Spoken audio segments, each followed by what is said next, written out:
In the silence before the storm, they rise.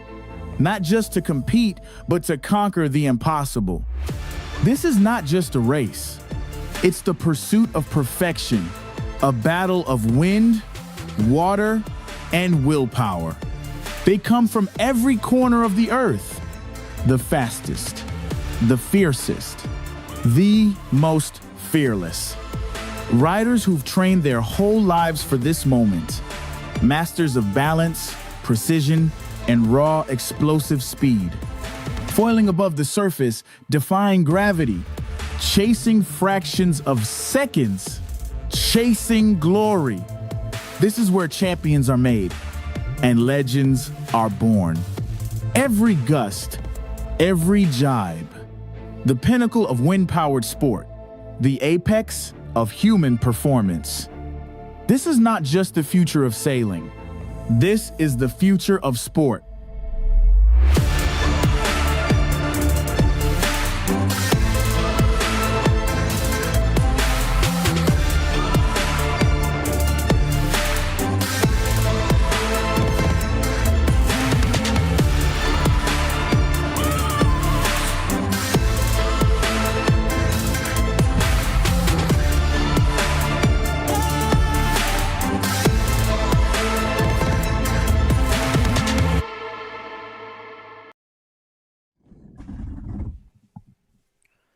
Hello and welcome to the 5th day of the Under-23 2025 iQFoil World Championships. Here we are in Portimao, Portugal.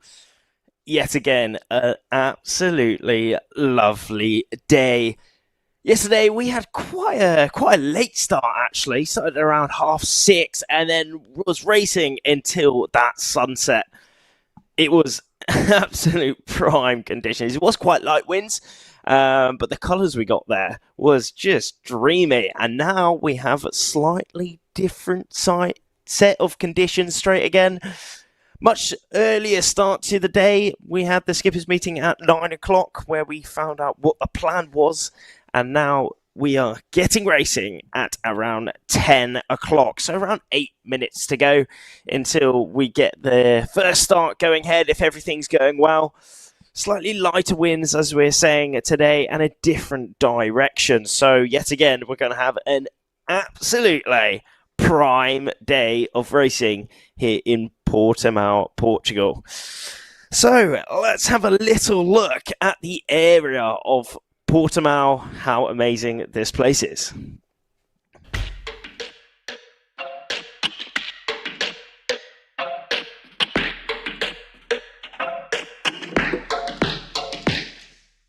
I think the organisers have done a really good job. Obviously, we're placed on a big sandy beach out front of a surf beach most times of the year, and so it's pretty hard to get right, but they've absolutely killed it. Put down a big rigging floor, and there's lots of shade area. They put up some racks so we can all get in there nice and comfy. Communal area for all the athletes to get around, have a talk while they're waiting for the wind.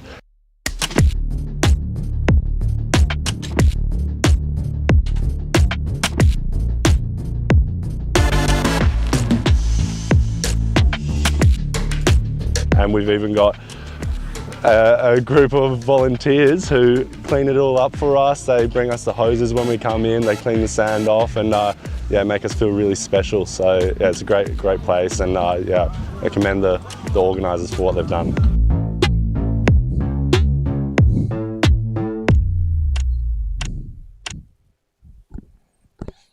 Definitely a huge shout out to the organisers making this competition exactly what it is. One of the best competitions we've had, and everyone here is really loving it. I'm loving it. All the athletes are loving it. All the organisers and the IQ team are absolutely loving this location. So what can we expect from today?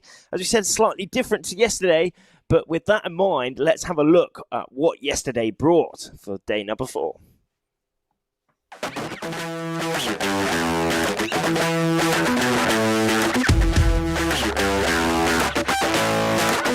Day number 4 of the Under-23 iQFoil World Championships is upon us. Let's see what went down here in Portimao, Portugal.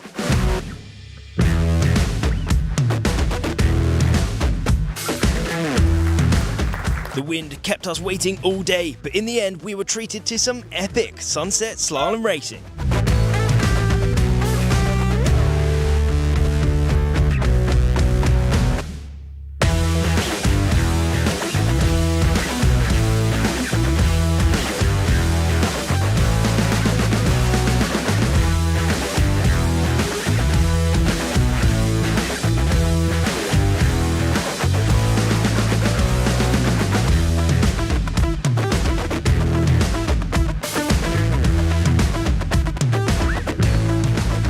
Slalom races were completed for each fleet. In the men's, races were won by Leonardo Tomasini, Bernat Thomas Cardell, Gray Morris and Duncan Monaghan. Everyone bar Thomas Cardell was in the top 3 entering today and remained in their provisional podium positions. Yeah, it was good. I had a first and a third, so yeah, happy with that. Good consistent scores, so yeah. So I'm in third overall at the moment, and that puts me into the semi-finals at the moment. So the aim for tomorrow is to try and push up in second and yeah, see if I can go straight through to the final. That'd be good. In the women's fleet, we saw wins from Manon Pianazza and Carola Colasanto.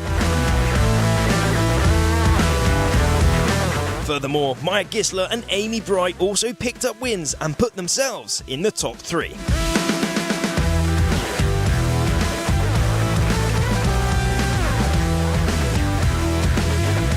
Back in the lead after today is Mina Mobeck with 1 second place and a race she will discard. Maybe I prefer course racing, but it was nice to do some slalom also when we have been doing a lot of course racing to switch it up. So it was nice to do something else today. It's nice to be in the lead, and then I hope we have 4 races tomorrow, and then we will see if I'm in the lead after that. Yeah, it would be nice to be in the lead before the medal race. That's it for day 4. Tomorrow we have an early forecast, so make sure you stay tuned to the live stream in the morning, and we'll see you there.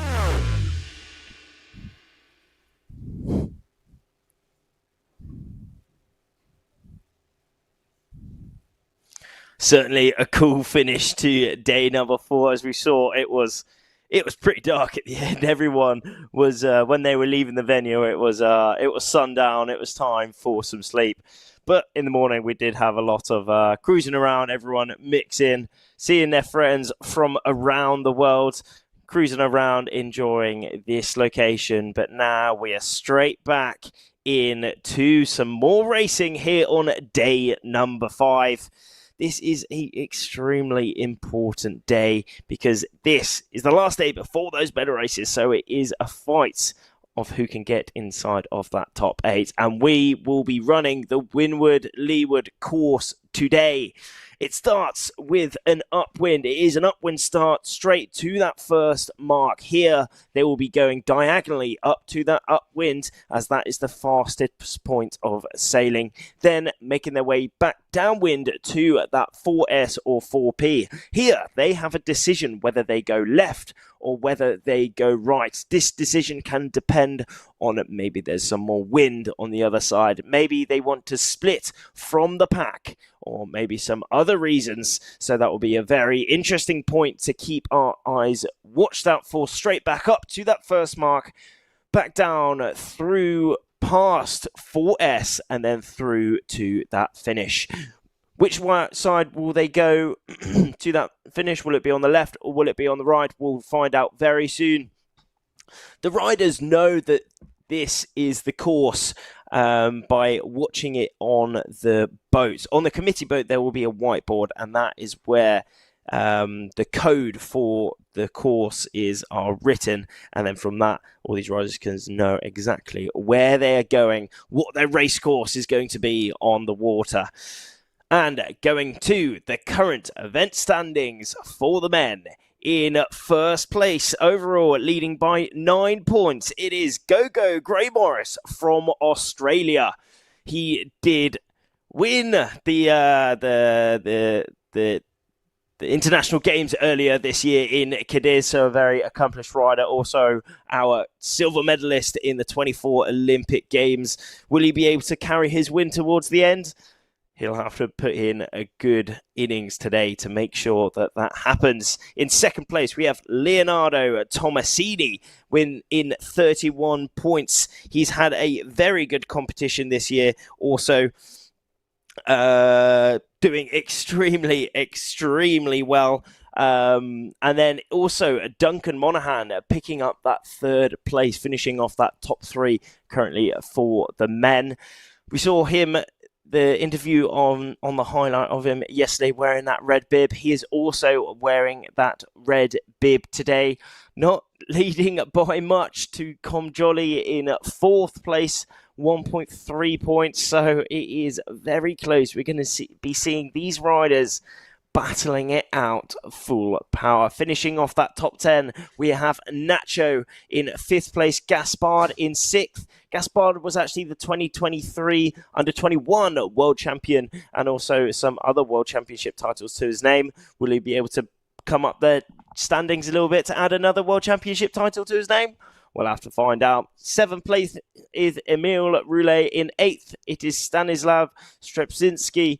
And in ninth, it is Igor Lewinsky, both pole riders. In 10th, Federico Alampaloni, another multiple world champion. Will he be able to get the World Championship title here? He's got a little bit of way to go as he's in 10th place. Remember, it's only the top 8 that make it through to tomorrow. And in 11th, it is Boris Shaw. And in 12th, it is Gura Laviprak. And going straight over to the weather, let's have a look on what is on the course at the minute. So we are on day number 5.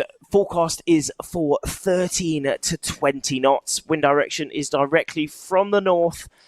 So it is a slightly different day to the previous ones. Maybe it is picked up a little bit. We see in previous days the forecast was it for to be a little bit light, but now maybe the winds come back. On the water, it's looking like it's still a bit gusty and shifty. So it's going to be really tactical racing out there. And then tomorrow, maybe the wind will drop off just a little bit. But going over to the current event standings for the women. Now back in the lead, wearing that yellow bib, it is Mina Mobek. She's almost throughout the week been in that top 3 position.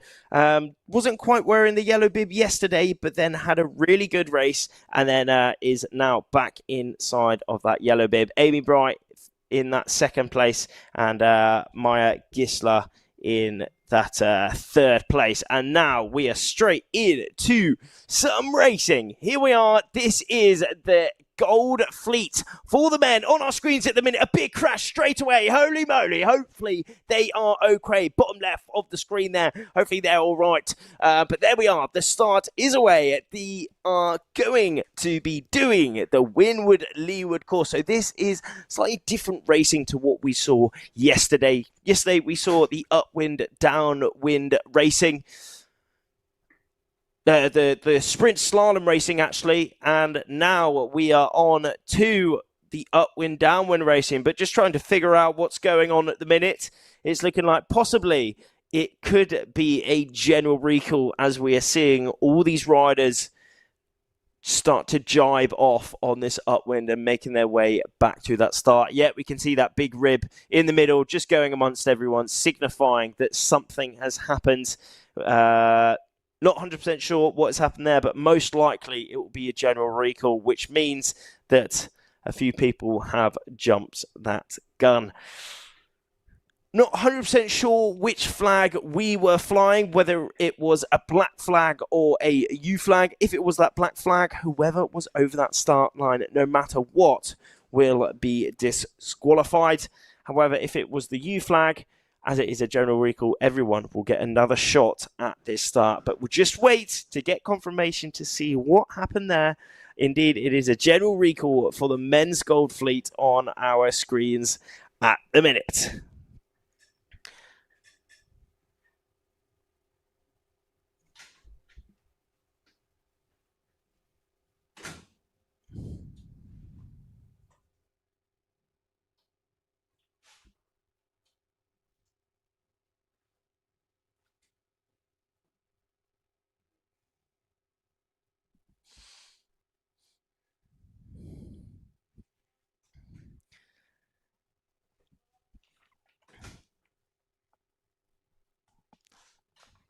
So as we said, just getting confirmation to see what is currently going on. Indeed, that was a general recall, meaning that a lot of people were actually over that start line before the gun inside of that last minute. It doesn't actually matter if these riders are over that start line or on the course outside of that last minute.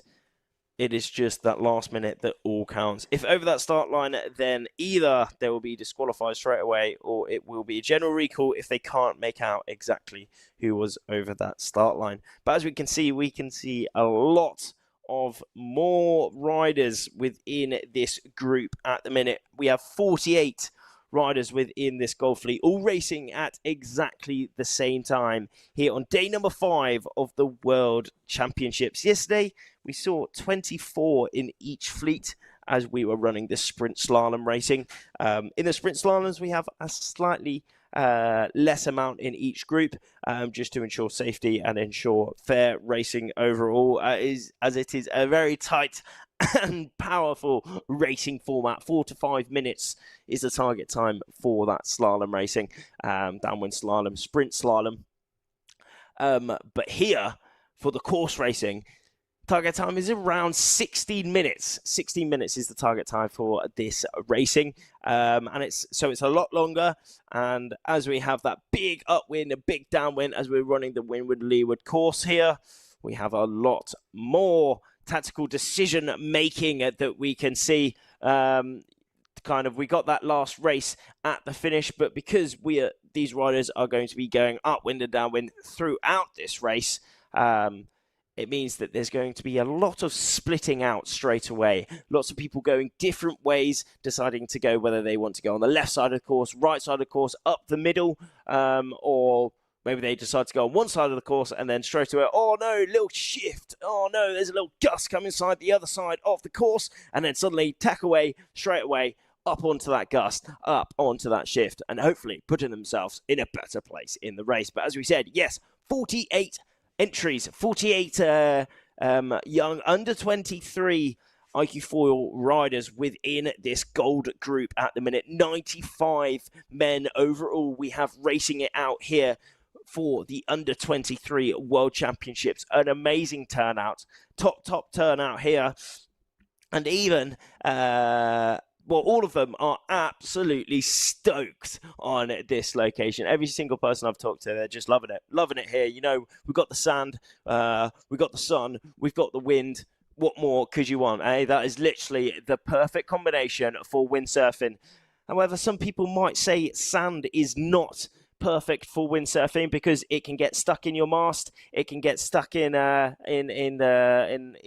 extension. But no, we have that sorted here in Portimao. The organisers have set up a perfect tent and wood on the beach, platform on the beach, to make sure all the riders can clean their equipment, not only with the water, but make sure it's all nicely on that wood, so no sand it goes anywhere, just nice in between the feet and when you're lounging out when the racing isn't on. But all the spectators are going to be lounging out on that sun now as we have the next start coming up for the Gold Fleet Men's Round 7, Heat number 1 for this Gold Fleet Men. A big group deciding to go off on port. Here we go. That is the gun down that bottom end. One of the French riders certainly popping out there, and both Spanish riders here. Nacho, I think, is in there. Also, Burnout. Everyone is pumping to the max. Straight look back up onto the top of the screen. We can see that that yellow bib. That is Gray Morris straight away, pushing out from the rest of the fleet. Go Gray Morris. Could he have won that start? He is winning the competition so far, so hopefully he will be trying to keep in that lead. But it's looking like, straight on our screens at the minute, it is both Spanish riders. France 39 is amongst the top there. That is Emile Roulet. He's having a very good competition so far. He's been in that top 10 throughout this week. And now he is in he came in to today in 7th place overall. It's looking like he's still holding that. A good bit of speed from him there, 16, 17 knots. Also, France 151 up there as well. That is Paul Napoleone having a very good start within this course race at the minute. But directions, focus going on to these Spanish riders. I can't quite make out the numbers on the screens there, but most likely it will be Nacho, Baltazar Summers, and Bernat Thomas Cardell. Spain 1, I can just make out the number now. That is Nacho. Nacho is furthest on the right of our screens, closest to us, cruising out onto the right side of the course, but closely followed by Bernat in that just behind him there, and then up the top, if I am correct, that is GBR 18. Again, can't quite make out the number, but if that is 18, that is Duncan Monaghan. But then if we go back to that leaderboard, we can see it's all mixing around there. 18 knots of board speed, GBR 18, that is indeed Duncan Monaghan. GBR 50 also now in the lead as well. Good grief, that is Max Beeman. But look at that leaderboard. It is completely all mixing around, showing that these conditions out here are very, very tricky at the minute. These riders need to keep their head in the game because we can see those gusts coming down here in... Oh, look at that. An absolutely dreamy tack. Dreamy tack from Duncan, Nacho, and Bernat, who has made that ley line. Duncan Monaghan now going into that gust, but maybe tack just a little bit too early. It all matters where that upwind mark. If Duncan has made that ley line perfectly, he could be in that lead. But it is looking very close. Poland 30 also in amongst of that top positions at the minute. That is Igor Lewinsky, a very accomplished rider. He was last year in the under-19s, got picked up some really, really good results. He's been on podiums many times back in Brest in 21, I was pretty sure, under 17. Pretty sure he was second, if I'm not mistaken. So many, many established riders within here, and one very established rider. Yet again, it is Australia, 81. Go Gray Morris in that lead, wearing that yellow bib. He did come in second at the Olympic Games. So not only do we have amazing under 23 athletes here, we have amazing overall athletes in the seniors. These athletes really can show what they're made of, not only at the under 23s, but also on the biggest stage, the open stage. And there we have, it is Gray Morris currently in the lead. There is that ley line. It's looking like Duncan has done it absolutely perfect, but he is still pumping. It all matters up to this mark, but it is go Gray Morris, 15 knots of board speed. He is back up on that foil, and he is rounding that upwind mark in first place. Few seconds separating them, though, not much at all. And look at that, what a shot. All 48 athletes within this gold fleet for the men, rounding that upwind mark now. Remember, this is the windward-leeward course, so as soon as they round that upwind mark, it is straight back downwind to that gate where they can decide whether they go left, whether they go right. And then it will be game on. Oh, this is absolutely awesome conditions, though, yet again, here in Portimao. Reminder, this is day number 5 of the Under-23 World Championships. And you know what that means. For the majority of these riders, this is actually the last day of racing. Tomorrow, only the top 8 make it through to those medal races where we will be determining our 2025 World Champions. Who will it be making inside of that top 8? It all matters on this day. One person who's looking like he's going to make it through to that top 8, though, is Gray Morris. He has had just a almost perfect week. You know, maybe not quite perfect in the results. How many first places has he got? 1, 2, 3, 4, 5, 6. Let's just stop at 6. He's got many. I mean, maybe 6, 7, 8 first places at the minute. That first day of course racing had a few not first places, let's say. He got a 12th in there, he got a 21st in there, but that 21st is now his discard. He also got a 3rd in there, not quite making his perfect score not so perfect anymore, but coming into today, he was leading by 13 points. 13 points, bit of quick maths there. He was leading by 13 points, so he is... Let's say he's not safe. He's not safe, but he's in a comfortable defence, let's say. In a comfortable defence. And as you can see, everyone is still pushing to the absolute max to get on his heels.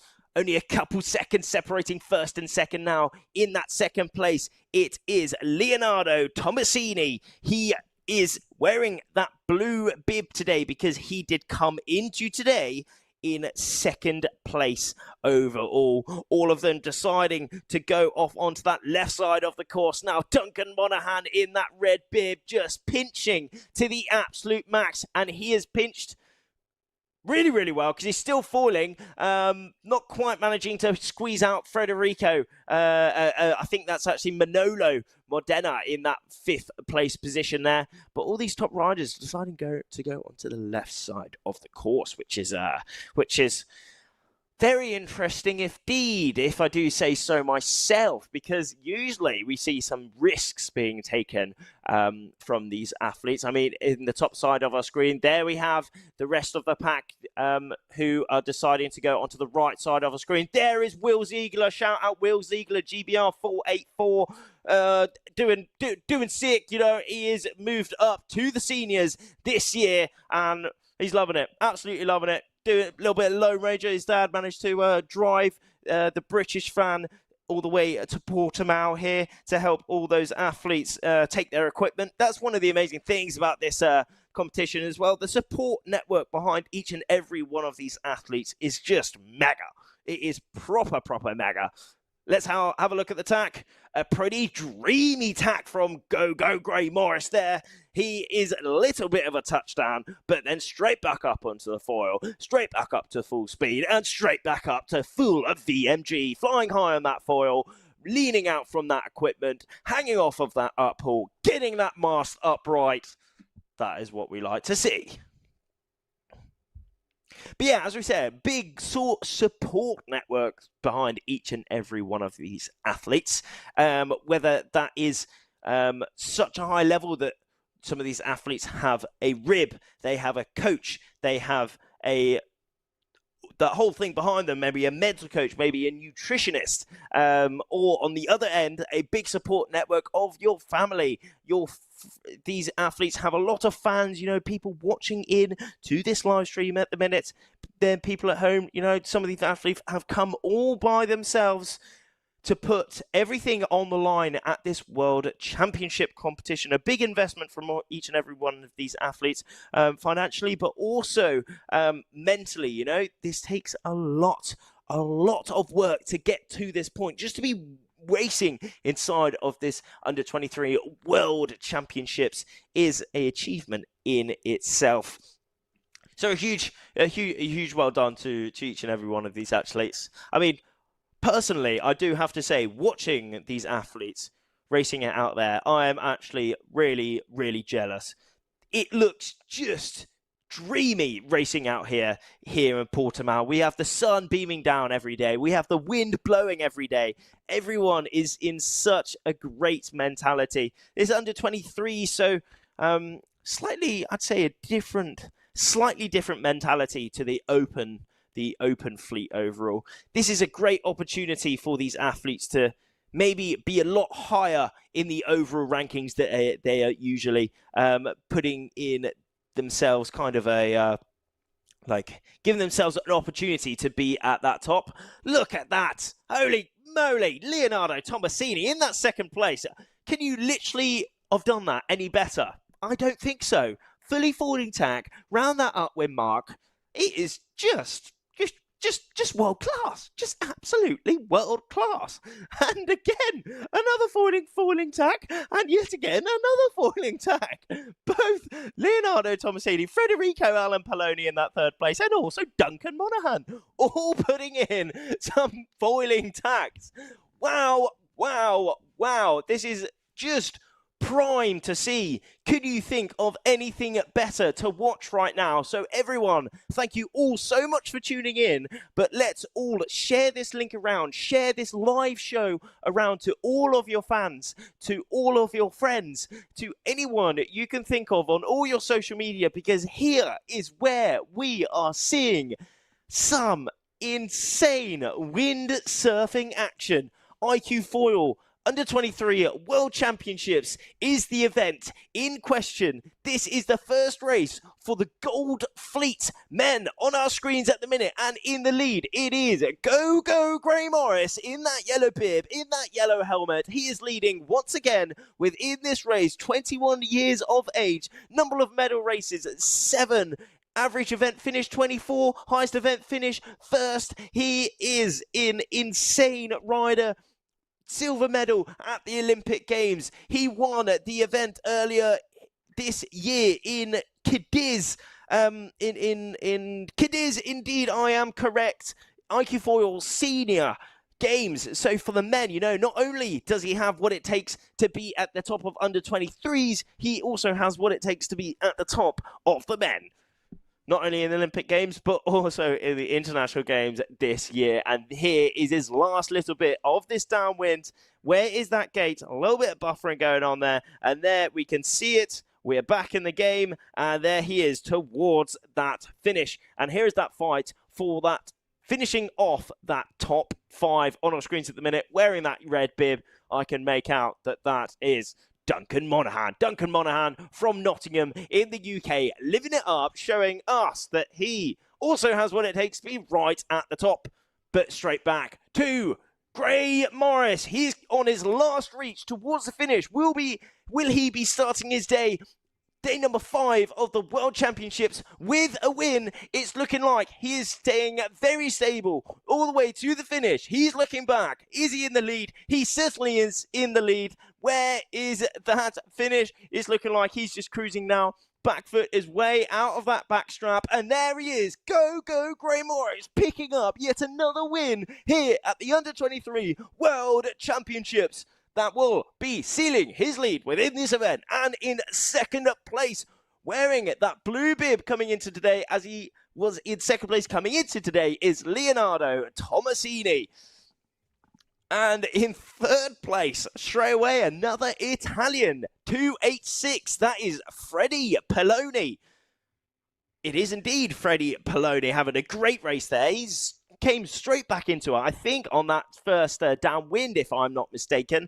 Another Italian, that is Manolo Modena in that 4th place. And in 5th, we have Bernat Thomas Cardell in 6th, Italy, 8:30. That is Mattia Sauncella having a great race as well. Unfortunately, Mattia had a little, well, not little, a very rough day in the 2 days ago, if I'm not mistaken. Unfortunately, he was doing an insane race. He had a great first race of the day. Then, unfortunately, he had I think it was a crash. Broke some equipment, destroyed his foil, broke his board, missed a couple races. But, you know, that is not stopping him at all, as we can see that he has come straight back into in the game here on day number 5. As we said, Mattia is now in 20th overall. Unfortunately, yes, we can see he had a 47th, a 49th, and a 29th in that third day, just pushing him down a little bit. But he is straight back in the game, and now going to that leaderboard for the first race of gold. It is Gray Morris, Australia 81. Leonardo Tomasini in that 2nd place. Freddie in 3rd. Manolo in that 4th place. It is, 5th, I'm pretty sure that was Bernat. Bernat, name's not quite right, but it was Bernat in 5th from Spain. Mattia Sancella in 6th place. Duncan Monaghan in that 7th place. Hida in 8th. Double D, David Dorda in 9th. And it was Nacho finishing off that top 10. So Duncan dropped a little bit there, actually. At the start, he decided to go on to that. He decided to go on port, onto the right side of the course. He was right up at the top, but maybe just lost out a little bit on maybe that downwind. Just showing that these are tricky conditions out here. Very, very tricky conditions out here. And Duncan has what it takes, even on those downwinds and also on the upwinds. He won a race yesterday. He won that first race of yesterday. So he has the speed, he has the tactics. But even these top riders are finding it tricky indeed. But maybe someone who's not finding it so tricky is Gray Morris. All chat on him. He's keeping pushing and he's keeping on winning. But now we are straight into the women next. This will be their 15th race of the competition. We have had race after race each and every day here at the 2025 iQFoil Under 23 World Championships. The first 3 days we literally couldn't have asked for more, to be perfectly honest, on those first 3 days.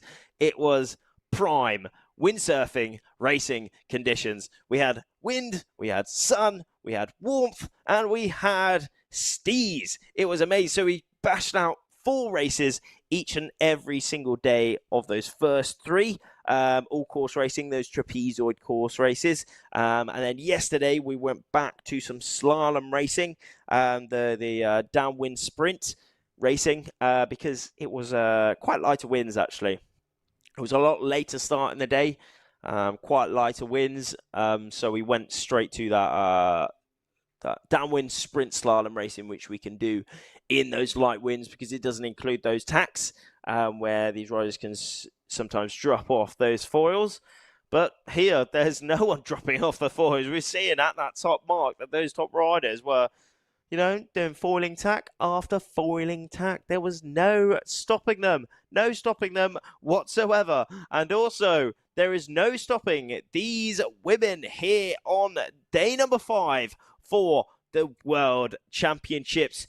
Around 40 seconds to go until the start happens. Who will be coming out on top? Will it be Mina Mobach, who came in today wearing that yellow bib? Will it be Amy Bright, who came in second place wearing that blue bib? And in third, will it be Maya Gisler coming in today in that third place? Or will it be someone completely new? Maybe someone completely new, as we are seeing that these conditions are quite tactical. Maybe they can take risks going one side. Maybe they get that gust on that one side. But now we're inside of that last 10 seconds. And here we go. It is game on for the women's gold, the women's fleet here in the Under 23 World Championships. Almost all of these riders deciding to go out on starboard onto the left side of the course, but it is extremely light there, Barbie. They're just dropping off the foil, and that French rider cruising out onto the left side of the course. It's looking like maybe not they're easing off the gas a bit.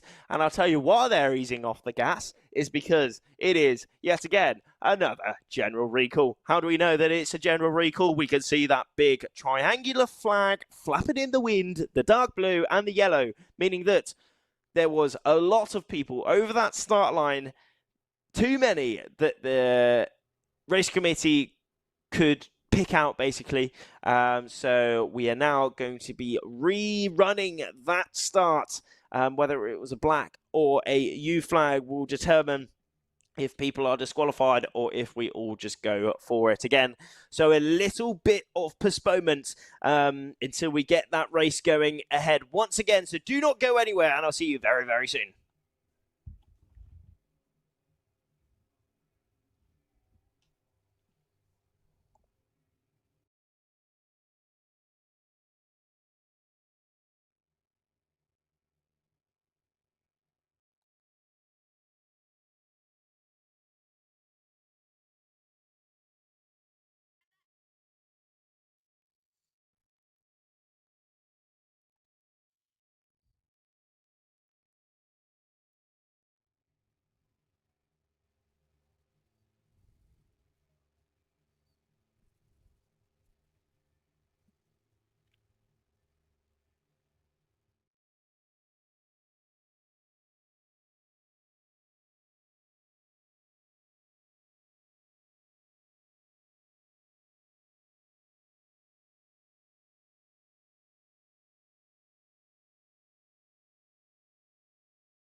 And we're now straight back into the game after that first general recall. 30 seconds to go until their rerun of this start. This is the first race for the women coming up. This is their 15th race here at the 2025 Under-23 World Championships.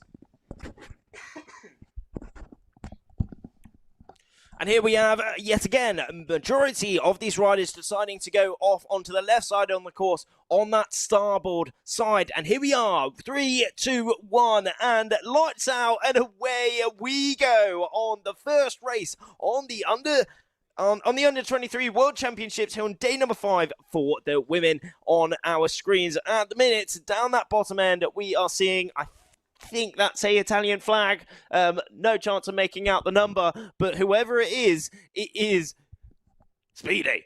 She is very, very speedy indeed. She is putting in those pumps to extend her positioning within this race. Deciding to go out very much on the left side. Already a few riders in that middle of the fleet. You know, in this racing here, these riders straight away space out quite a bit depending on which side of the course they want to go.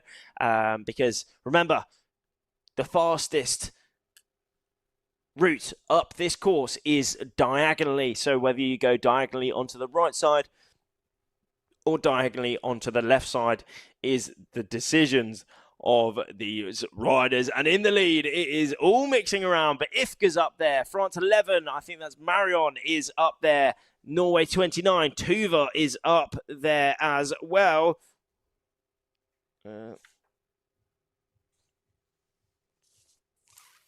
Marion, that is indeed. Oh, great shot here in Portimao, though. A super wide shot there. I think that is, if that is 57, Italy 57, I think that's 57. That is Medea Falcione, only 14 years of age, racing it out here in the Under-23 World Championships. Earlier on this week, she actually got her first ever win on the senior equipment. Multiple world champion Medea is in the youths and the juniors. Will she be able to pick up another world championship title here? You know, it is possible. Anything is possible for her. She did come into today in 12th position overall. An absolutely just prime performance from Medea here. You know, only 14 years of age and in 12th place at the Under-23 World Championships is a huge achievement in itself. But remember, it is only the top 8 that make it through to those medal races tomorrow. So the battle is on. For the women, here there is some big point differences, actually. So from 8th to 9th, Barbara Svitkova from the Czech Republic is in that 8th place on 94 points. And in 9th place, we have Sofia Renner from Italy on 127 points. So quite a big difference there. That is 33 points. But remember, anything is possible. Anything is possible indeed. So we'll have to see what goes down here in this competition. But currently on our screens at the minute, that is Netherlands 252 on the Patrick Sale. So we know that that is Ifka van der Meer. We did see in one of those previous days. It was great because we were watching one of the starts of the women, and Ifka was just absolutely tearing it up. She had a mega start on going off on port. She's decided to go off on port yet again here in this race. Will it be paying off for her? She's putting in some really big pumps here just to get that extra little bit of upwind angle and speed here. Earlier on in the year, she managed to get the under-19s win in the games, in the international games here in Cadiz, actually. So early on in the year, at the International Games in Cadiz, Ifka won the event, but actually on the under-19s. So she is still actually a youth, but again, another huge achievement from her as she came into today in 16th place overall. And she's got some really top results here. 11th, 5th yesterday she got as well, but still going well. And in the lead, we actually have Norway 29. That is Tuva Oppadal in the lead at the minute. She's really let that outhaul off of that sail. We can see how deep it is and how far off the boom, off that clue, the left side of the sail that is. And she is leaning out full power, trying to get as much speed. And there she is. She is sending it downwind at the minute. But in hot pursuit is Maya Gisler in that red bib. And in third there, it is Amy Bright. In fourth, there it is Sofia Renner, Italy 25. But in that lead, it is Tuva Oppadal, 19 years of age. So it's still very young, a lot of years on the under-23 category. 11 medal races done in her time. So again, a very well accomplished athlete. Average event finish is 16th throughout the iQFoil standings, but still she has won a event. I think she was world champion at some point, if I'm not mistaken, on the youths. So she still has. I think it was actually in Cadiz last year at some point for the youths. Yeah, I remember her doing extremely well there. Going back and there's been so many events. That's the amazing thing about the iQFoil class. There is so many events throughout the year, giving all these athletes an amazing platform to put their skills to work, practice their skills, and also in an event like this, the Under-23 World Championships, this is not usually a practice event for these athletes. This is the pinnacle event for these athletes, so they will be putting absolutely everything on the line to give themselves the best performance possible to hopefully win this event. Someone who could win this event, Tuva Oppadal, currently in the lead of this race at the minute, the first race for the women here in the Under-23 World Championships. Tuva came into today in 11th place overall, so she is kind of on that sketchy line of getting inside of outside of that top 8 going through to tomorrow. She came in on 149 points, and in 8th was Barbara on 94 points. So a fair amount of points there, to be honest, fair amount of points. So remember, anyone outside of that top 8 is actually not racing tomorrow. So this will be their last day. This could be the last day for Tuva. So she'll just be going absolutely to the max, like there's no tomorrow, because there could be no tomorrow. And in second place, it is Maya Gisler. In third, Amy Bright. Emma Victoria Milan from Estonia in that 4th place at the minute. And finishing off that top 5 currently within this course race for the women is Sofia Renner, Italy 25, if I am not mistaken. Yes, it is indeed Sofia Renner. Look at that. Only one of these women deciding to go onto the right side of the course, one of the riders. Everyone else going onto the left side, which is very interesting. We can see actually in that distance at the minute, I mean, these riders starting to go into that big, powerful gust. Currently in that lighter shade of water. The lighter shade of water means that there is lighter winds. So think of it, lighter shade, lighter wind. Darker shade of water, think about that's like more darker, like powerful, like aggressive, dark, like a storm, let's say. Darker clouds means like more wind. So when they're in that darker spots of water, there's more wind, so they go a bit faster. They have a bit more angle, upwind and downwind. So all these riders are really trying to go into those darker shades of water to catch that wind. I mean, maybe if the wind is really, really powerful and strong and tricky, the riders decide to go for those lighter patches on the water just to have a bit more control. But here, it is pretty light winds out there. I can't see perfectly, to be honest, how much wind there is out there, but I'd say probably around 10 to 15 knots.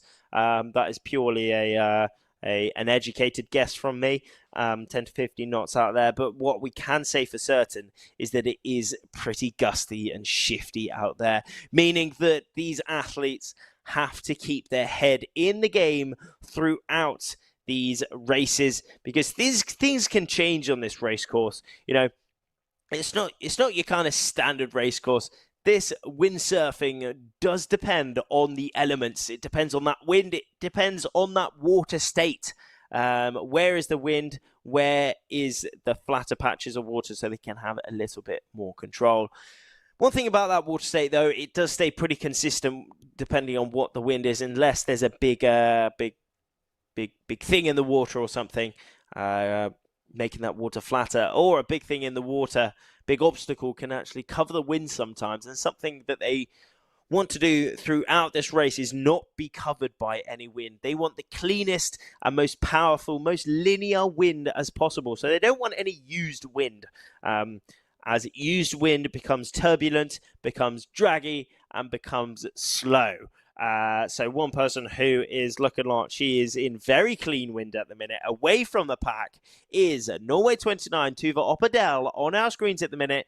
But still switching between that top two is Amy Bright and Tuva Oppedal. Who's going to be getting the win at that upwind mark?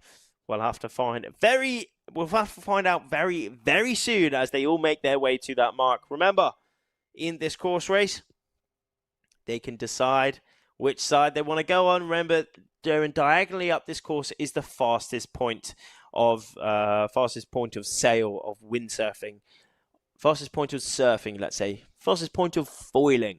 So they all can take different routes up this course. It's not like a racetrack where it's set in stone, where there is just one fastest point throughout that track. The fastest point, the fastest route on this racetrack on the water changes literally minute by minute, second by second, especially in these racing conditions when we can see those gusts really coming down that course. If we're thinking about car driving or something, we're thinking about those gusts like kind of extra bursts of power in the engine, because the engine of these races is the sail, is the wind, 10.5 knots of breeze. So I was correct in kind of 10 to 15 knots. Maybe in those gusts it's slightly stronger, but definitely in those lulls it is light wind. But we are still racing, course racing, in these extremely light breezes. And look at the speeds that they are pushing in these extremely light breezes. Norway 29, Tuva Oppedal from Norway, currently leading this race, over 20 knots of board speed, going double the wind strength at the minute. Race 15 for the women on our screens at the minute. Distance is over 100 meters that Tuva has in the lead at the minute. In second place, that is Amy Bright, New Zealand, 500 meters to catch up. But all, as we said, it's all quite spaced out. Tuva Oppedal currently in that lead, currently also in a gust, which is going to push her up the rankings, up the race, into the lead, defending her lead within this race. As we said, Tuva did come into today in 11th place overall, just outside of that top 10. Remember, it's only the top 8 that go through to those medal races tomorrow, but this could be the last day, probably will be the last day for Tuva here, so she is putting everything on the line so she can push inside of that top 10. Only 16 points separating her between 11th and 10th. Could she push into that top 10? I think after this result, she is I mean, she literally can't do anything better than this at the minute. So, she's doing a jolly good job indeed. A jolly good show. Jolly good show from Tuva Opedal here, leading the pack for these women in the under-23 World Championships, and also a jolly good show from everyone else racing out here. All the women, all the men here in Portimao, Portugal, putting on an absolutely epic show, full power action show for us. And look at this prime shot of Tuva Opedal here.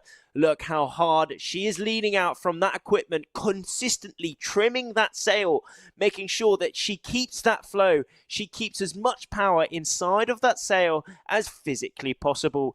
That sail is looking very deep at the minute, very deep indeed. She's changed that sail by letting off that outhaul, letting off the rope, connecting that end of the sail, the end of the sail closest to us, to that boom, which is the handle basically on that sail. That means that the sail gets a bit more deep. And we want depth on that sail because that allows for some more power in the sail. A little bit less aerodynamic, but downwind, all we want is just power, power, power in that sail. So she's now pulled on that outhaul back again for this last little reach. She has put her foot in the strap. She is full send all the way to the finish, still leaning out, just hanging on to that boom, hanging on to that board with her feet, hanging on to that foil from not topping out, from not touching down, maintaining that ride height all the way to the finish in this final reach for race number 15 for the women here on day number 5 of the Under-23 World Championships. Tuva Opedal on our screens at the minute. Peace sign is up. Tuva Opedal winning the first race for the women here on day number 5. What a performance from her all the way to the finish. And in second place, 22 knots of board speed now. It is Amy Bright all the way from New Zealand in that blue bib. So staying with the trend, she came in today in second, and she came in second in this race. And in third place, finishing off that top 3, it is Maja Gisler, also from Norway, in fourth place position. We also have Stella Bilger, New Zealand, 22 knots of board speed all the way to the finish. Crossing the line now, great performance from her. She came into today in 7th, so near that top off. So she will be trying to defend that top 8 place. In 5th, we have Emma Milend from Estonia. She is coming in 5th place overall within this competition. In 6th, we have Czech Republic 98 Barbara Svitskova. And finishing off that top 10 is Turkey 1030.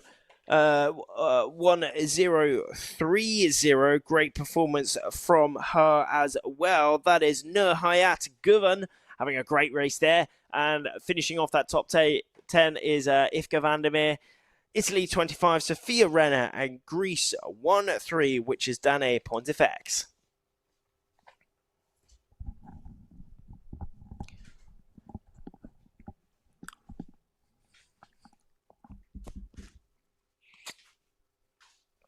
And going to the overall rankings for that race, the finishing of race number 15 for the women.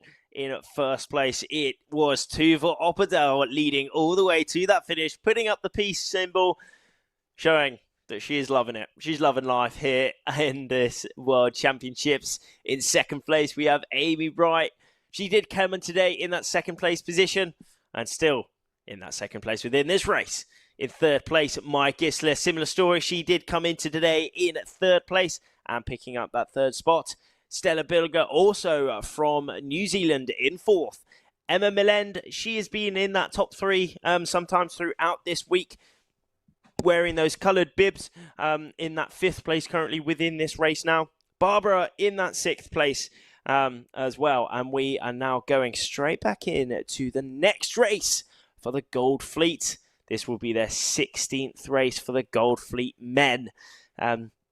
For the men, they have been split into 2 fleets now, gold and silver, after that third day, as we completed 12 races, 4 races each day for the first 3 days, maximum amount, and then Yesterday, we completed a couple of downwind sprint races.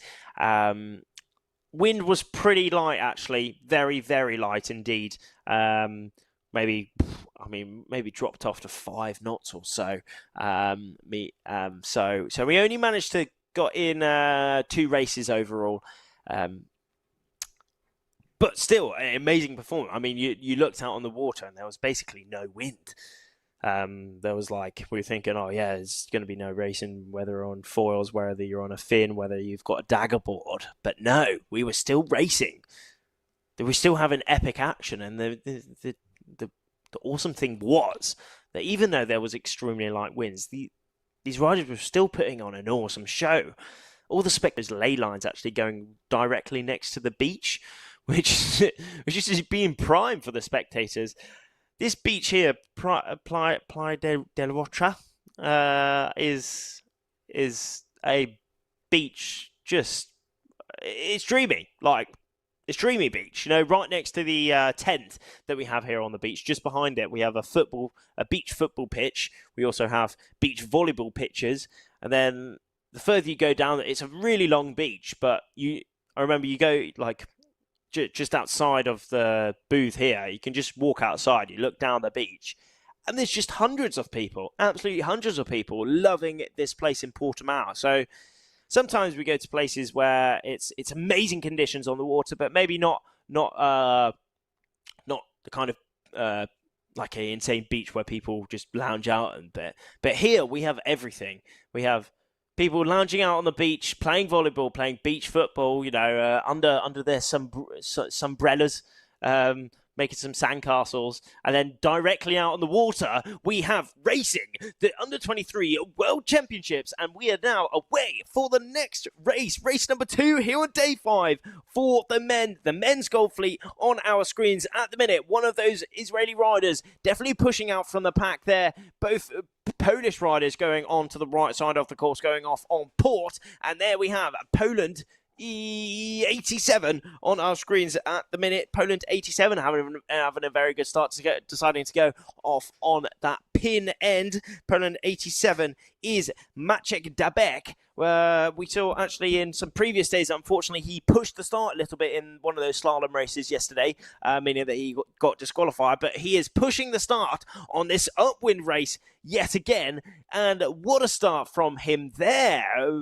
Absolutely banging one. In first place currently at the minute, France 39. If we have a look at that leaderboard, France 39 is Emile Roulet, who is also having an absolutely prime competition so far. We are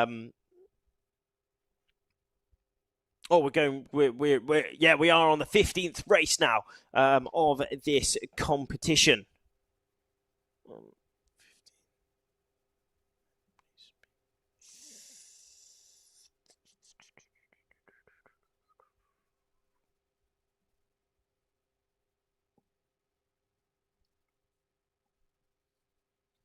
Yes, we are on the Windward Leeward course here on day number 5 of the 2025 iQFoil Under-23 World Championships. So this is one of those age groups that is a really great age group. It's really good fun because they're older than the youths, so they're all adults, but still they're not open. They're not the super. Let's say this is their for each and every one of these athletes, this is a huge part of their life, but maybe might not be their career currently. So for the Opens, there is a lot. Those Open Championships, the overall men's and women's championships, are really, really important competitions for all of these riders. That is one of the competitions where one of the biggest funding events for these riders, whether that's with the federation, whether that's with outside sponsorship. But here is a really, really good fun event. It's amazing balance between people pushing the hardest, but also having a really, really good time. And that's one of the things about this event. Been talking to so many people here, got a lot of mates here that here, number one is still to have a good time. It's so much fun. Vidar on our screens at the minute from Sweden, having a great race there. Maciek, Poland, on that Patrick Sale just on the left side of our screens there. Australia also having a great race there. But yeah, everyone's here for a really good time. This is my year of under 23s as well, so I've got a lot of mates here that I've been windsurfing with from the techno days, from junior days when I was racing iQFoil as well. And it's so cool to see everyone combine back here for the event. Not only the races that have been continuing on each and every single year, but we also have seen some old faces back here at this event, which has been really cool. You know, maybe some of these riders haven't been exactly, it's not their current career, maybe they've been off studying, but they've all converged back here because they love windsurfing and they love this location. It's a perfect place not only to put everything on the line at this World Championships, but also have a bit of release of windsurfing with your mates, with that fun. A couple Polish riders, Daniel and Aalvaa, they're back in the game, which is really cool to see everyone coming back and enjoying windsurfing. Oh, look at that. Gray Morris putting in a big tack up that top end, and he has made it round. What a maneuver from him there. It looked like he definitely underlaid that lay line by a fair bit, but no, not at all. He made it straight away. I'll tell you what the difference there was that tack. That was the tack that made the big difference of making him achieve that lay line and not achieving that lay line. But he shows he has what it takes to be right at the top of the world, and in exactly that instant. But currently in the lead, it is Netherlands 52. If I am not mistaken, that's Hidde van der Meer. Is he on a Patrick Sale? He is 52. Well, yeah, that is Hidde van der Meer anyway, from the Netherlands, having a great race so far. In second place, it is Gray Morris, but Gray Morris is attacking. But if you have a look at those positions right there, that's a really good point. You can see Hidde, his mast is a little bit more upright actually, meaning that he will be catching that wind a little bit more. Will that mean he has the better aerodynamics and has the speed? We'll have to find out at that bottom mark. But Hidde, it's looking like he's made a very good tactical decision there. He jibed while he was inside that gust. Hopefully he keeps that gust all the way down, but it's looking like Gray Morris has yet again taken the lead within this race number 15 for the men's gold fleet. Australia 81, 22 knots of board speed. It's looking like he's maybe a little bit faster. 23 knots, they're both in now, but it is Gray Morris. Go Gray Morris. He's got the speed and he has got the technique to push himself straight back into the lead. Maybe the wind's picked up a bit now, actually. If you have a look out on this course at the minute, certainly picked up. Those darker spots on the water have become a bit more consistent now. So a bit more wind, meaning a bit more speed. But still racing, still insane racing out here. I mean, earlier on it was extremely light winds, around 10 knots, but we were still course racing. These riders were still flying, putting on an epic show for each and every one of us watching in, whether we're watching on the stream here, whether all the hundreds of spectators watching on the beach, or wherever you are in the world. No, so please share this link to all your fans, all your friends, anyone who might like to add some spice into their day with some iQFoil racing, get the blood pumping, get the adrenaline going. Here we have Prime Racing at that bottom gate. Big group, everyone deciding to go onto that left side of the course, but no, we have one. That is Italy 286 and Freddie deciding to go onto the other side of the course, closely followed by Val Ertzen, Australia 321. That is Joseph Foley deciding to go onto the right side. France 39 also going onto the right side. That is Emile, maybe not having the race he was hoping for there, but he's now risking going onto the other side of the course. Hopefully, if he's got that If he's decided the right side of the course there, never know, could come out on top. That's another thing that has been interesting throughout this week. I've been talking to the athletes after each day, and they've been saying that even if you're in the lead, whereas we're seeing as we're seeing Gray Morris on our screens at the minute leading the races, it's not over until it's over, because whether there's a gust coming down or a shift coming down can make the difference between either losing it all or gaining it all. And there's been a fair few instances throughout this week where possibly someone has been leading the whole race, and then suddenly another rider who has taken a big risk on going the other side of the course or tacking a bit earlier, underlaying that mark, has suddenly made it. And that has boosted them in the lead. So we are concentrating on the leaders now, currently. But let's just all keep in mind that anything can change within these races. And that's gonna it's so exciting. It makes it so exciting because we're following the leader now. Gray Morris is just absolutely cruising out on this upwind, but he still has to keep his head in the game no matter what. He still has to analyse the course, what is going to be his next defending manoeuvre, as we're seeing this group on the right side of our screens at the minute. No chance of me making out the numbers, unfortunately, but I can see it is French rider, Portuguese rider, and a Italian rider. Who could it be? Could they be taking the lead? Right in the background there, that little red sail up there is Gray Morris. So again, he's putting himself in a very nice defending place here. He'll be constantly analysing the course, his positioning, the other athletes. Where is there going to be their next attacking manoeuvre? So what is he going to do to defend that? Is he going to tack on top of them to give them the dirty wind? Is he going to stay in that gust to ensure that he has the best overall VMG? He's so far ahead at the minute that I think he's just going to go for best overall VMG. He's 90 knots of board speed at the minute. Netherlands 52, Hidde in that second place.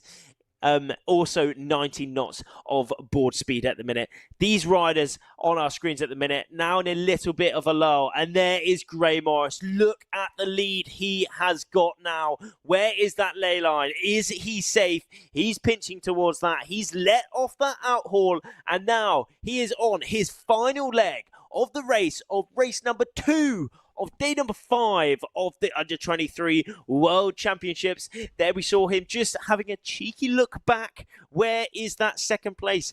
Where does he need to defend? He doesn't need to defend now. He just needs to say confident. He needs to say stable, and he needs to not crash, because you know, we all know that Go Gray Morris has got the speed. He's got the technique.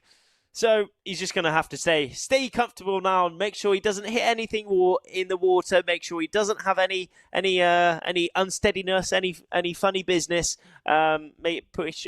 which might make him outside of that lead at the minute. But again, another prime performance from Gray Morris on our screens at the minute. And there we have it, all the way from Australia, with some pretty picturesque rocks in the back, if I do say so myself. Do we all agree with that? This is a epic location here in Portimao in Portugal on the Algarve. This is prime racing conditions. As you can see, a lot of these riders are just in shorts. Gray Morris on our screens is just in some shorts. He's got his legs out, he's got his arms out, because it's warm also here. 27 degrees of air temperature. I do have to say the water is a lot more chilly. I went iQFoiling actually the other day. I jumped on some equipment and my legs touched the water from the splash, and the water is actually pretty chilly. It is rather chilly indeed. But these riders, they don't have to care about the chilliness, because they are flying above the water. They are not touching the water at all.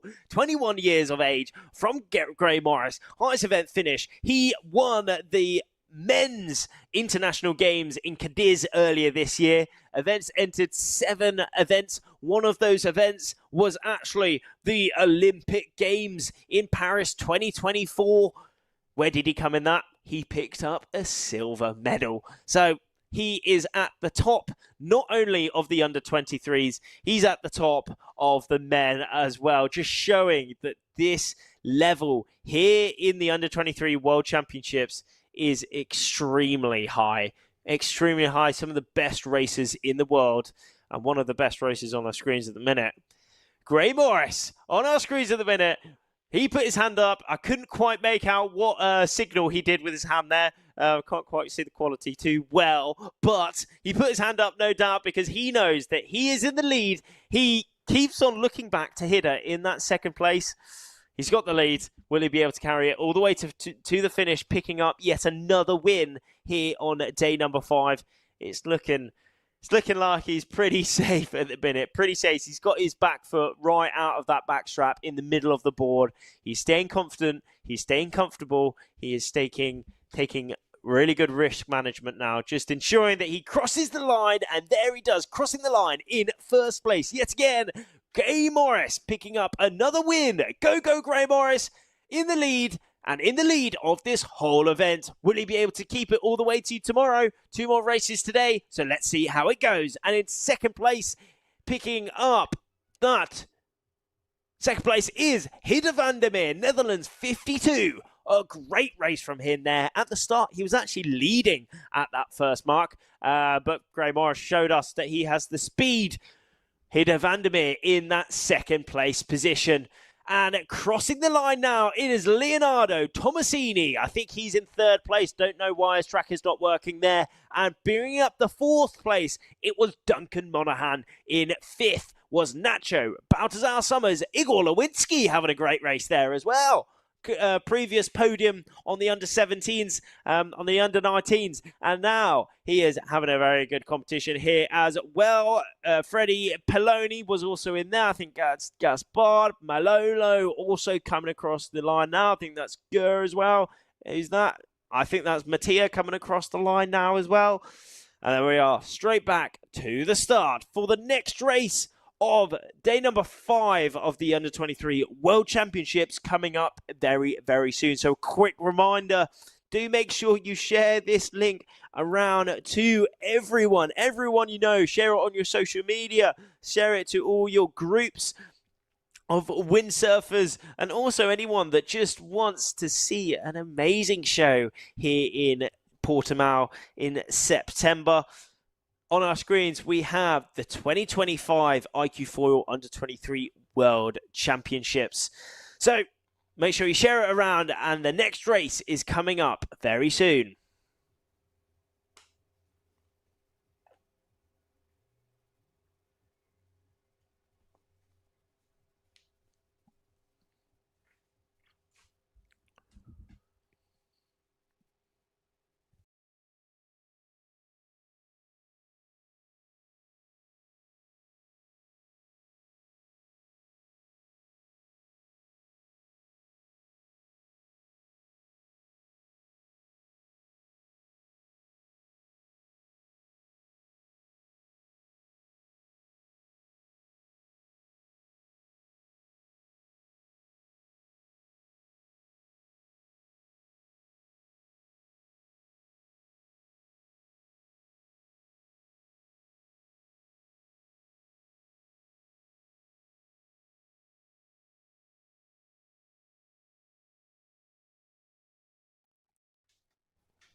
There we have the results from race number 16 for the Gold Fleet men. And in the lead yet again, it is Go Gray Morris from Australia. Australia 81 is his number, picking up yet another win, sealing his place in the overall event lead. In second place, we have Hida van der Meer from the Netherlands. Leonardo Tomasini in third place overall. He is wearing the blue bib today as he came in that second place overall. Duncan Monaghan in fourth, wearing that red bib as he did come into third place. God, Duncan's having a good one this event, isn't he? Go, Duncan. Epic lad. In fifth, it is Nacho Baltazar Summers. Spain won. He was the representative of Spain in the 24 Olympic Games. So another really well accomplished rider. Igor Lewinsky in sixth place overall as well. Multiple international podium placer. Federico Poloni, last year he almost won he did win every world, won Euros, worlds, both world championships for the under-19s. Now putting himself in some great places in the under-23s as well. That's a good thing about this event as well. We got people from young age all the way to we have on the mega young spectrum. We have Medea Falcioni, only 14 years of age, and then we have 22-year-old people also within this competition, as this is the Under-23 World Championships. And there we are, away for race number 2 for the women, upcoming now, and it is looking like a good start. Everyone is putting in a huge amount of pumps. Down this bottom end, we have Manon Pianazza, France 712 on our screens at the minute. Definitely getting a clean start off on that pin end at the minute. It's all looking very close though. Straight away, everyone is putting in some big stints, big work, trying to put themselves in a good position straight away within this race. French rider on the Patrick Sale, one of the Lone Rangers, going off onto the right side of the course. No chance I can make out the number. I think it's a single digit number if I do say so myself. And then that is Garance, if that is a single digit number on that Patrick Sale. I think it is. That maybe is a great decision from her, because looked like she was the only one who actually decided to go off onto the right side of the course. So if that pays off, we could be seeing her at the top of the fleet at the upwind mark. But it all depends if she gets that gets that gust or gets that shift. If it is Garance, she's only 16 years of age, so another extremely young rider. There we are. Now I can see the number. That is France 5 on our screens at the minute. That is Garance Chatelier Daisy from France on our screens at the minute. A very up close shot here showing us that she is just cruising out onto the right side of the course at the minute. A little look upwind to see when she is on that ley line. She's also on that Patrick Sale, which is another wicked thing about the iQFoil class, is that this equipment can have any manufacturer have their logos on it. So we have the Severn sails here, we have the Patrick sails, we have the boards here. Garance is using a starboard board and a starboard foil, but we're also seeing a Patrick board, Patrick foil. We've also got a Future Fly board here as well from one of the Dutch riders, Max, and then we're straight back to the other side of the course now. Italy 4 is looking like she could be in the lead. Linda Oprandi, Andrea Torres also in the top there. Spain 3-4-5. And Manon Pianazza, France 7-1-2 also in amongst of that top 3 there. But Linda Oprandi having such a good race so far. But remember, anything can change. As we just saw, a big change straight away. Manon Pianazza has now taken the lead. And we're going straight back to Garance. Let's keep our eyes on Garance to see if she has made a good decision about going off onto the right side of the course. She, as you said, it looks like she's the Lone Ranger on the right side of the course. Currently in a lull, but soon she is going to be hitting that gust. And there is where she will gain a few knots in overall VMG from that stronger wind. It's looking like she's on that ley line too. But It's looking close, eh? Looking close. Will she be able to make that ley line? We will be finding out very soon. That yellow mark is exactly where she is heading to. She'll be looking through her sail at the minute. Where is the other pack coming? Where is her teammate Manon Pianazza coming? The other leader. Where is Maya Gisler in second place? Where is Linda? Where is also Amy Bright? Also, well, there's everyone coming through, isn't it? Everyone coming through. Here is that pack. And there's Garance. It's war. Look at this. She's right up the top now. Garance, only 16 years of age, going through to that upwind mark. I'm pretty sure she's 16 years of age, either 15 or 16 on our screens at the minute. But there she is. I mean, keep her eyes peeled on the left side.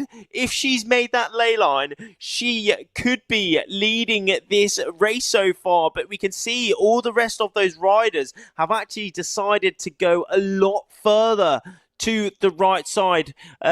Maybe that ley line, maybe Garance on the left side of our screen has just underlaid it a little bit. That would be absolutely heartbreaking if she has. Hopefully she gets a gust to push herself up to that. Garance now putting in some pumps. Hopefully she can make it. Remember, Garance is on the starboard side. All of these riders now going towards that ley line. Who is going to round in first place? Wearing the red bib, it is looking like it is Maya Gisler. Manon Pianazza in that second place, and Tuva Oppedel also in amongst the top. Now in that third place position, Sophia Meyer also up the top inside of that top 5. But it's looking like in the lead, it is Maya Gisler snatched the lead, and Manon Pianazza definitely took an earlier, a deeper line straight away in that downwind little leg there. Manon Pianazza deciding to jibe off a lot earlier as well, going off onto the left side of the course. So it's going to be very interesting yet again. Both these athletes, well, all these athletes can go onto the left side of the course, onto the right side of the course, because diagonally to the wind is the fastest point of sail. Oh, Tuva Oppedel on, oh no, that's Maya on our screens at the minute. She is certainly in a little bit of a lull now at the minute. When will she be able to get back into that gust? Now she's in that gust. Now she's in that speedy position. And now she's back into that defensive position. Got the pink helmet. I saw her helmet yesterday. She's got some cool painting on it as well. I wanted to ask if she drew that painting herself or not. But quickly her coach was like, no, need to get some food. So a great support network behind Maya here as well. And that was the thing. They all finished very late last night. They were all off the water. I think it was about 8 o'clock, all leaving the venue at around 9 o'clock, just because that wind came in late. But that made for some epic shots because the sun was beaming down throughout the day. And you know what that gave us? That gave us a dreamy sunset. The sky was orange. The water was blue. The contrast was just perfect. And then against these red sails, against the speed, against the pure adrenaline of these athletes was absolutely second to none. And yet again, we have an awesome show for all of you out here on day number 5 of the... Oh, threading the needle there was Mina Mobeck. Straight past Emma Milen there. Emma on starboard there. And France 5 on our screens at the minute. I'm pretty sure, if I am not mistaken, that is Garance still having a great race there. So her deciding to go off onto the right side of the course certainly paid. I think she might have made that ley line as well, meaning that she is in a very good position overall. Going off on the left side of the screen is our current, well, maybe not leader actually. I think the first and second has now split. There's Garance going across the screen. Shout out to Garance, having a great race so far. Carola Qualasanto and also Marion Coutier in there, but still in the lead is Manon Pianazza. Pianazza. Manon Pianazza is a very well accomplished rider as well in 2023, if I am not mistaken. She was the under 21 world champion. So, you know, we got so many world champions here. It is just the level is top tier. Well, of course it's top tier because it's the World Championships. It is the pinnacle event for a lot of these riders in the year. This 6 days of racing is where world champions will be crowned. And world champions, you know, that's a bucket list moment. Bucket list moment for all of these riders, you know, and a bucket list moment for just to be competing in this competition. The experiences that people are making. I mean, I'm having an absolutely epic time here in Portimao for this event. And I have to say, I am a little bit jealous of all these riders racing it out here. It looks like so much fun. You know, windsurfing, bottom line, is one of those sports that is just so much fun. All of these athletes go on the water. You know, of course, the amount of training that they do, dedicated training, pushing hard for this event. But all of the athletes just go out windsurfing for fun. You know, I go out windsurfing for fun because the release, the adrenaline, the connectedness you feel with nature is just second to none. And then you add a racing environment to this. You have a race course on the water where you are experiencing this speed, this unitedness with everyone is a feeling like nothing other.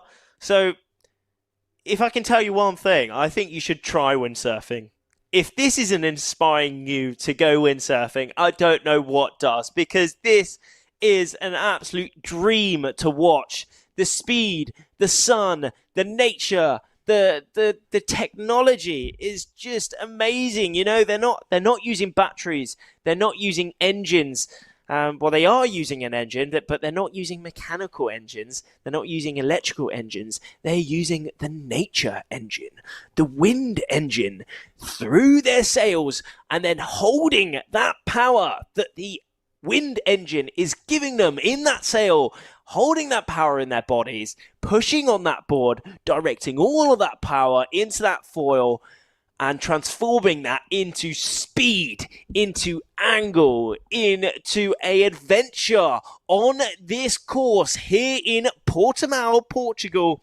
And here we are witnessing the second race for the women here on day number 5 of the Under-23 World Championships for the iQFoil class, the Olympic windsurfing class. It is 2025 is the year. The next Olympic cycle has started. The next Olympics is in 2028. We've just had the Olympics in 2024. We have 2024 partakers in this competition, and here we have Maya Gisler putting in some pumps. She was trying to push that other rider, didn't quite make out who it was. It could have been Linda there.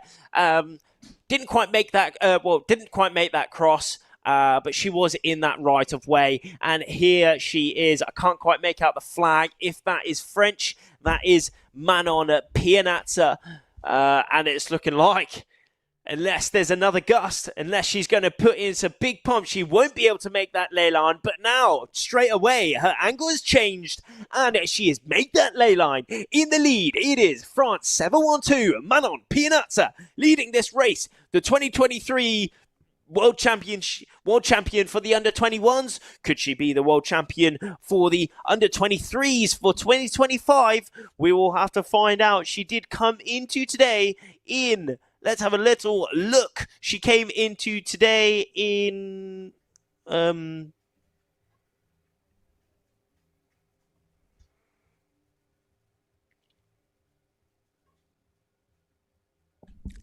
place. 17th place, if I do say. Oh no, she was actually BFD in the previous race before, unfortunately.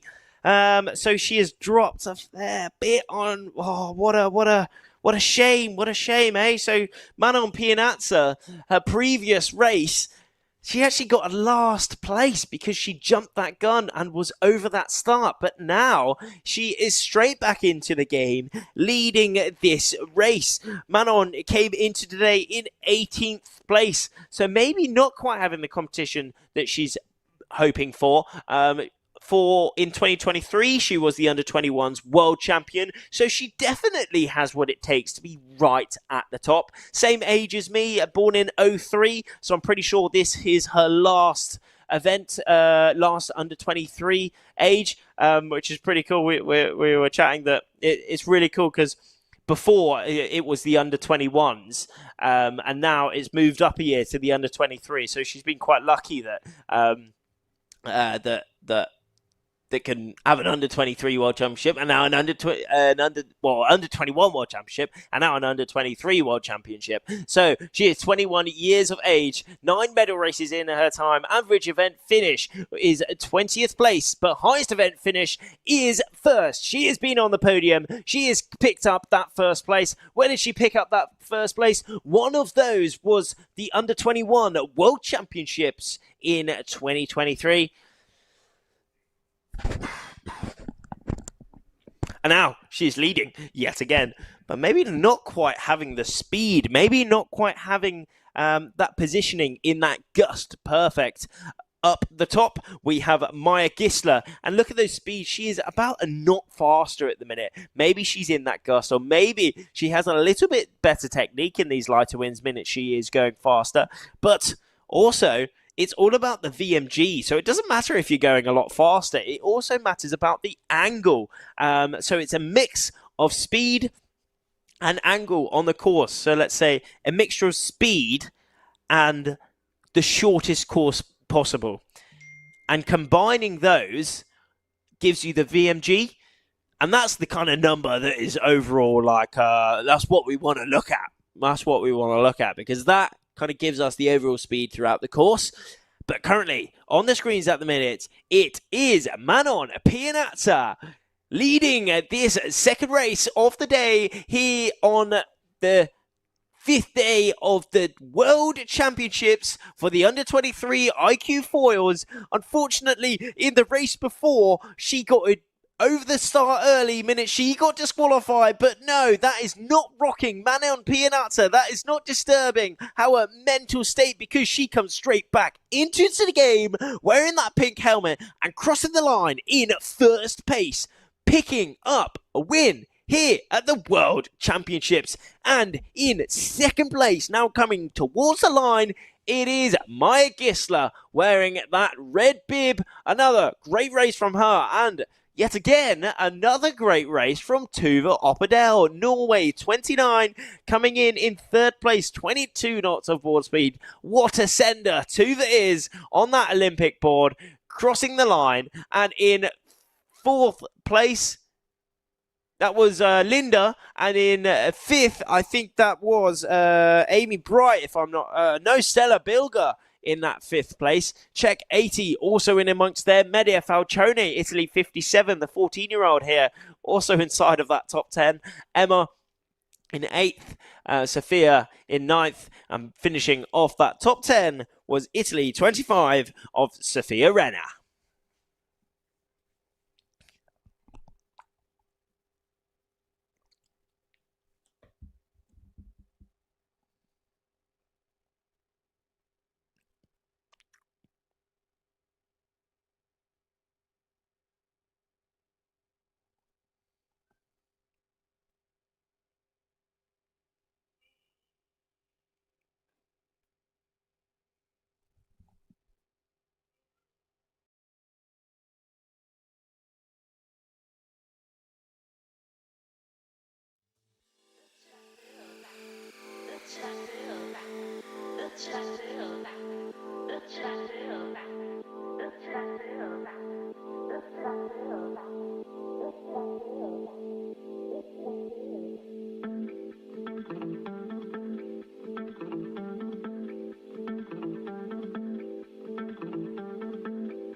And we are back into the game yet again. It is non-stop racing here. So, going to those rankings of the previous race. Race number 16 for the women. It is Manon Pianazzo who picked up the win. Both Norwegian riders, Maya and Tova, finishing off that top three. Linda having a great race in fourth. Stella in fifth. Nella Sadilkova picking up that sixth place. Media, the 14-year-old, in seventh. Eva, Sophia, and also Sophia finishing off that top 10.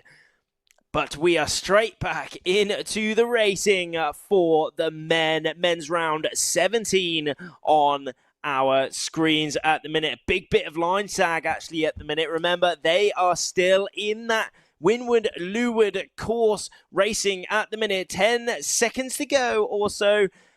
Yellow flag is up and we are on a big bit of line sag actually. And here we have a big group actually. Big difference of port riders to starboard riders. Will there be any crosses? It's looking like one rider threading the needle there and making it through. Who is that? All three French riders. No, I think Val's in there. I think Bernat's in there. Also, Gaspard is in there. Everyone is in there. Italy, 830. Mattia Ciancella having a good one as well. Poland, 3 something in there as well. Can't quite make out the number. But if I am correct, that is Nacho Balthazar Summers really threading the needle, making his way through that pack on that port side. Now remember, the port and starboard actually have a rule. So whoever is on port doesn't have right of way, so they need to stay clear. So that's where it's pretty sketchy indeed, because if they crash, it's their fault. And that's one of the many rules that we have here in iQFoil, just to keep racing safe and keep racing fair. It's really important to have these rules, and same like in any kind of sport. We have rules, so there is fair racing, and we keep things safe. Because at the end of the day, here we've got this is extreme sport. Look how fast they're just flying over the water. Like, it's just an absolute marvel. It's an absolute marvel to behold, because they're going so fast over the water, just hanging off that equipment, pushing this equipment to the absolute max it possibly can, getting as much speed through it. I mean, even in this light wind, they're going to be pushing 20, 30 knots or so. And if you come off at that speed, it's you know about it. You really do know about it, because that's I don't know the conversion in the top of my head, but that is fast in kilometers an hour. That is extremely fast, and you're just right next to the water. And at that speed, you know, maybe you jump in off a swimming pool, you touch the water, and it's good fun. But when you come off at this speed into the water, it's a slightly different story. I mean, we see lots of crashes because, let's see the attack. Or not quite the attack that that we've seen from Nacho before, but there is no slowing down from Nacho on that attack there. But yeah, as we said, I mean, there are a lot of crashes in this racing because these riders are pushing the limits. So in this racing, we are not actually seeing too many crashes because these riders have been training so hard to compete in this competition. And when you crash, you lose so much distance, and sometimes that can be a write-off of a race because you're super far back. But in any sport, to progress, you always need to find the limits. And to find those limits, you have to overstep those limits sometimes. So overstepping those limits within the sport can sometimes mean not foiling, can sometimes mean crashing. But all these riders, every one of these riders will have overstepped those limits at some point in time, because I mean that's a part of life, isn't it? Because when you find those limits, you learn so much, and each and every day for these riders, they will be learning so much every day because they will be pushing those limits finding out what works, how they're going to be winning these races. Someone who's winning these races just consistently and is now put in their tack is Gray Morris. Go, Gray Morris. Has he made that ley line? Also, Duncan Monaghan putting in an absolutely perfect tack in there. Also on that ley line now, but on the left side of our screens, it is Germany 9 having a awesome race. That is Max Corner in third place at the minute. Let's hope he makes that ley line. He hasn't been windsurfing too long. I remember his first international competition in Silverplana, and now he is right up at the top of the Gold Fleet. But it's still Gray Morris in the lead, and it is Germany 9 in second place, it's looking like. Go Max, having a corker of a race so far. Will he be able to keep it all the way to the finish? Let's find out. But it is Gray Morris who's actually gone into a little bit of a lull here now. Closely followed by Poland 30. That is Igor Lewinsky and Max Beamer just gone off to the left side of the screen. And there he is, GBR 50 also coming through now. But you can see how close each and every one of these riders are.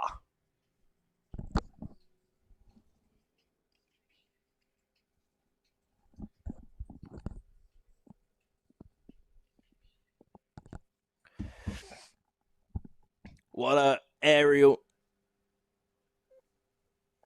And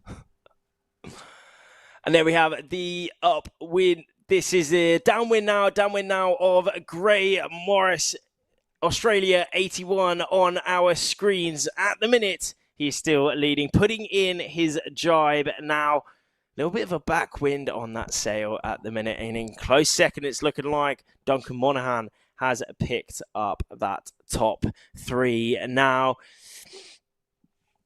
definitely off the back of our screens, there is some gusts coming down, though. Certainly some gusts coming down. I mean, on our screens at the minute, Gray Morris still putting in some big pumps to just seal his lead, defend his lead at the minute. There we have his stats again. 21 years of age. As we said before, he won the event in Cadiz, the International Games in Cadiz earlier this year, but not for the under-23s. It was actually for the men. So he is right at the top of not only the under-23s, but also for the men. Only 21 years of age as well. So he's got another bit of a... could he have a bit... I think he might have another year on the under-23s if I'm not mistaken, because it is under-23. But in that second place now is Nacho Baltazar Summers. Oh, not actually the best mark rounding there from Nacho there. Oh, look at that. A big kind of a battle here on the right side of our screen. And now we go straight to it. Gray Morris and Nacho Baltazar Summers. Gray Morris has defended his lead there. Nacho deciding to go for that earlier line, actually. But then realised maybe he's not going to make it, so he made his way back up, and now he's pumping. Straight away, we can see from that pumping, he's got a little bit of extra angle upwind from that, but still, Gray Morris is in that defending position. But someone who has certainly got an extra bit of upwind angle there is Duncan Monaghan in that third place overall at the minute. Igor Lewinsky also just past Gaspard there. Who are we passing now? I think if that was a Polish flag, that will be Igor. In third is Nacho. But in second now, it's looking as if that pumping, that upwind leg from Duncan here, he's really paying off. That extra bit of angle from Duncan here is looking like he is now in a very good position to Nacho here. It's going to be a very interesting position here because Duncan actually has the right of way when Nacho will tack because he is on... Oh, no. Nacho's going to have the right of way when he tacks because Nacho is going to be on starboard. He's going to have his right hand forward. And in that second place, it is Duncan Monaghan, but still in the lead. It's looking like he's certainly extended a little bit. 55 metres now he's got on that second place of Duncan Monaghan now. How's the tack from Gray? Whoop, whoop. Yeah, he's all good. He's all good. Gray is straight back up onto the foil. A little bit of touchdowns there.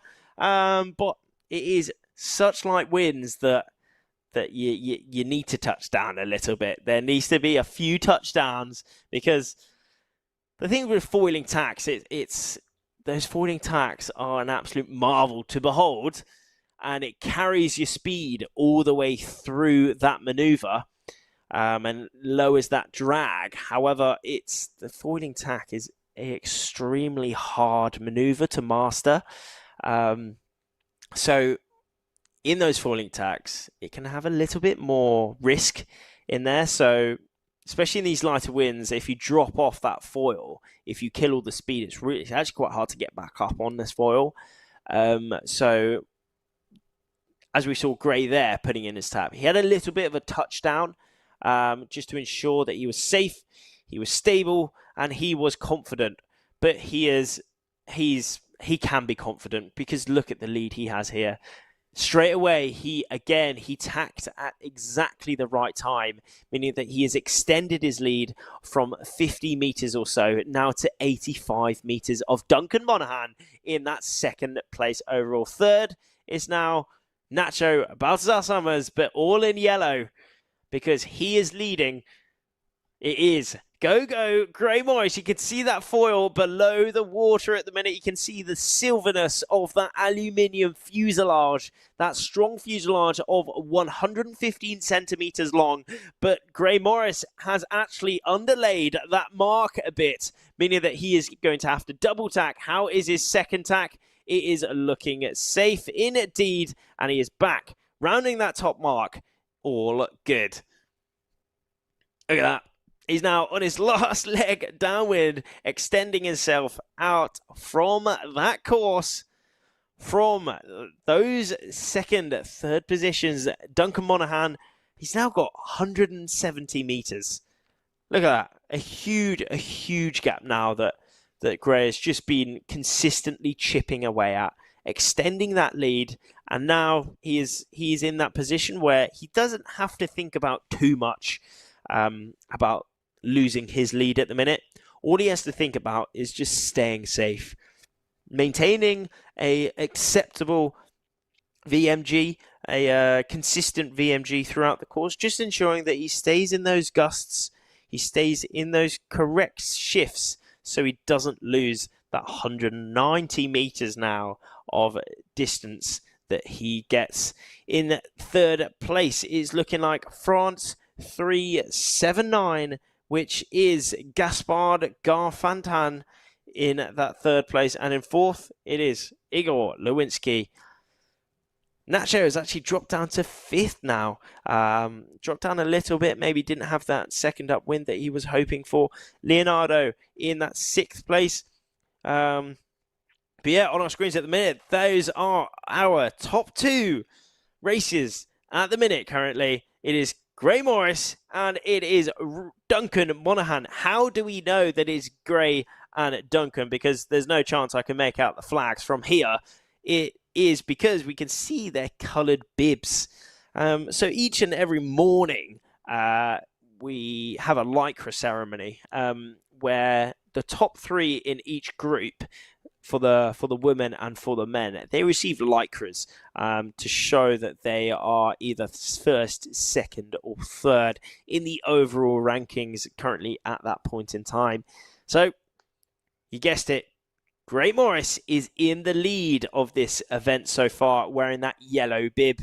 Leonardo Tomasini came into today in second place overall, so he is wearing that blue bib. And in third, it is Duncan Monaghan wearing that red bib. And now top two places are actually wearing those bibs. In the lead yet again, it is Gray Morris winning another race. He's just racking up first places on his scorecard at the minute. So many firsts, too many firsts to keep count of actually. He's won every race he's done so far within this day number 5 of the Under-23 World Championships. And look at the lead he's got here.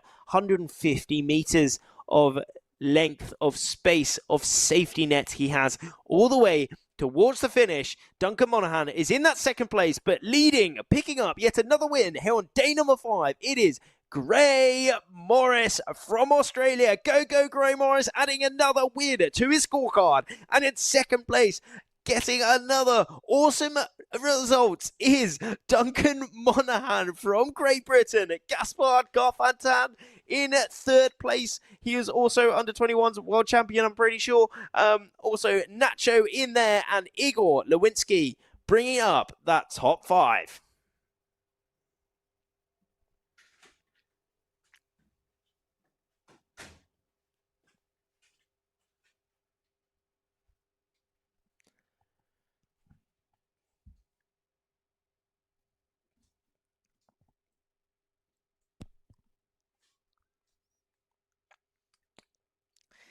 And there we are back to those overall rankings for race number 17. We are just absolutely rattling through these races here in Portimao. Why are we rattling through these races? Because the conditions keep on delivering. We have wind, we have sun, and we have prime iQFoil racing conditions. It's extremely light winds out here, but we still get going. And leading that last race, picking up another win, it is Go Gray Morris. In second place, it is Duncan Monaghan from Great Britain. He's having such a good event. It is so epic to see. Our under 21s world champion from 2023 is Gaspard Garfantan. And in fourth, it is the Spanish representative in the Olympic Games, which was now Nacho Baltazar Summers. Finishing off that top 5, it is Igor Lewinsky, also another international podium finisher in many events. Leonardo Tomasini in 6th place overall, another international podium finisher. He is wearing that blue bib. In 7th, it is Emile Roulet from France. Max Beeman getting a top 10 finish in 8th. Great race from in there. Freddie in that 9th place, having a good race. And finishing off that top 10, it is Com Joly from France.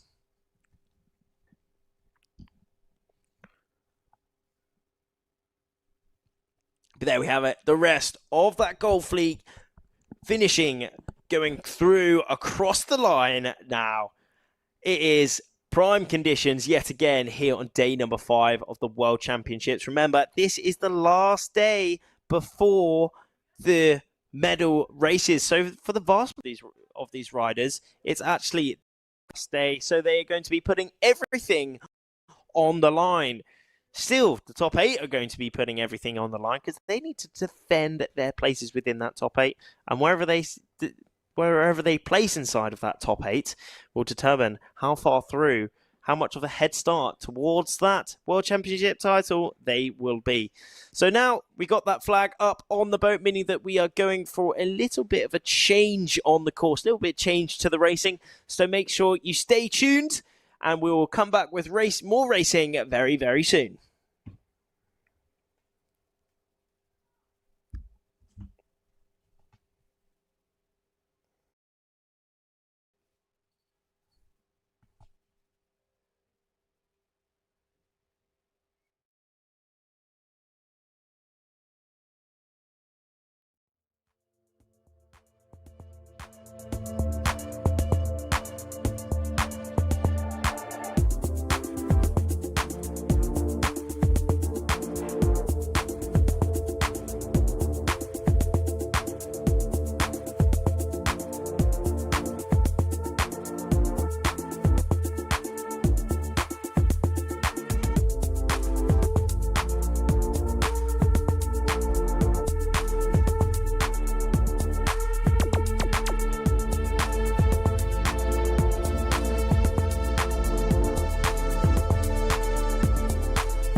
forget your lies.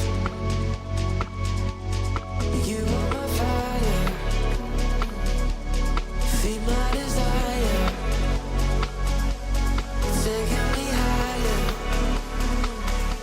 We don't need to try. Can you take me to the other side?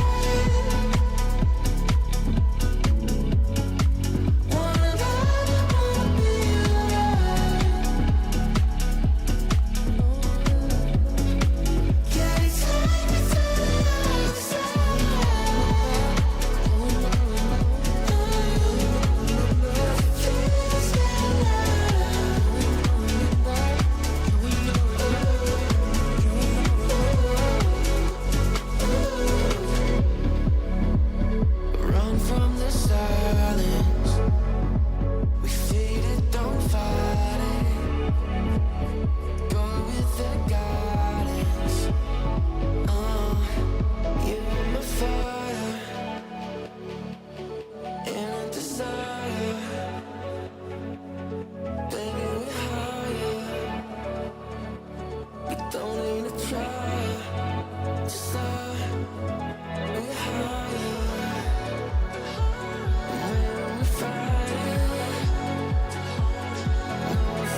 What a life.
And we are straight back into the game for more racing here on day number 5 of the World Championships under 23 iQFoil here in Portimao, Portugal.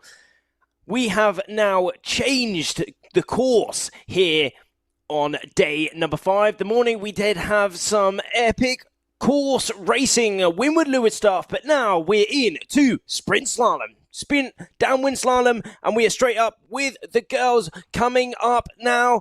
And we are inside the last few seconds, and there we go. Marion Couturier down that bottom end, France 11. And also, in amongst all the pack there, having one of the best starts with that is indeed Norway 332, Mina Mobeck. The current overall leader coming into today. Will she be able to lead all the way to the finish? We're going to have to find out very soon. But Medea Falcione down that bottom end. But everyone deciding to jibe off now because it is a general recall. So one or more people was over that start line, unfortunately, meaning that whoever it was is now disqualified. So yeah, a little bit of postponement now. We will wait to see who was over that start line. Or the riders will wait to see as well. They'll make their way back to that committee base, see who was over the start, and then we'll get underway with it. But there is that replay of the start. Who was over? Not too sure. But what we can say is that all of those athletes were pushing. They were pushing very, very hard. Carola Colasanta down that bottom end was very close, not actually foiling in the end. Marion Couturier was pushing as well. Will she be the one that was over? It is only speculation at this time, but it's looking like Marion was definitely one of the athletes there, just popping out, maybe popping out a little bit too much. But we'll have to wait to find out. So a little bit of waiting until we get underway with this next race underway. So do not go anywhere, and we'll see you very, very soon.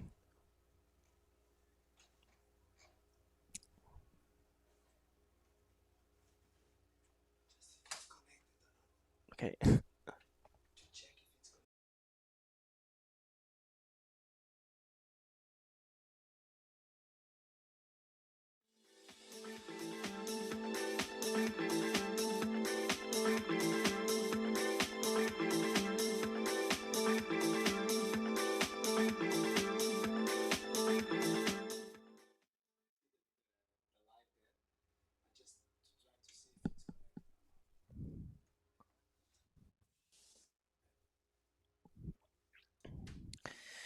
And here we go. As we heard, it was a general recall, meaning that one or more of those athletes was unfortunately over that start line. What we can see at the minute is that we are running the PD3 course, meaning that it is the downwind sprint slalom course.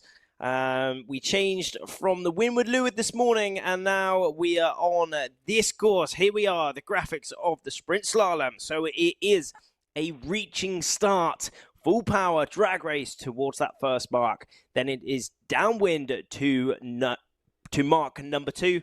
There is where we can see some big changes, some of the big tactical decision making happen as they make their way diagonally, as that is the fastest point of sail, downwind and upwind, followed by those 2 final reaches. So we actually have, it's looking like 2 riders over that start line. Unfortunately, Italy 239 and France 11. And unfortunately, that is Carola Colasanta and Marion Couturier who was over that start line. So they are now disqualified from that race, and we are going for a rerun of that start. Indeed, over early, it was Italy 239 and France 11. Marion and Carola just jumping that gun a little bit too much. So it was that general record. That's the thing about the racing here for the sprint slalom. As soon as there's someone over, we go to that general recall flag and then pull them out of that race to ensure that there is fair racing Fair racing for all. And there we are, back to the course explainer. So yeah, as we said, it is the reaching start to mark number 1, then downwind where they all split off, but then converging back to mark number 2, followed by those final 2 reaches towards the finish. So it's quick, it's power, it's extreme at this course. It's all about the speed. It's all about the tactical decision making on that downwind. And it's all about how hard you can push within those 4 to 5 minutes. That's the target time for these races, 4 to 5 minutes. So a lot shorter than the course races that we were doing this morning, which was aimed at 16 minutes. But that's just we swapped over because it's quite lighter winds now. Actually, it's really dropped off. If you can see on the course, it's easily under 10 knots now. It is extremely light winds out there, but these athletes are still flying around, which is just perfect to see. Absolutely perfect to see these athletes flying around, going double the wind speed, cruising around at full power on this course. And we are now on around 2 minutes until the start will be commencing. You can see that pink flag up on the boat. That signifies that we are in sequence for the women. You can see that orange flag, that is the warning signal, and also marks exactly the start line. And the black flag has just gone up, meaning that we are now inside 2 minutes until the start. 2 minutes to go until the women will be starting their next race here on day number 5 of the iQFoil Under-23 2025 World Championships. And look how close we are to the beach. Look how many spectators there are just watching this iQFoil action, this World Championship racing. Perfect view of them here. Got some nice buildings in the background as well. Some pretty cool rocks as well. Been walking on that pavement. There's like a nice pavement, yeah. A walkway all down the beach, and each morning to get to the venue. Been walking down there, and it's great. And even in the evenings last night, you could see the bars were popping off. It was pretty active, very active in this town, and just a prime location. I do have to say, I really, really love this venue here. We're directly on the beach. It's got a really nice beach atmosphere.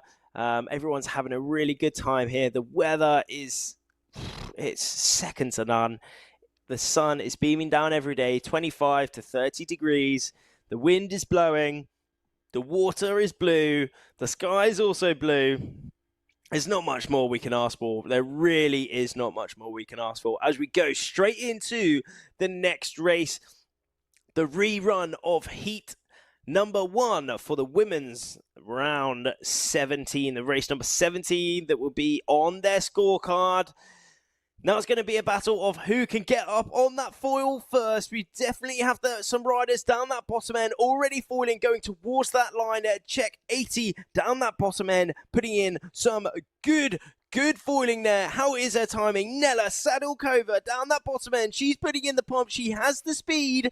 Closely in that 6th place, it is Garant having a good race in that course racing. Could she be having a good race within this slalom as well? She's putting herself in a really good position for that. Medea Falcioni, Italy 58. Sophia Renner also in there, but all focus going on to Nella Sadilkova, having such a good start there, showing that she has the speed, but also now on the right side, Sophia Renner, Italy 25, is also coming into the mix of everything. It is such light conditions out there though. 5, 6, 7 knots of breeze. It is so light, but these riders are still racing. They're still flying. They're still got the speed. Double the wind strength at least out here that these riders are flying at, all converging to that first mark. But it is Nella Sadilkova flying high on the foil and flying into that first mark in first place. In that close second though, it is Sophia Renner in 3rd. Medea Falcioni, the 14-year-old from Italy, putting in some big pumps, trying to fight Spain at 3-4-5, I think, if that's the correct number. That is Andrea Torres bringing up that 4th place. Both riders in that 1st and 2nd place deciding to jibe off very early indeed. Nela Sadalkova just trying to defend that lead at the minute. Wow, it's such light conditions out there though. There is almost no wind there at all, but they are still flying,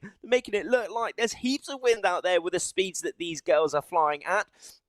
Nela Sadalkova from the Czech Republic. Yesterday, she was actually wearing the yellow bib as she came into the yesterday in 1st place overall. Just dropped down a little bit. I think she dropped down to 4th coming into today. But still right up at the top. Not much points separating her at all. Only 1 point off Maya Gisler, who came in 3rd place overall. But that's one of the great things here all throughout the week. These riders are pushing the limits. Every single point matters. And Nela Sadalkova on our screens at the minute, pumping into that jibe, ensuring that she has the power, she has the flow on that sail, on that foil to maintain the flight, maintain the speed all the way towards that bottom mark. But look how light it is. It is extremely light out there. Nela Sadalkova just fighting for every little bit of power she possibly can as she makes her way to that bottom mark. Thing that we have on the screens at the minute, that is Andrea Torres coming through. Let's have a little look at the leaderboard. 6-3-3-4. Oh, wow. Okay.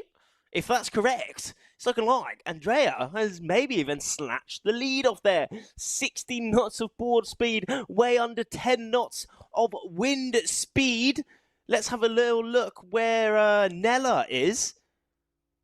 If we are seeing that correct, the girls who went on to the right side of the course might have actually went the wrong way. And Andrea Torres, Spain at 3-4-5, went all the way on the right, and she's flying all the way to the end. But I can see those boats coming through, those speeding ribs. Did you see that? There was a flag on the back of those ribs, and that is the November flag, meaning that we are cancelling that race, unfortunately.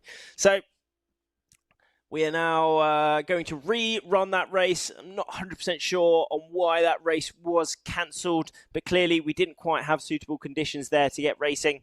So we will get back into the racing very, very soon. But, I mean, let's just focus on how light this wind is at the minute. There's almost no wind out there, and still these athletes are foiling. And okay, that is the flag telling the riders out there at the minute that they will be making their way back to the beach. That is the AP over H, over that red one, signifying to the riders that they will be making their way back to the beach and wait there for further announcement. So not enough wind, as we saw. I mean, now there's almost literally no wind out there. Still some are flying, and as we can see, the riders making their way back to the beach. The coach boats just helping their way back. So yeah, latest update is that the riders have been sent back to the beach and will be waiting for further announcement. So that is similar to us. We will be still staying glued to our screens, make sure you do, but we will also wait for further announcement. So I'll see you all very soon. Do not go anywhere.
course races were completed in record time. In the women's fleet, Mina Mobek and Emma Melend were battling it out throughout the day. The two are tied on points, but the official lead goes to Mina as she won the last race of the day. No, it's always good to start with the lead, so I'm happy, and just let's see how it goes the rest of the week. Yeah, I feel like it was a great day.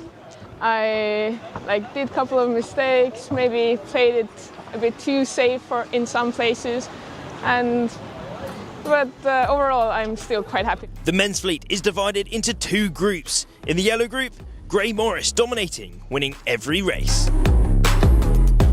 In the blue fleet, it was Federico Poloni coming out on top with 2 race wins. He is now close behind Morris in the rankings.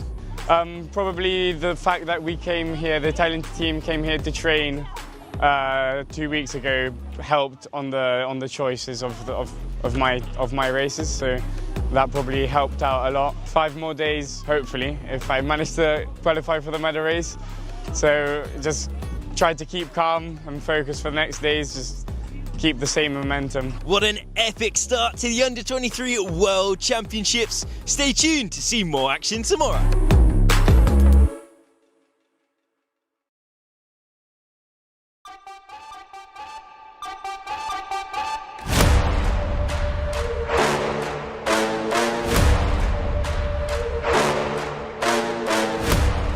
It's day number 2 of the iQFoil Under-23 World Championships, and already the wind is in, so it's looking like it's going to be another epic day here in Portimao. Before we get into the action, let's hear from the event organizer.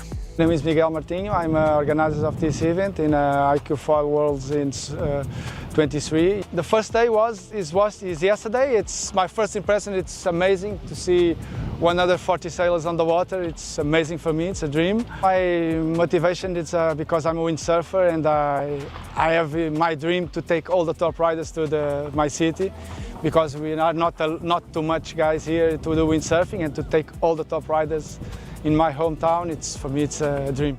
As promised, the wind delivered, and we got 4 course races in again.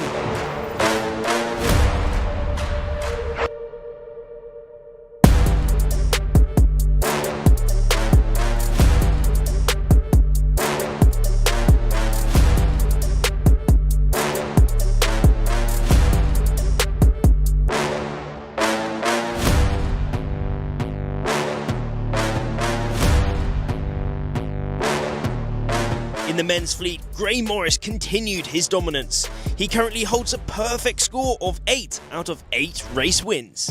Apparently my conditions, I've managed to win every race, which I'm pretty happy about. I'm probably the heavier one in the fleet, so I like my food, which means I keep on a bit of weight, and it tends to be my happy place. So the more wind, kind of the merrier for me.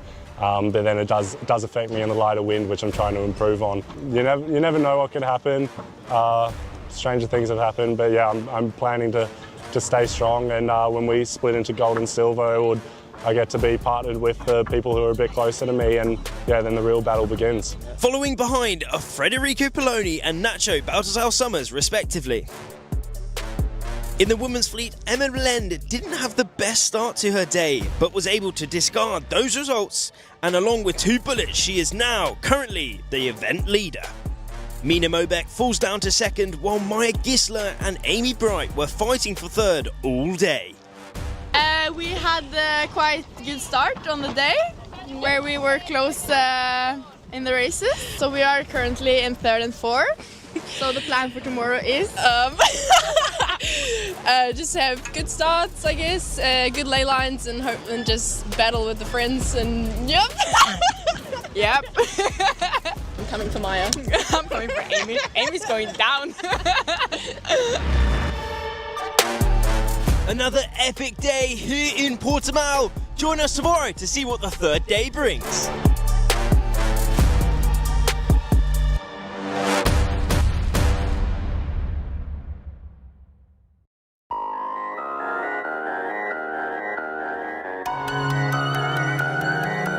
It's day number 3 of the 2025 iQFoil Under-23 World Championships here in Portimao. Let's recap some of the action.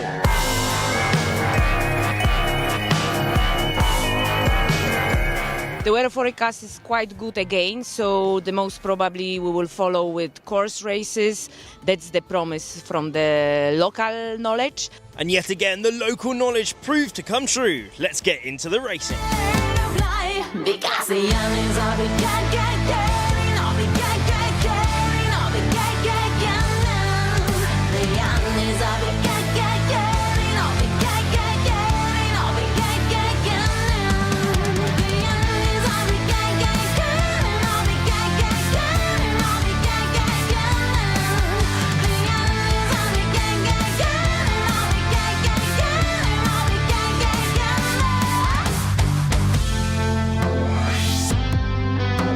In the women's fleet, the main story has to be Nela Sadulkova. With 3 solid races, she is now in the lead.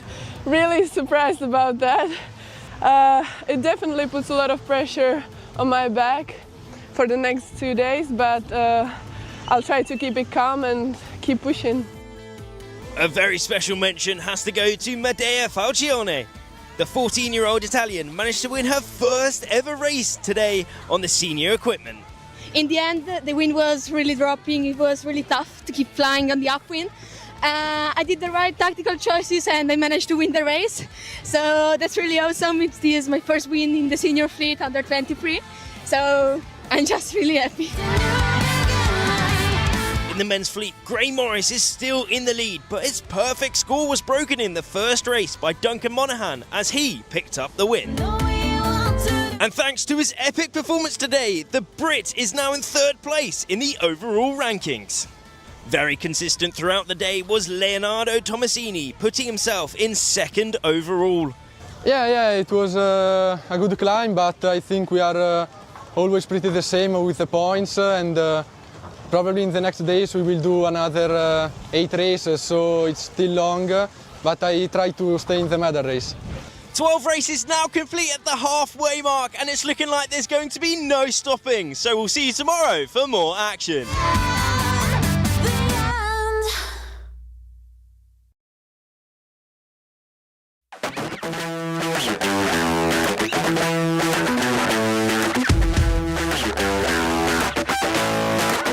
Day number 4 of the Under-23 iQFoil World Championships is upon us. Let's see what went down here in Portimao, Portugal.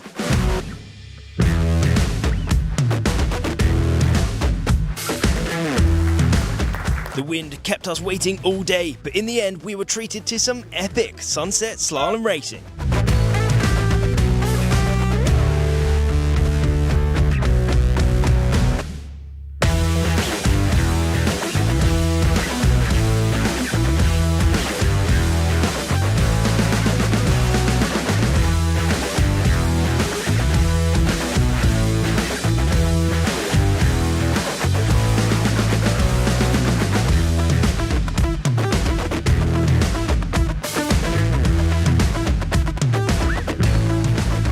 Slalom races were completed for each fleet. In the men's, races were won by Leonardo Tomasini, Bernat Thomas Cardell, Gray Morris and Duncan Monaghan. Everyone bar Thomas Cardell was in the top 3 entering today and remained in their provisional podium positions. Yeah, it was good. I had a 1st and a 3rd, so yeah, happy with that. Good consistent scores, so yeah. So I'm in 3rd overall at the moment, and that puts me into the semi-finals at the moment.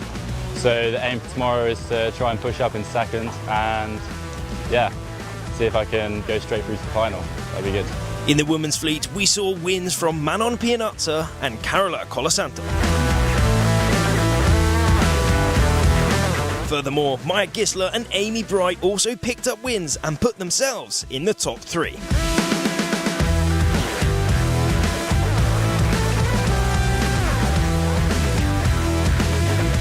Back in the lead after today is Mina Mobeck with 1 second place and a race she will discard. Maybe I prefer course racing, but it was nice to do some slalom also when we have been doing a lot of course racing to switch it up. So it was nice to do something else today. It's nice to be in the lead, and then I hope we have 4 races tomorrow, and then we will see if I'm in the lead after that. Yeah, it would be nice to be in the lead before the medal race. That's it for day 4. Tomorrow we have an early forecast, so make sure you stay tuned to the live stream in the morning and we'll see you there.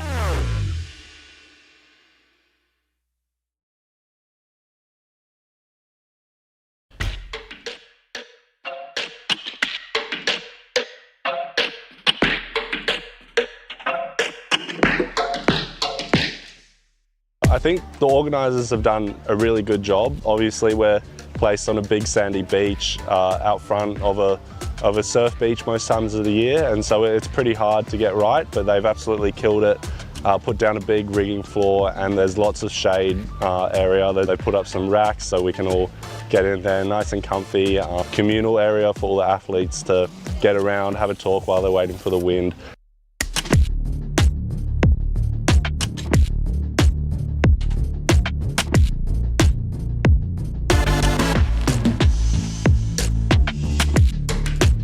And we've even got a group of volunteers who clean it all up for us. They bring us the hoses when we come in, they clean the sand off, and yeah, make us feel really special. So yeah, it's a great place, and yeah, I commend the organisers for what they've done.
In the silence before the storm, they rise.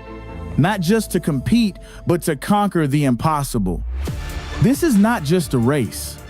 It's the pursuit of perfection, a battle of wind, water, and willpower. They come from every corner of the earth. The fastest, the fiercest, the most fearless. Riders who've trained their whole lives for this moment. Masters of balance, precision, and raw explosive speed. Foiling above the surface, defying gravity, chasing fractions of seconds, chasing glory. This is where champions are made and legends are born. Every gust, every jibe, the pinnacle of wind-powered sport, the apex of human performance. This is not just the future of sailing. This is the future of sport.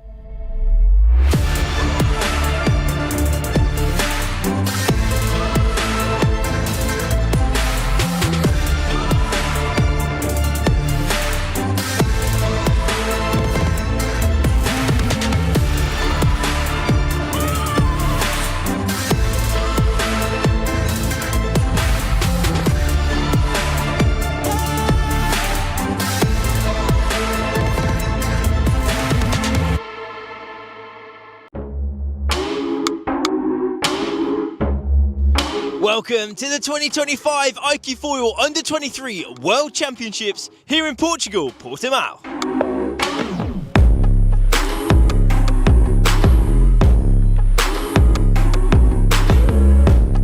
All 143 competitors from 30 nations received a warm welcome at the opening ceremony. This also gave us an excellent opportunity to ask a few of them about what makes this championship so special. This under-23 event is different because there's like a lot of the more older experienced guys, some of them won't be here. There's a lot more younger people here, and it's a good chance to try and like test your skills like on a fleet that's working up to being better and as good as the senior, but not quite there, so it's good. And that just makes it way more competitive for guys like me, who normally have to fight with the older, faster, stronger guys. I think there's going to be some good fierce racing going on for sure.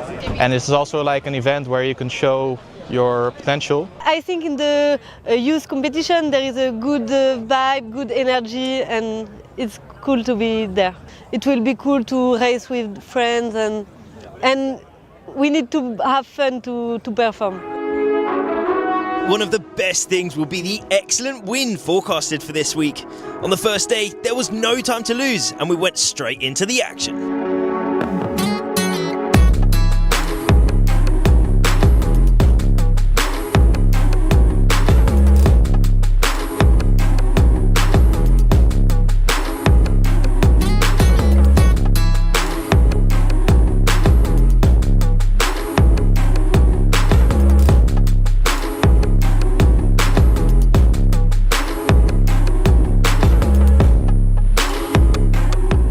Course races were completed in record time. In the women's fleet, Mina Mobeck and Emma Melend were battling it out throughout the day. The two are tied on points, but the official lead goes to Mina as she won the last race of the day. No, it's always good to start with the lead, so I'm happy, and just let's see how it goes the rest of the week. Yeah, I feel like it was a great day. I did a couple of mistakes, maybe played it a bit too safe in some places, but overall I'm still quite happy. The men's fleet is divided into two groups. In the yellow group, Gray Morris dominating, winning every race. In the blue fleet, it was Federico Poloni coming out on top with 2 race wins. He is now close behind Morris in the rankings. Probably the fact that we came here, the Italian team came here to train 2 weeks ago helped on the choices of my races, so that probably helped out a lot. 5 more days, hopefully, if I manage to qualify for the medal race. So just try to keep calm and focus for the next days, just keep the same momentum. What an epic start to the Under-23 World Championships. Stay tuned to see more action tomorrow.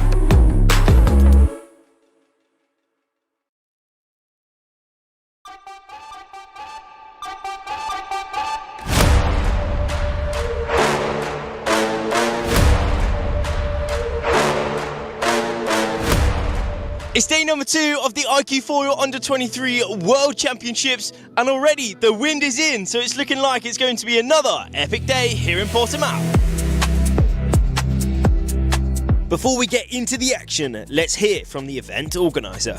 My name is Miguel Martinho. I'm organizer of this event in iQFoil Worlds in 23. The first day is yesterday. It's my first impression. It's amazing to see 140 sailors on the water. It's amazing for me. It's a dream. My motivation is because I'm a windsurfer and I have my dream to take all the top riders to my city, because we are not too much guys here to do windsurfing, and to take all the top riders in my hometown, for me it's a dream. As promised, the wind delivered and we got 4 course races in again.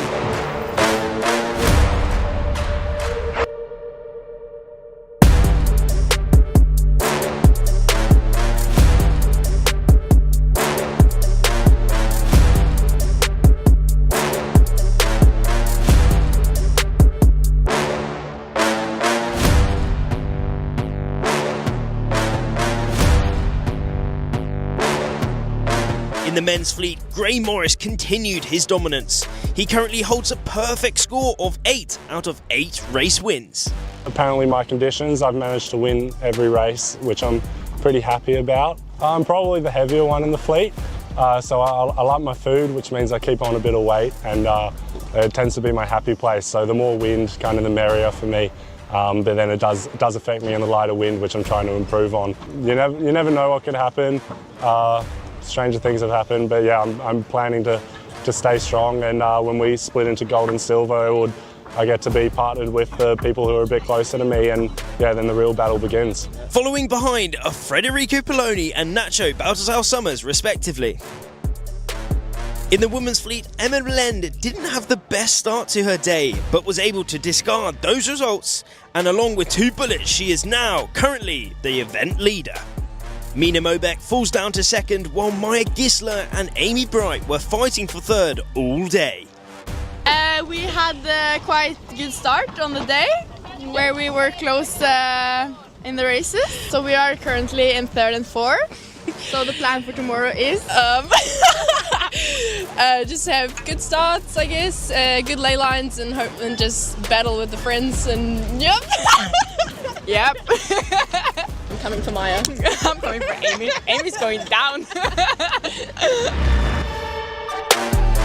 Another epic day here in Portimao. Join us tomorrow to see what the 3rd day brings.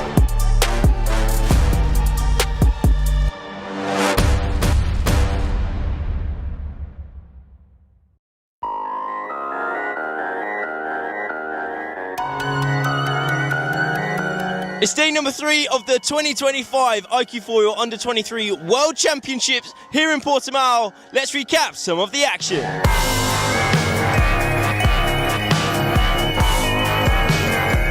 The weather forecast is quite good again, so the most probably we will follow with course races. That's the promise from the local knowledge. And yet again, the local knowledge proved to come true. Let's get into the racing. Because the young is all we got, all we got, all we got, the young is all we got, all we got, all we got, the young is all we got, all we got, all we got, the young is all we got, all we got.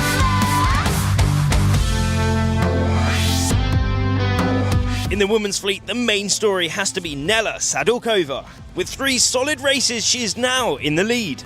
Really surprised about that. It definitely puts a lot of pressure on my back for the next 2 days, but I'll try to keep it calm and keep pushing. A very special mention has to go to Medea Falcione. The 14-year-old Italian managed to win her first ever race today on the senior equipment. In the end, the wind was really dropping. It was really tough to keep flying on the upwind. I did the right tactical choices and I managed to win the race. So that's really awesome. This is my first win in the senior fleet under 23. So I'm just really happy. In the men's fleet, Gray Morris is still in the lead, but his perfect score was broken in the first race by Duncan Monaghan as he picked up the win. And thanks to his epic performance today, the Brit is now in third place in the overall rankings. Very consistent throughout the day was Leonardo Tomasini, putting himself in second overall. Yeah, it was a good climb, but I think we are always pretty the same with the points, and probably in the next days we will do another 8 races, so it's still long, but I try to stay in the medal race. 12 races now complete at the halfway mark, and it's looking like there's going to be no stopping. So we'll see you tomorrow for more action.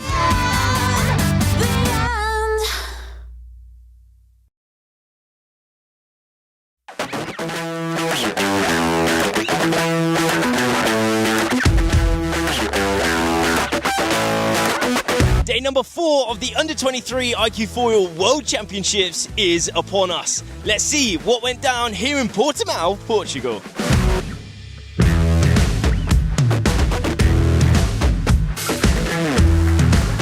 The wind kept us waiting all day, but in the end we were treated to some epic sunset slalom racing.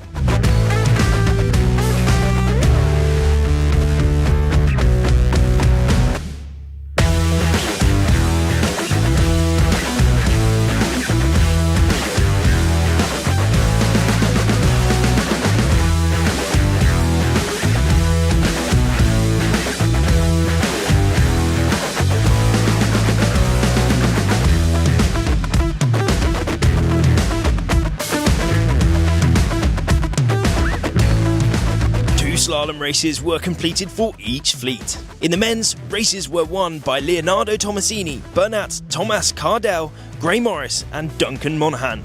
Everyone bar Thomas Cardell was in the top 3 entering today and remained in their provisional podium positions. Yeah, it was good. I had a first and a third, so yeah, happy with that. Good consistent scores, so yeah. So I'm in third overall at the moment, and that puts me into the semi-finals at the moment.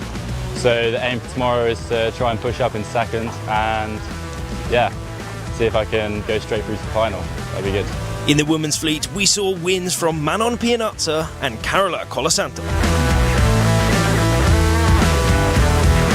Furthermore, Maya Gisler and Amy Bright also picked up wins and put themselves in the top 3.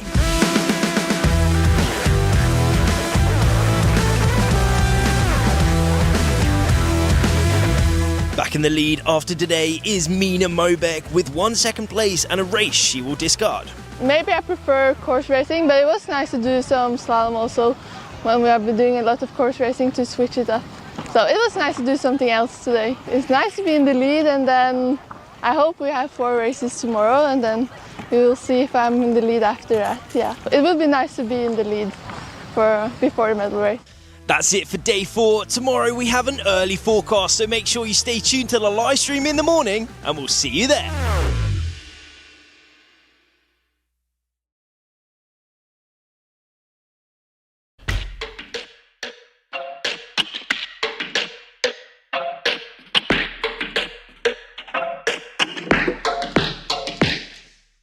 I think the organisers have done a really good job. Obviously we're placed on a big sandy beach out front of a surf beach most times of the year, and so it's pretty hard to get right, but they've absolutely killed it. Put down a big rigging floor, and there's lots of shade area. They put up some racks so we can all get in there nice and comfy. Communal area for all the athletes to get around, have a talk while they're waiting for the wind.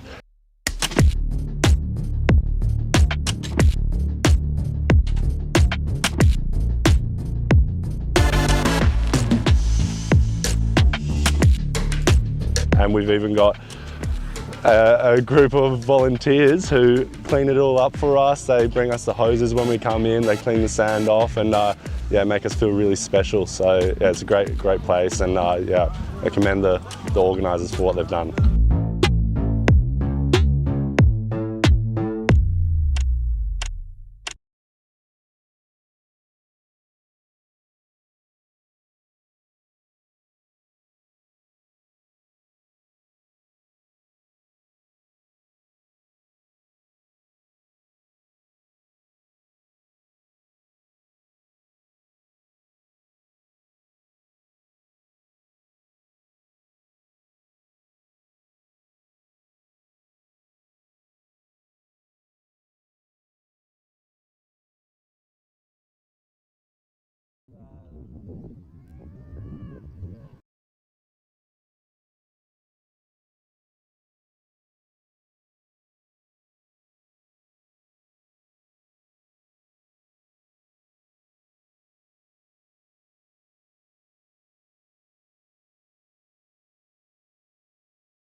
So it's day number 4 of the Under-23 World Championships. Currently waiting for wind, so it's giving us a perfect opportunity to walk around, see what the athletes are up to, waiting for the wind. Directly behind the camera, we have some of the guys from France. Garance, come on over. No, all right, Fabian, Manon, brother and sister. Come on, no talking on the phone. How is your time here in Portimao so far? We are enjoying a lot. Well, it's sunny, windy, perfect condition on the water. So I'm not competing, but I'm coaching my sister and the girl from France. So it's good to see all the young guns on the water to fight each other. And yeah, I'm enjoying, and sometime I can go sailing after the races. So it's perfect. Manon, how is it being coached by your brother? Is it working? Yes, it's nice. I will not say perfect condition. For me, it's too strong, but it's nice to be coaching with Fabien because he see a lot of things on the water, and because he's an athlete, so he understands everything. Exactly. That's one of the amazing things about here. Everyone involved in the sport has been windsurfing at one point, whether you're coaching, whether you're racing, or whether you're involved in the organisation. That's one of the amazing things. What is the plan for today? Do you think the wind is going to come through? I think yes. As every day, it will come from the northwest, thermal wind, I think. So we maybe will have slalom action. We are looking to see how it's going on for the French. Any goals today, Manon? Hopefully it will be windy, but not too much. For sprint slalom, it's perfect. Perfect. Well, thank you so much for talking. Good luck. Thank you. Thanks. Dreamy. Now, one of the amazing things about here in Portimao is that, look at this, we have food ready every day for all the athletes and all the organisation, which is awesome. And here we have some of the people making this competition exactly what it is. Some of the volunteers here dishing out the food. How is your time here with all the athletes from around the world? How does it feel? It's amazing. Yeah. Do you know any of these athletes before the competition? Are you racing yourselves? Yeah, I actually windsurf also, so yeah, I really like seeing them in person now, and yeah, I'm really happy. Well, my dad's a windsurf teacher, so he's told me about a couple of people around here. And you girls? Her dad is my teacher windsurf. I had never done anything of windsurfing. I didn't know any of the people, but it was interesting to be with them. Awesome, exactly. Are you a little bit inspired to go windsurfing, get that speed out there? Perfect. So thank you so much for volunteering here. It's great to see you, and keep the hard work going. It's epic. Thank you so much. Let's keep walking around. Cheers. Let's walk around to some of the athletes having a bit of that food. Got some pasta today, some fresh fruit. Yeah, what's going on? How are we doing? Currently waiting for the wind, no? Yes, exactly. A bit of patience, and I think it's going to come later on. So let's enjoy the moment for now. Can you tell us your role out on the water? Well, I'm checking the line, basically disqualifying people. All the ones who goes over the line, bang, out. But it's a good event here, no? The wind's been amazing. It's an amazing event. Everything is perfect. The conditions perfect. The environment, everything. The people is really great. I think it's one of the best events we have so far. It's been amazing. It's been amazing. Another awesome day coming up very soon. Cheers, Gia. Thank you. Let's keep it going round. So, Freddie, could we talk a little bit about what's going on here? We talked to you back in Sarapita, didn't we, about your sandwich, your lunch. What's the lunch for you today? It's just pasta, white pasta with oil and parmesan. Pretty simple. Pretty simple, but does it fill the spots? Yeah. It worked the first 2 days. Didn't really work out yesterday, but hopefully it'll work today again. So what was different about yesterday compared to the previous 2 days for you? Yeah, I think the wind was lighter and quite more patchy and shifty. So it was hard to get into the rhythm of the wind and kind of understand how the shifts were working. It was really tricky. I think I just didn't get into the right rhythm. So yeah, that probably is the reason why I didn't have amazing results, but I'll try to get back into the game today. For sure. Well, best of luck for that, Freddie. Cheers, man. Thank you very much, Rafa. Let's keep it going around the gaff. Now, one of the amazing things here at the World Championships is the venue. We are right on the beach, only 20 or 30 meters away from that water. And here we have the tent with all the amazing racks, perfect kind of logistics going on here for all the equipment to be safe and for them to get out on the water exactly when the delta goes down. Andrea, how's it going? What can you tell us a little bit what's going on here? Here. Right now, I'm just changing some things because it looks like we're gonna have lighter winds today. So yeah, changing a bit everything. And what are you changing? The rake a little bit, no, because we had windier days before, so I wanted a bit more of control, but now I prefer a bit less. So yeah, that's what I'm changing. So the previous days, I heard from some of the athletes that there was not so much lift on the foil compared to some days. Yeah, like this first day I came here because I couldn't say like any day before racing, and the first day I was like, oh, it's like no lift here, so completely the same. Like more shim, like it was crazy, like a bit of a shock, but yeah, it's good anyways, like perfect. We had good conditions, so perfect. Oh, exactly, awesome racing conditions out here. The sun's beaming down and the wind's been blowing. Yeah, completely. But yeah, we'll see today, no? Awesome, well, best of luck for today. Thank you. Thank you so much. Cheers. Let's keep it going. Vamos.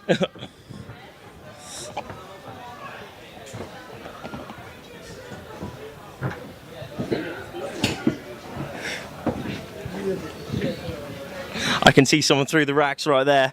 We're gonna have a chat with Tuva now. Oh, we got another family going on here. Little family meeting. How are we all feeling? Opdal family. Yeah, we're feeling great until I got this microphone up my face. Tuva, how is the racing going? You are the racer in the Opdal family right now. Maybe another racer soon. Well, before and soon. How's the competition going so far? It's been good and bad and good and bad and good and bad. Yes. What has been the difference between the good and the bad and the good and the bad and the good and the bad? I think going to the right side and then not crashing. Yeah. Not crashing certainly helps. Sometimes crashing can be a little bit fun, but maybe not in the racing, right? Not in a race. I wouldn't take that risk. Exactly. So, hello. You're back. Tell us a little bit. Yeah, I'm back to coach my sister, which is very exciting. It's a very different role than racing myself, but it's fun and it's cool to get another perspective as well. And being on the water in that rib here in Portimao, how is it? Seeing the conditions from the rib.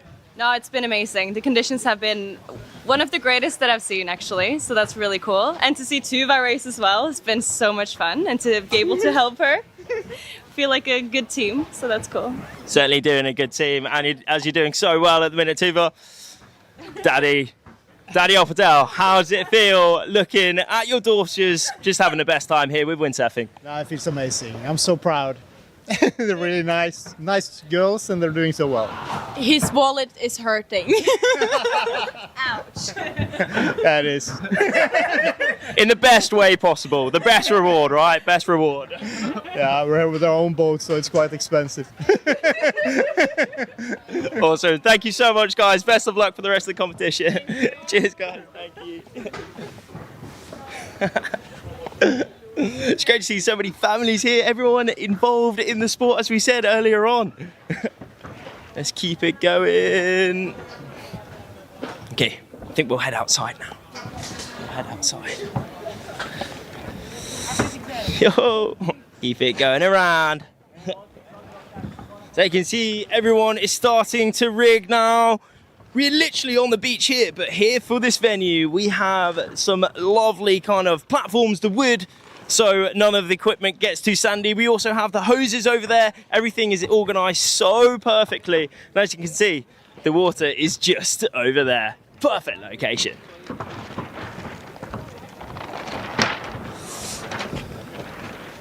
In the corner, we have a person of interest. Two people of interest. Duncan Monaghan and Henry Bloodworth. How's your competition going so far, boys? Yeah, pretty sweet. Yeah, it's going well. Enjoying it. Why? Beautiful place, great racing, good conditions, yeah. You're currently doing all right though, no? Come on. Where are you overall? Third overall, so I've got the red bib, which is pretty nice. Presented by Rafferty. Yeah. It's been amazing. Seeing these boys up here. Henry, how's it been on the water? Yeah, it's been good. We've had great wind, so that's been cool. It's hot. It's really hot. But yeah, racing's been wicked. 2 full days of racing. Fingers crossed some breeze today. Exactly. Fingers crossed for some breeze today. As we can see, everyone's already getting rigging as the wind is coming through. Any specific goals for today? Yeah, just keep a consistent series. That's the plan. Awesome. Yeah. Well, best of luck to that. Henry, how are you going to coach that? I'm coaching the girls, not Duncan. So we'll see. We've just got, hopefully, get some slalom races in. So switch up the format. Probably see a little bit of change in the leaderboard, actually, if we get some light breeze, because it's been pretty full on so far. So I'm excited for that. Awesome. We're all excited. Have a great day, lads. Thank you so much for talking. And there we are. Great to have a little bit of insights from all the athletes and also some of the coaches, along with some families as well. As we can see, this is an absolutely amazing event, amazing competition, perfect venue for the Under-23 World Championships. Let's get into the racing. We are testing new formats for LA, so we are working on a new medal race format. We are trying to make something that comes out fair for the sailors. So if you had a good performance week, we want to protect the leaders of the opening series. So we will still have a quarterfinal, a semi-final and a final, but different to before. We'll have 4 sailors at each stage and 2 advancing. So 2 advance from the quarterfinal to the semi-final and 2 from the semi to the final. Already in the final we will have the leader of the opening series and the second place from the opening series.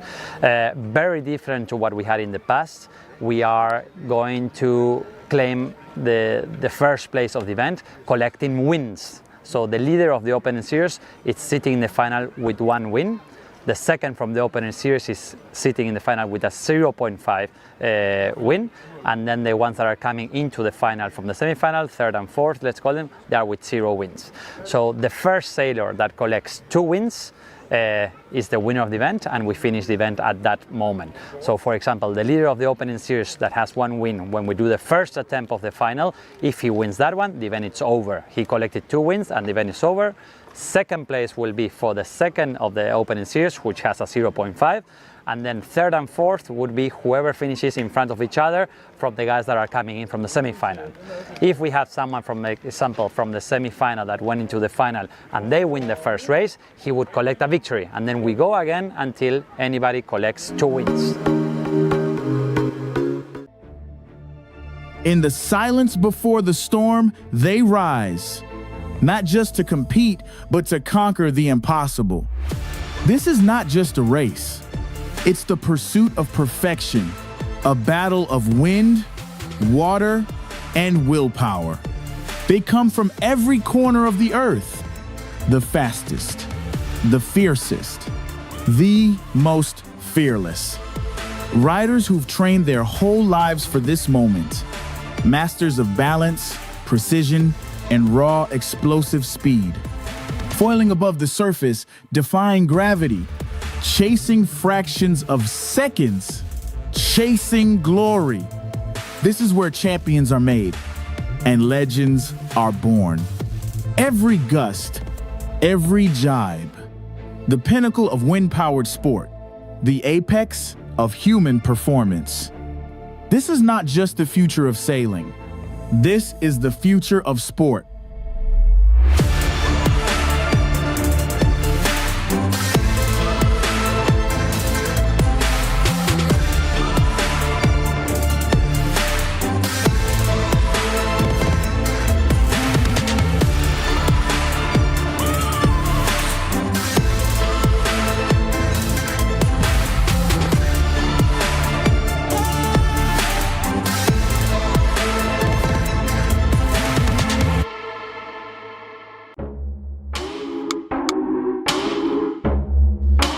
Welcome to the 2025 iQFoil Under-23 World Championships here in Portugal, Portimao.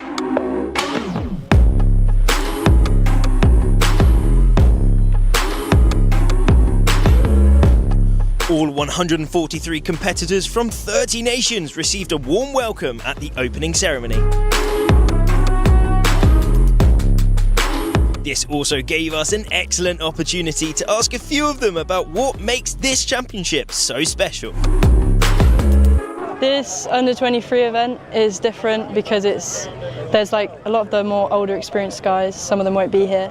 There's a lot more younger people here, and it's a good chance to try and like test your skills like on a fleet that's working up to being better and as good as the senior, but not quite there, so it's good. And that just makes it way more competitive for guys like me, who normally have to fight with the older, faster, stronger guys.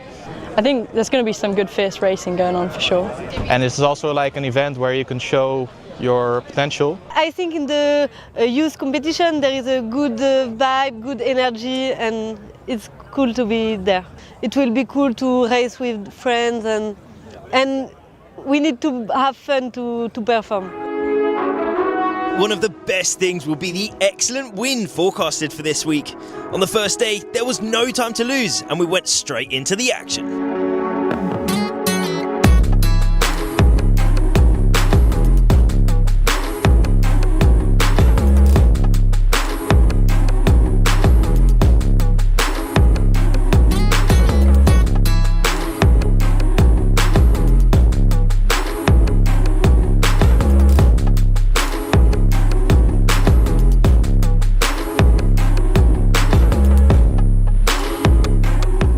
Course races were completed in record time.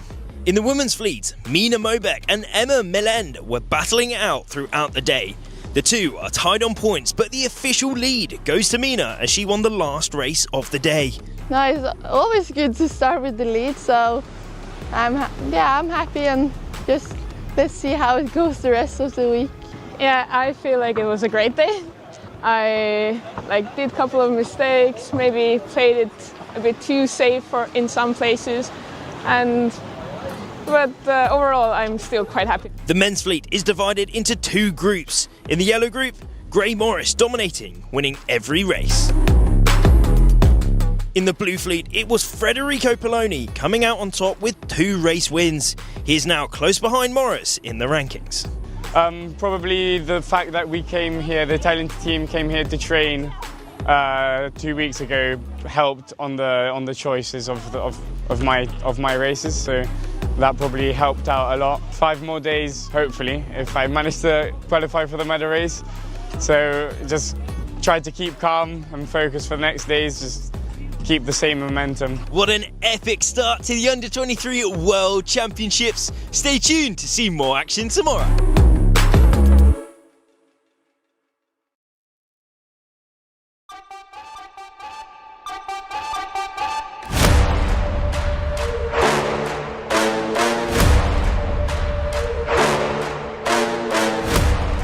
It's day number 2 of the iQFoil Under-23 World Championships, and already the wind is in, so it's looking like it's going to be another epic day here in Portimao.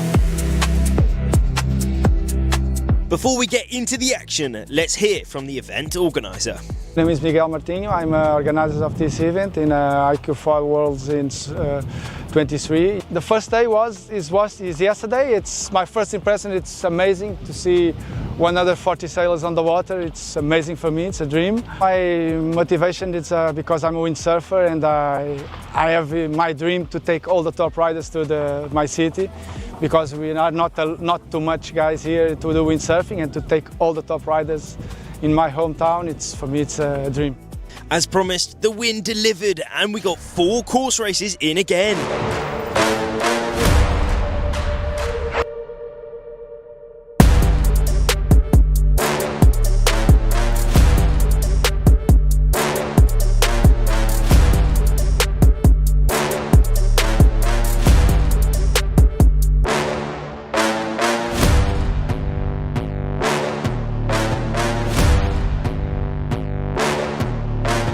men's fleet, Gray Morris continued his dominance. He currently holds a perfect score of 8 out of 8 race wins.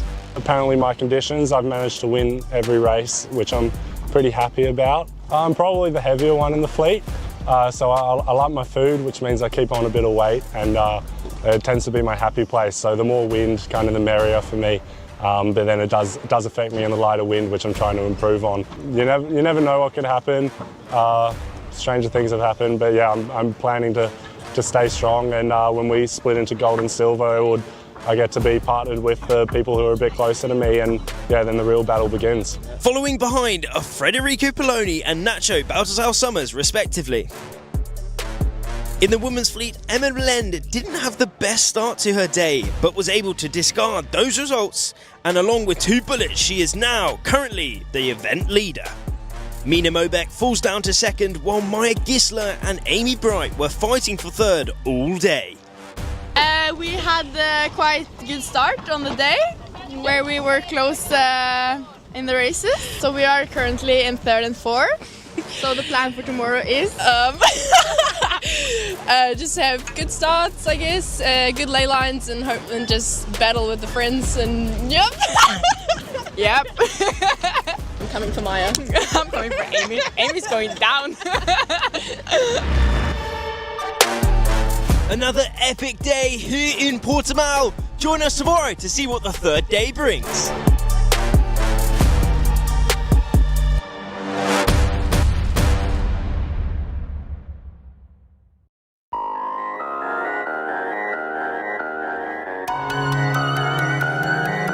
It's day number 3 of the 2025 iQFoil Under-23 World Championships here in Portimao. Let's recap some of the action.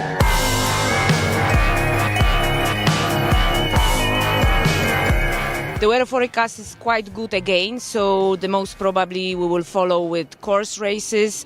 That's the promise from the local knowledge. And yet again, the local knowledge proved to come true. Let's get into the racing.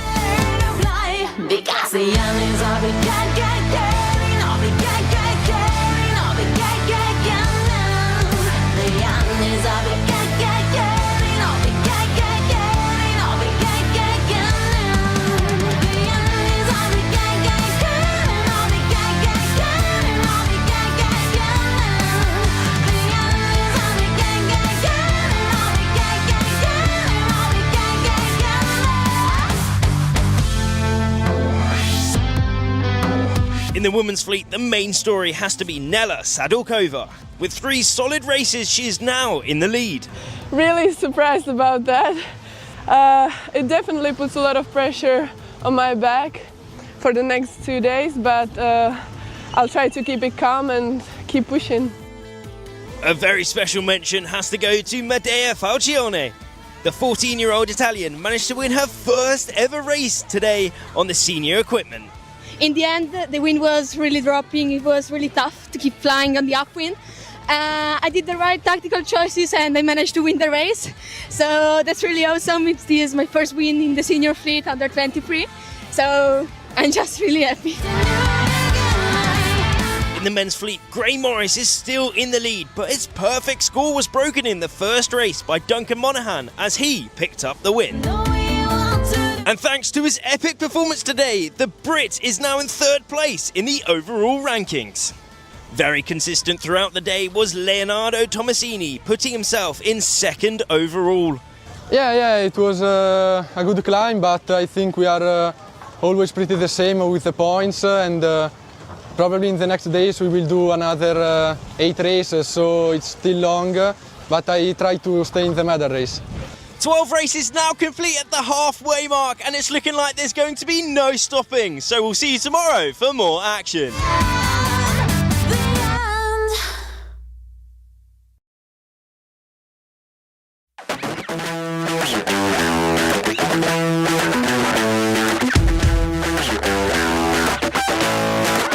Day number 4 of the Under-23 iQFoil World Championships is upon us. Let's see what went down here in Portimao, Portugal.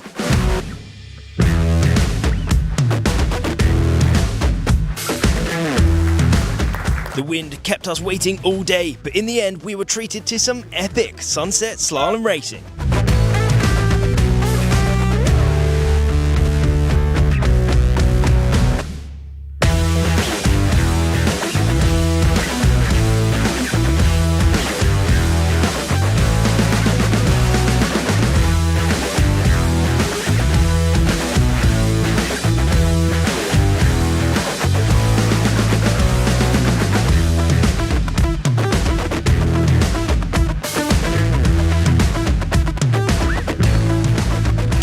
slalom races were completed for each fleet. In the men's, races were won by Leonardo Tomasini, Bernat Thomas Cardell, Gray Morris and Duncan Monaghan. Everyone bar Thomas Cardell was in the top 3 entering today and remained in their provisional podium positions. Yeah, it was good. I had a first and a third, so yeah, happy with that. Good consistent scores, so yeah. So I'm in third overall at the moment, and that puts me into the semi-finals at the moment. So the aim for tomorrow is to try and push up in second and yeah, see if I can go straight through to the final. That'd be good. In the women's fleet, we saw wins from Manon Pianazza and Carola Colasanto. Furthermore, Maya Gisler and Amy Bright also picked up wins and put themselves in the top 3.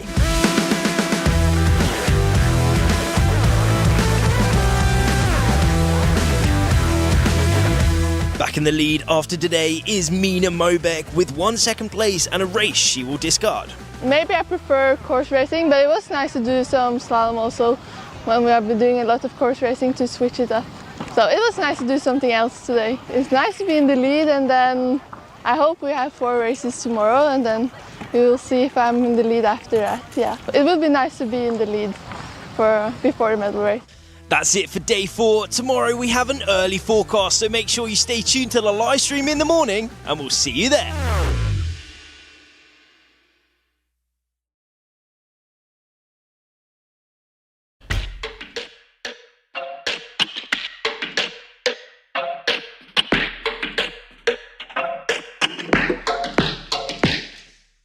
I think the organisers have done a really good job. Obviously, we're placed on a big sandy beach out front of a surf beach most times of the year, and so it's pretty hard to get right, but they've absolutely killed it. Put down a big rigging floor, and there's lots of shade area. They put up some racks so we can all get in there nice and comfy. Communal area for all the athletes to get around, have a talk while they're waiting for the wind.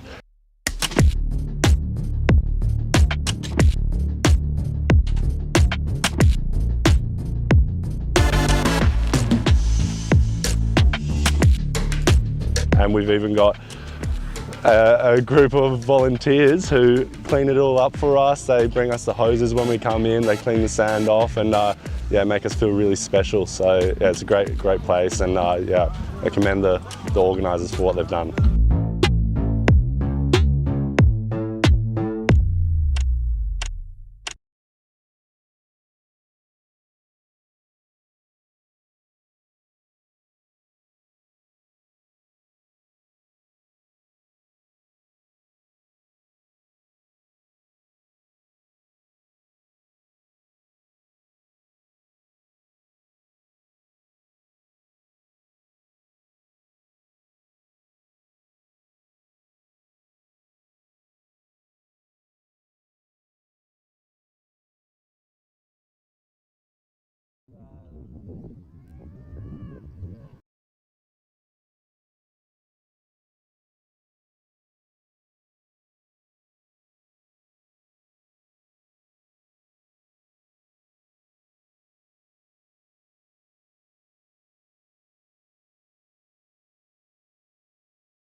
down tonight.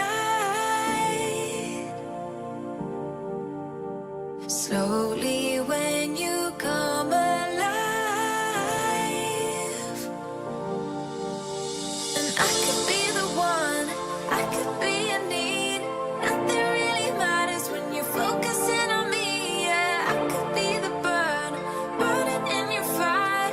Baby, follow me, we'll come alive.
days go darker, turn to night.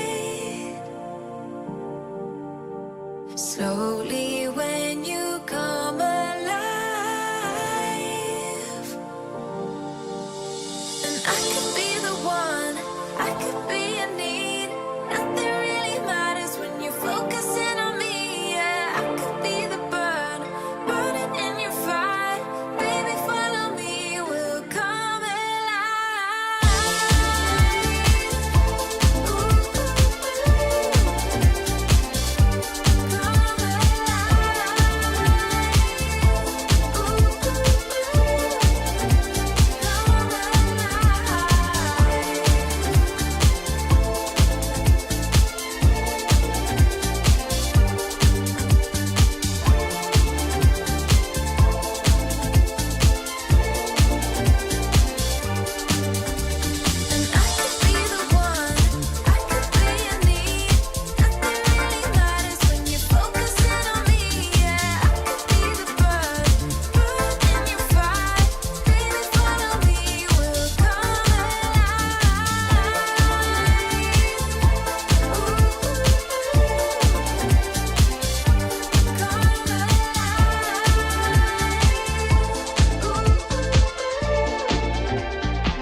forget your life. You are my fire, feed my desire, taking me higher. We don't need to try. Can you take me to the other side? Wanna love and wanna be alive. Can you take me to the other side?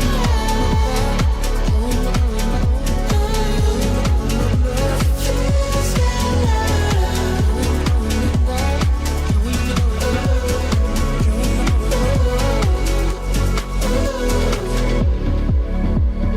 run from the silence. We fade it, don't fight it. Go with the guidance. You're my fire and desire. Baby, we're higher. We don't need to try. Just we're higher. When we fight, no surprising. Take me to the other side. Wanna love and wanna be alive. Can you take me to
Wonderful life.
tonight.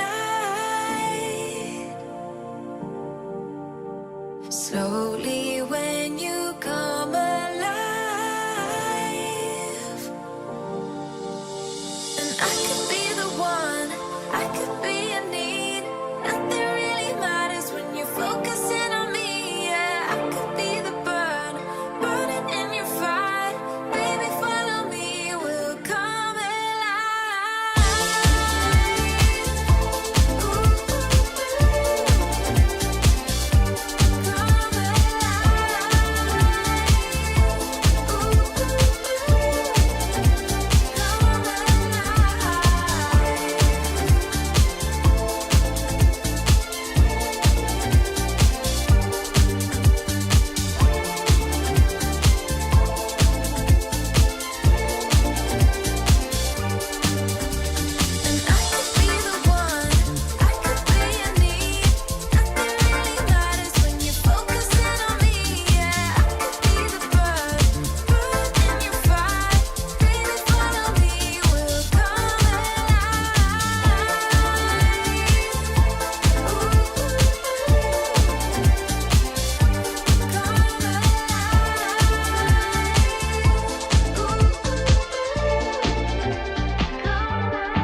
part of life.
days go darker, turn to night. Slowly when you come alive, and I could be the one, I could be in need. Nothing really matters when you're focusing on me. Yeah, I could be the burn, burning in your fire. Baby, follow me, we'll come alive.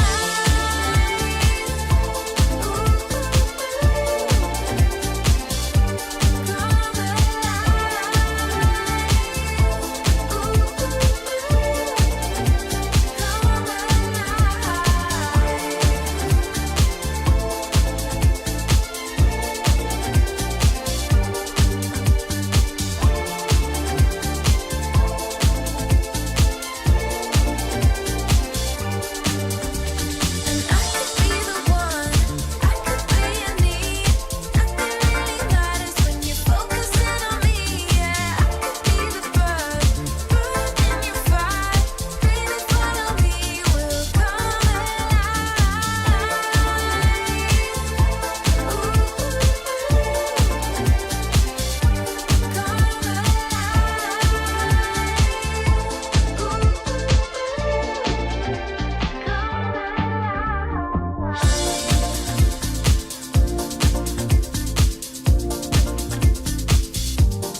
In the silence before the storm, they rise, not just to compete, but to conquer the impossible.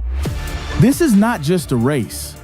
It's the pursuit of perfection, a battle of wind, water, and willpower. They come from every corner of the earth. The fastest, the fiercest, the most fearless. Riders who've trained their whole lives for this moment. Masters of balance, precision, and raw explosive speed. foiling above the surface, defying gravity, chasing fractions of seconds, chasing glory. This is where champions are made and legends are born. Every gust, every jibe, the pinnacle of wind-powered sport, the apex of human performance. This is not just the future of sailing.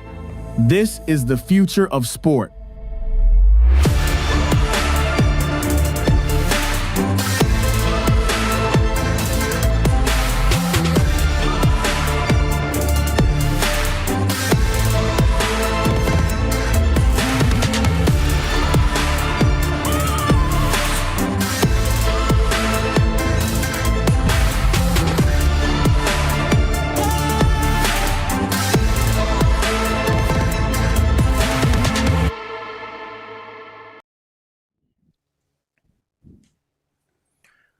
Hello and welcome back to day number 5 of the 2025 iQFoil Under 23 World Championships.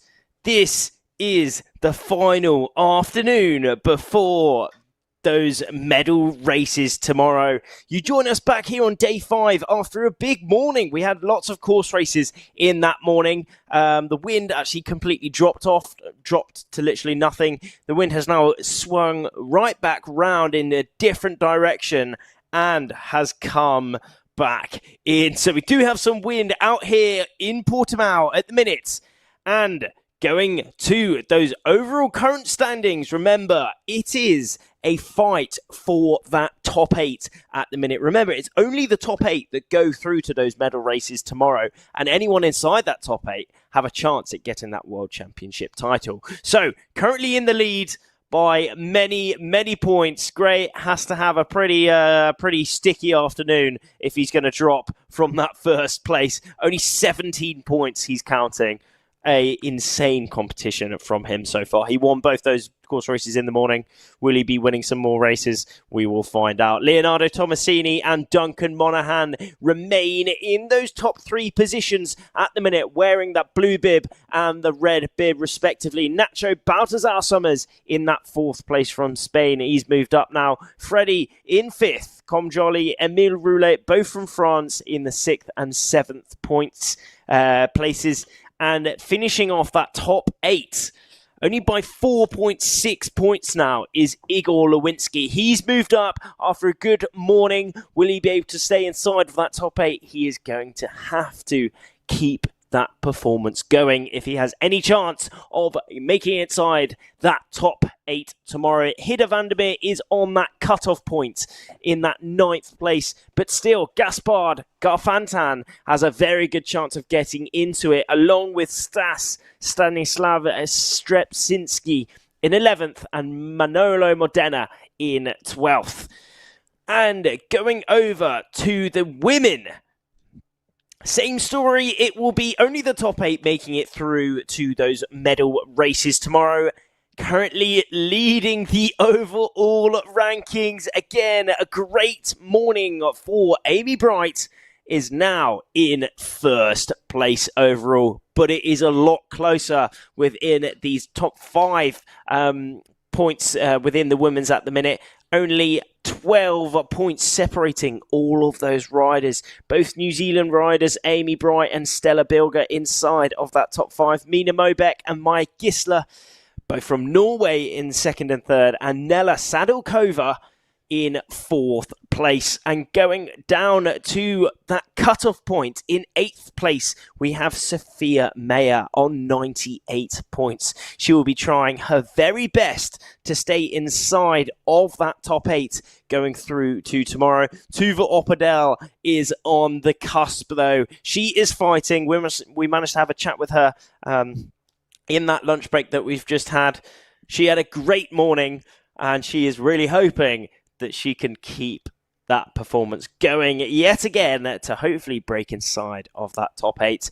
And all 3 Italian riders finishing off 10th, 11th, 12th, Sophia, Linda and Medea. Again, if they have amazing performances this afternoon, anything can happen. So we are currently at that cut-off point. This will be the last racing kind of session before those medal races tomorrow. So for the majority of the riders on our screens in a minute, it's the last racing of the event, even as only the top 8 will be racing in tomorrow. So it's a time to take it all in for these riders, to take it all in for us tuning in to this live show. They're going to be putting on an epic show for us. They're going to be racing their absolute hearts out, pushing to the max like there is no tomorrow, because for the majority of these riders, there will be no tomorrow. This effectively is the last session for them. But remember, it is the top 8 that make it through to tomorrow, and anyone inside of that top 8 actually have a chance at getting that World Championship title, which is the beauty of this. Of this format, the final medal races format in tomorrow. And we managed to catch up with those riders around that cutoff point, around that 8th point. So let's have a chat with them and see what they thought in that lunch break.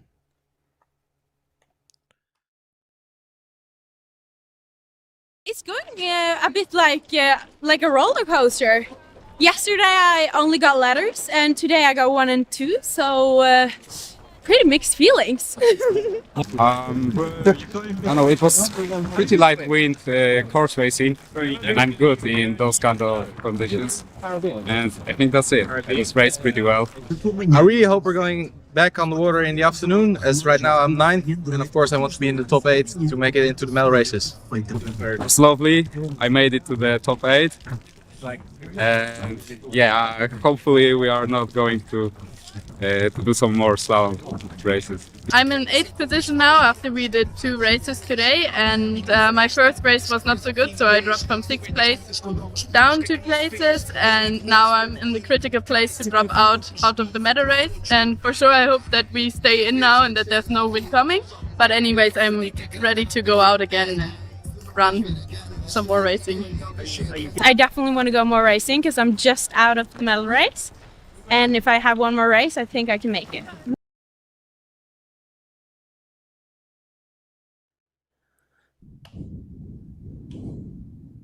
And there we had it. It was great to catch up with Tuva Oppedal from Norway at the start there. Also Sophia Meyer, along with Hidde Vandermeer from the Netherlands, and Igor Lewinsky was in the stripy black and white helmet.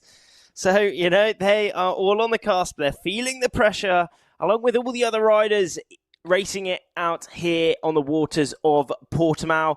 We did have an amazing day yesterday, though, so let's go into some highlights of what we saw yesterday.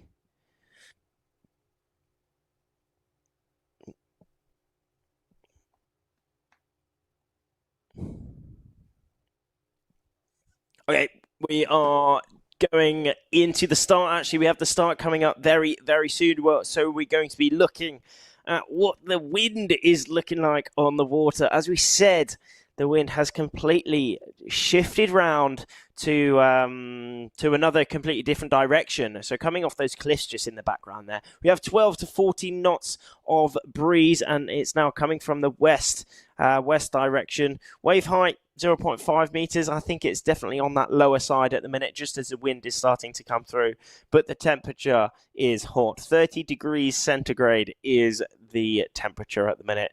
It is roasting out here in Portimao. The sand, on the beach, the beach is complete sand, and it's almost it's a bit too hot, the sand now. You have to when it's too hot and you have to run over it. That's the kind of heat that we have out here. Everyone getting some shade in and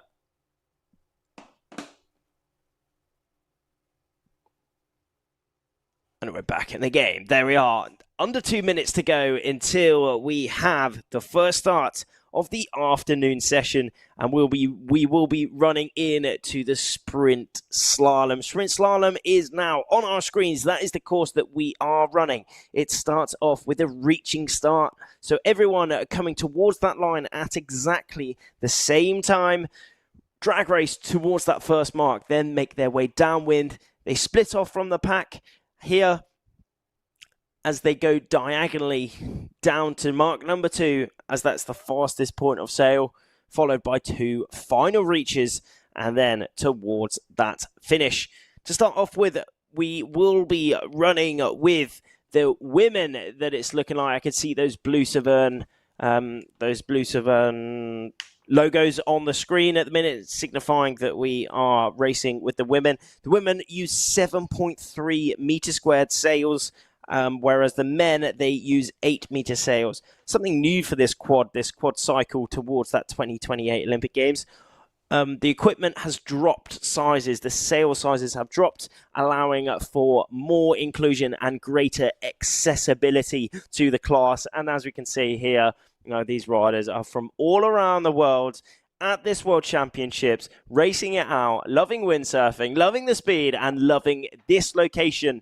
Not only the athletes, but everyone else involved, whether it's been the organisers or all of you tuning in to this event. They've been putting on a great show for each and every one of us. And here we are, round 17, heat number 1 for the women coming up down that bottom end. It's looking like Medea Falcione, Italy, 57 down there, putting in some big pumps. Who will have made that start up that top end? It was looking very close. I think that might have been Ifka up there.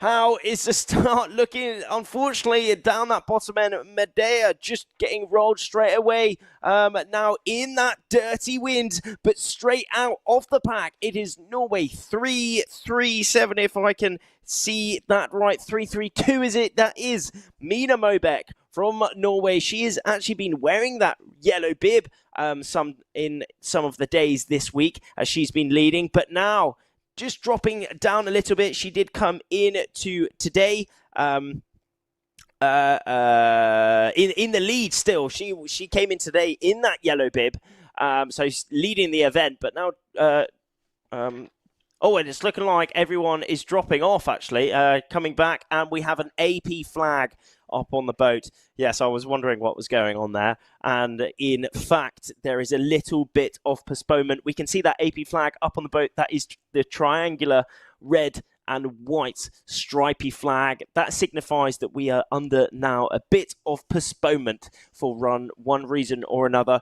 Whatever that reason means, we just didn't have suitable racing. Didn't have a suitable racing environment to get this first race up ahead. Maybe we didn't have the wind. Maybe one of the marks was in slightly different and slightly wrong position. But as soon as we have the race course back in full swing in suitable conditions to get iQFoil racing in, we will be straight back with you. So do not go anywhere and stay glued to your screens.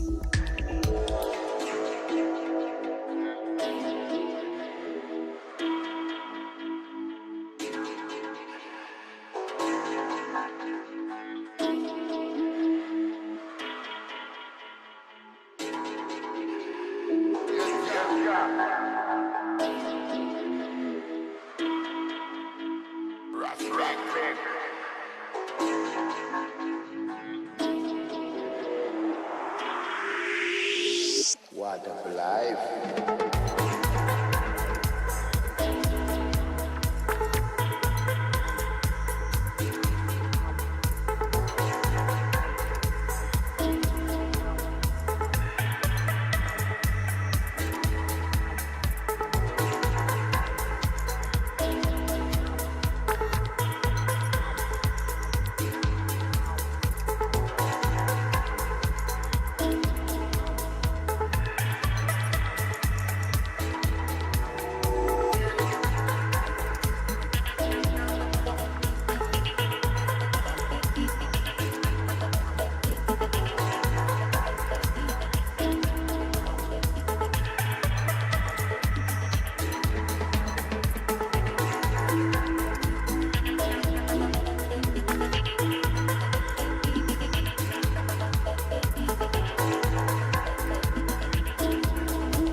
And we are now into the last 2 minutes before we get the next heat away.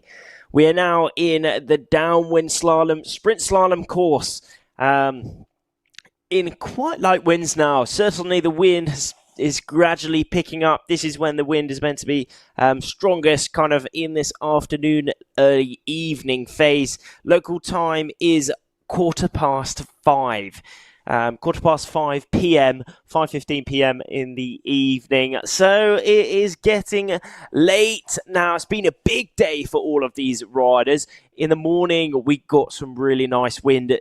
Enough wind to get course racing, windward-leeward courses throughout, and now we are into the game of sprint slalom as we have quite tricky conditions out there. This is one of the great things about the iQFoil class is that we have a range of courses to cater for different conditions, whether it's on one extreme, extremely strong winds in big seas, or whether it's extremely light winds in dead flat waters and gusty and shifty conditions.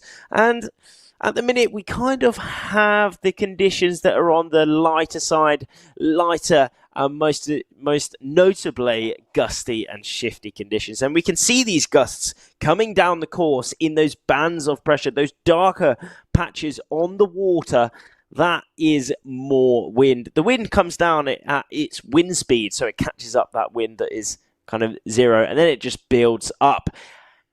And also something that is building up is heat number 1 for the women, coming towards the line now, around 10 seconds until their first start. It is their second sprint slalom start, as we had an AP flag risen on the course before, but now it is looking like it is game on for these athletes going towards the line. Here they go, off they pop now. Chloe Hugerin in the lead at the minute, having an absolute corker of a start, but unfortunately it doesn't count because that AP flag is now back up on that committee boat, meaning that we are going under a little bit more of a postponement.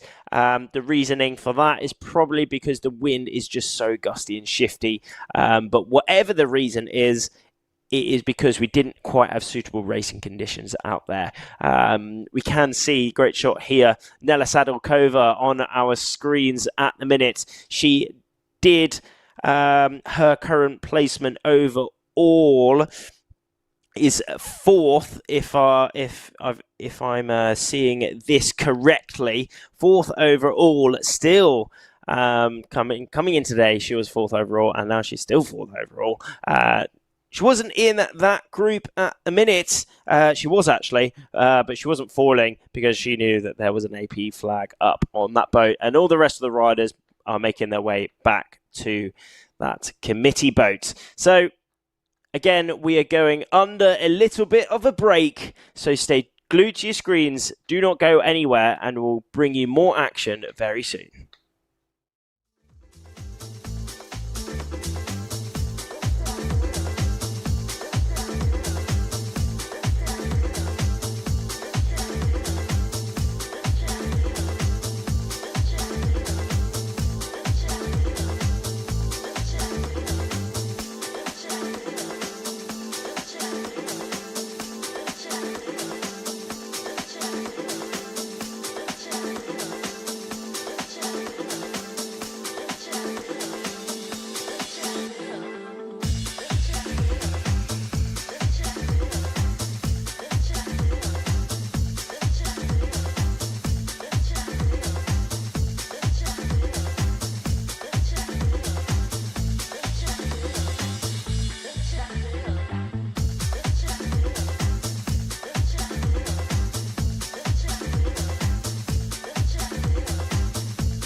tonight.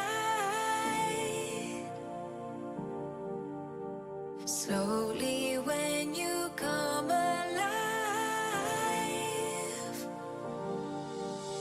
and I could be the one, I could be a need. Nothing really matters when you're focusing on me. Yeah, I could be the burn, burning in your fire. Baby, follow me, we'll come alive.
And we are back in the game to racing here on day number 5 of the Under-23 iQFoil World Championships here in Portugal, specifically in Portimao.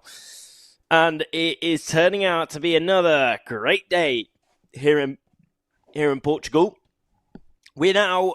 This morning, we actually did a load of course racing, windward-leeward stuff in very different winds, actually, completely different direction and a lot stronger than what we've got now. But now, the wind has switched round. We had a long lunch, a nice long lunch. A great thing about this venue as well is that the organisation is providing food for all the athletes and people involved in this competition, which is so nice for these athletes to come back to the beach, make their way up to the tent, 20 or 30 meters directly from that water's edge, and then scrant on some food. Today, they had a leg of chicken with some rice and some salad, which is for sure some great fuel for each and every one of these athletes to throw it down, back down, throw down their performance, their training, all that they've made up to get to this competition. And now we are inside the last minute until we get this heat away. And what course are we doing? We tried to do some sprint slalom earlier on, and fortunately we had some AP flags up on there just because we didn't get suitable conditions. However, now we have changed course to upwind sprint racing, and we are now inside of the last 10 seconds before we get this race ahead. All these riders are now on the foil or falling towards that start line. 2-1 and off we go. Who is down that bottom end? It's looking like Medea Falcione, the 14-year-old from Italy, again down that pin end.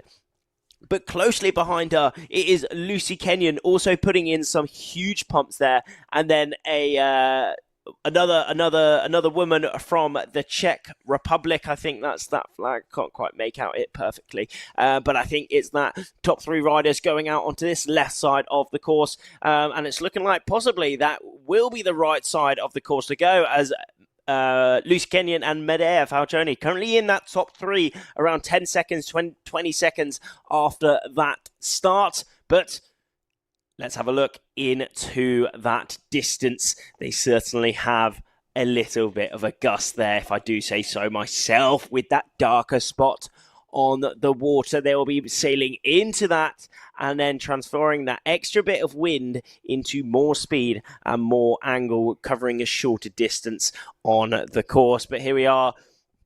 It's looking like it maybe gone into a bit of a header here. Maybe Medea has been headed, allowing Lucy and the Czech rider, either that's Czech 80 or Czech 98, I can't quite make it out. But whoever it was, they have put in their tack along with Medea from Italy there. Lucy Kenyon deciding to go a little bit further, to 10 or 20 or so meters further than the rest of the pack there. Andrea Torres, I think, from Spain, putting in her tack as well. But an awesome leg from the Czech rider there. If that is a Czech 80, that is Nela Sadilkova having a perfect tack maneuver phase there, pushing her into the lead of that pack. But it's looking like the right side of the course has certainly paid. We have one rider far out into the lead here, actually. If that's Slovenia 51, that is Lena Erdzen. But they are all making their way to that upwind mark. Now, who will be making it there first? Will it be Nela Sadilkova on our screens at the minute, making her way out onto port, straight to that land? And where is that upwind mark? Okay, it's looking like maybe it's a little bit more even than I was expecting. This is Lena Erdzen, actually. This is Lena Erdzen on our screens at the minute. Slovenia 51 has led out that pack on the left side of the course. But it's still looking like possibly the right side of the course paid here, as the leader of Nela Sadilkova is, I think, quite a fair bit away from the pack at the minute. Lena just going into that pack now. Certainly the right side of the course has paid there as the pack that went onto the right have come out on top. And in the lead, rounding that top mark, it is Nela Sedilkova from the Czech Republic, closely followed by Mina Mobek. Mina Mobek currently leading the event so far for the girls, but now Amy Bright has actually snatched the lead off of her. So Mina has dropped to that second place. And remember, it is just the top 10, top 8 that go through to those medal races tomorrow. But it still pays to be higher up in those medal races. So if you're leading, you get a free card straight to that final, and the higher you up inside of that top 8, the easier it is to become that under-23 world champion. And here they are at that top reach. This is the upwind course, so it starts with an upwind. They then go on to the reach, downwind, followed by a final reach. And now both top 2 riders within this group now have crossed that upwind mark and now sending it all the way downwind. Mina Mobek putting in some huge pumps there, wearing that yellow bib as she came into today in first place overall. She's just dropped a little bit to second now, only 5 points separating Amy Bright and Mina Mobek within this competition at the minute for those top 2 spots. But Nela Sedilkova, she was also one of the riders here at the Under-23 World Championships that has been wearing the bib sometimes through on one of the days this week. If it was yesterday, if that is correct. So yeah, she certainly has what it takes to be right at the top as well. She is currently in 4th place overall. An amazing defending masterclass from Nela here. She has just jibed exactly when Mina has jibed on this downwind, just allowing Mina to not go out of her sights. They're taking the same line, the same route on this course, so Nela can stay ahead, and she stays ahead all the way to this bottom mark. Distance is around 25 meters between these top 2. Those numbers are all a little bit. That's not the race, I don't think, on the left side of our screens, because it is Nela Sedilkova who currently leads this race. Maybe Manon and Tuva in another race at the minute, but on our screens at the minute we have heat number 1 for the women on our screens, and it is Nela Sedilkova who is currently leading this race. We are going on for upwind sprint courses. Upwind sprints includes all points of sale, a kind of new course here, not recently. Oh my gosh, holy moly, and Mina Mobek has only gone and snatched the lead off of Nela Sedilkova there. Unfortunately, Nela Sedilkova just jibed off a little bit too early, not when Mina Mobek did, and that has allowed Mina to come straight back through and snatch that lead all the way towards the line. Mina Mobek picking up the win here on day number 5, closely followed by Nela Sedilkova, and then some more riders going through the line there. Can't quite make out any of the numbers, but there's a Spanish rider there. There was also an Italian, but a very interesting point at the end. We saw Nela dominating throughout that race, having a performance masterclass there. However, I think maybe the nerves got the best of her there. She was always jibing exactly when Mina was jibing on that downwind, defending perfectly. Then she just decided to jibe off earlier, a lot earlier than Mina there, and unfortunately a little bit too early. Maybe she went into a lull towards that bottom mark, and that allowed Mina Mobek to take the lead and finish that race. Round 17, heat number 1 for the women in first place. Barbara Svitkova in third, but it was Nela just missing out on that win, and then coming in a close second place.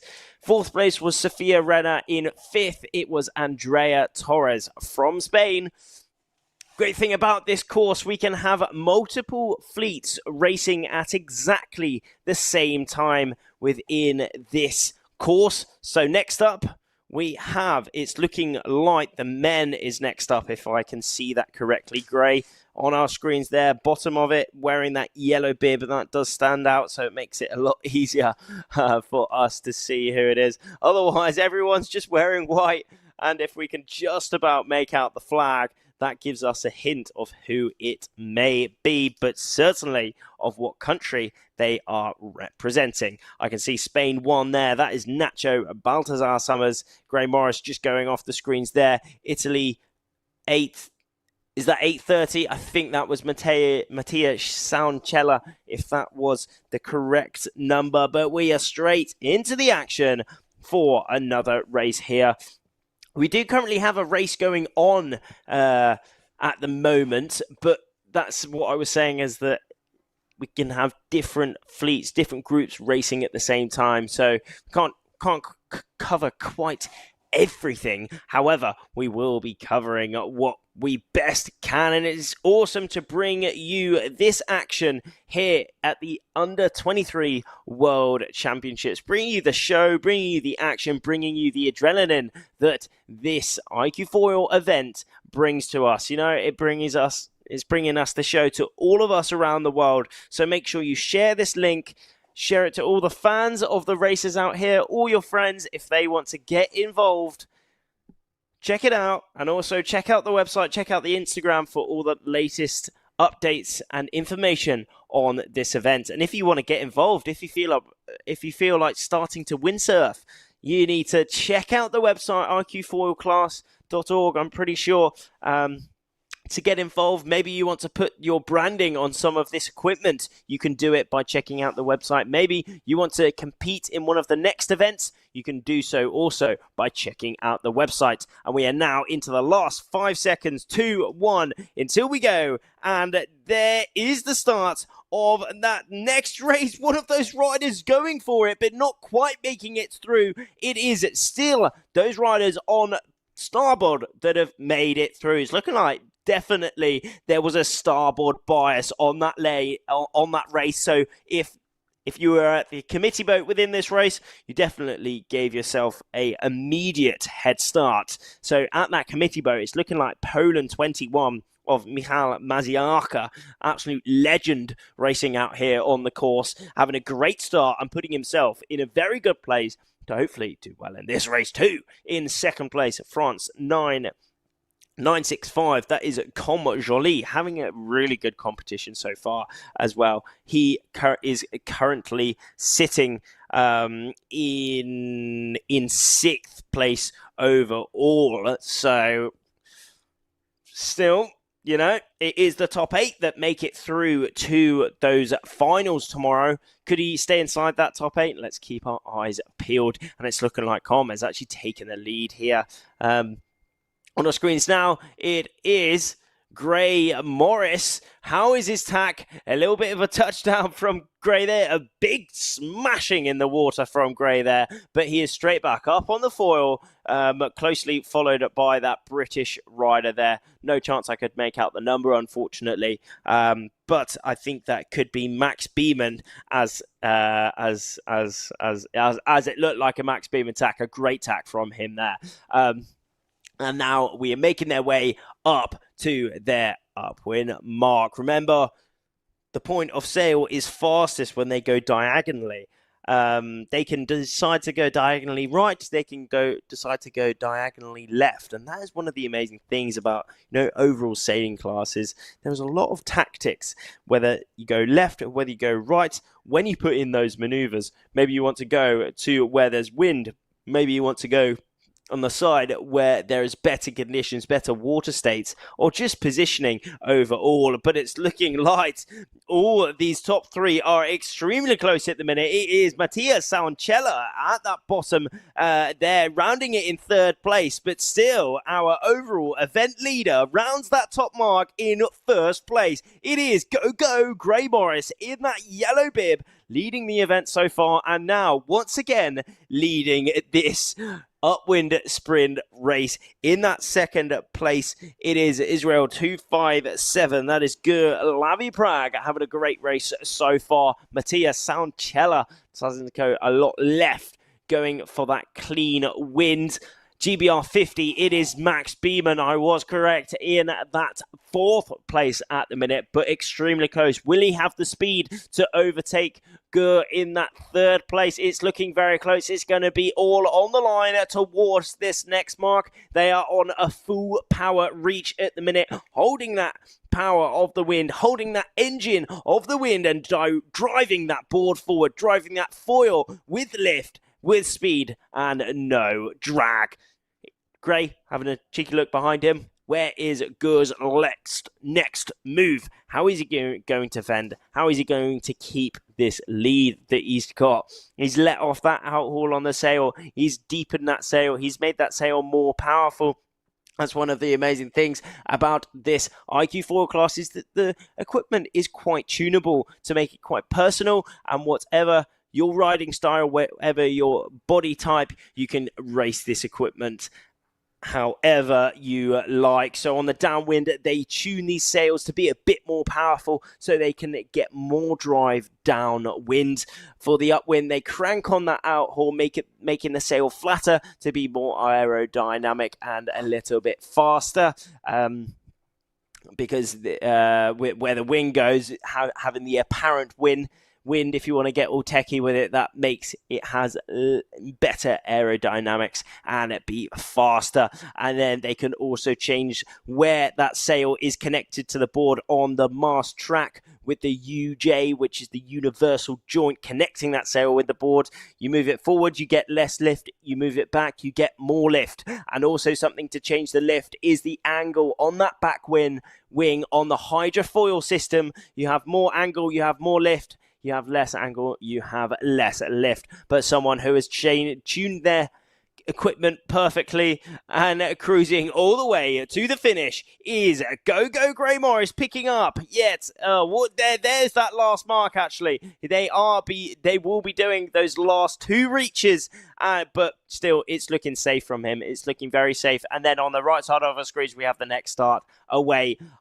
straight away. But through to the finish, it is Gray Morris picking up yet another win on the course. Closely followed by Gur Lavi Prague.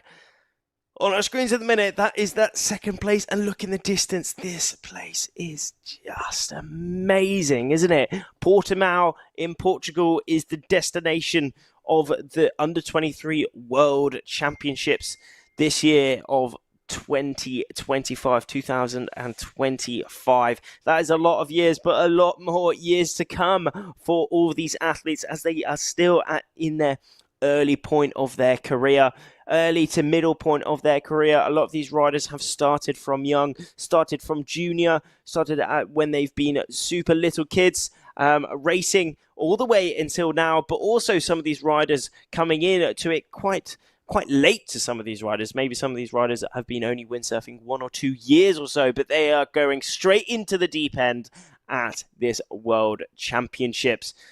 That's another thing that's great about this World Championships, is that, you know, so many people are here for a good time. They want to go windsurfing out on the water. Windsurfing is one of the best sports out there. I mean, personally, it's my favorite. I love windsurfing. This is why I'm here, because you know, you just look out. We have one of these Polish riders going across the screen now, flying above the water a lot faster than the wind. There is nothing more freedom. There's no more freedom than that, eh? No more freedom than that. And to see these athletes pushing themselves to the absolute limit, working really hard, bringing all their training together out here on the course here in Portimao, Portugal, is just a show. It's an absolute show that I'm really, really grateful to be part of. And here we are, straight to the next finish of this race. That is that next mark. And there we are, going to the men's Gold Fleet, round 18, heat number 1. In the lead, it was Gray Morris, all the way from Australia. Go Gray Morris is still in the lead, leading by so many points now. He is just picking W after W, win after win here at the World Championships. 2nd place was Gur Lavi Prague. In 3rd, Max Beeman, having a great race from Max there. He didn't quite have the day yesterday. he was hoping for, but now he is straight back into the game. He has got a fresh head and he is going well. And then the rest of those top 10 riders were there, but we are straight back into yet another race.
Flag is down. That U flag is down. So we are now inside of the last minute. Around 40 seconds to go until the start is away. Already we can see those athletes starting to get foiling, breaching up on that foil, releasing their boards from the water and sending it towards that start line. It is the upwind sprint course, so they will be having an upwind start. A big group out on port, actually deciding to go on port. Now remember, none of these riders on the screen have right of way. So if any come across the line at the minute on starboard, they need to keep clear. And there, we already have one there. Oh, one rider just going down there. Oh, it's absolute carnage. Hopefully the other riders don't go into her, but it is all good. And oh, there we are. Is one of those riders going to be making it through? No, they are not. All those starboard riders are away. And again, it is looking like it was a bit of a starboard bias there on that start line, just showing how gusty and shifty these winds are at the minute. They change minute by minute on the course. On our screens, we have one of the Israeli riders, 205. I think that's Aalvaa Media, having a good start there. Check 80 in the amongst of it there. Andrea Torres also right up there at the minute. I can see that is a Czech flag. Could that be Czech 80? It is indeed. That is Nela Sadorkova. This is Heat A. 24 women racing it out in this heat at the minute in quite light winds.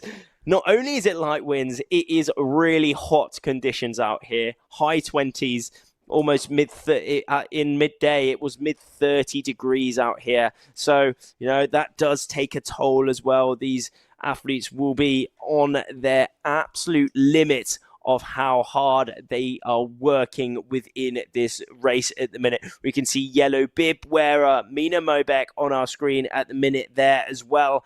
But where is that lay line? Still in the lead, it is Spain 345.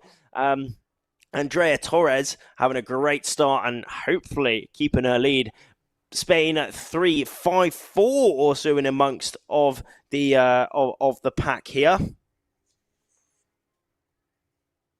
Barbara having a good race there.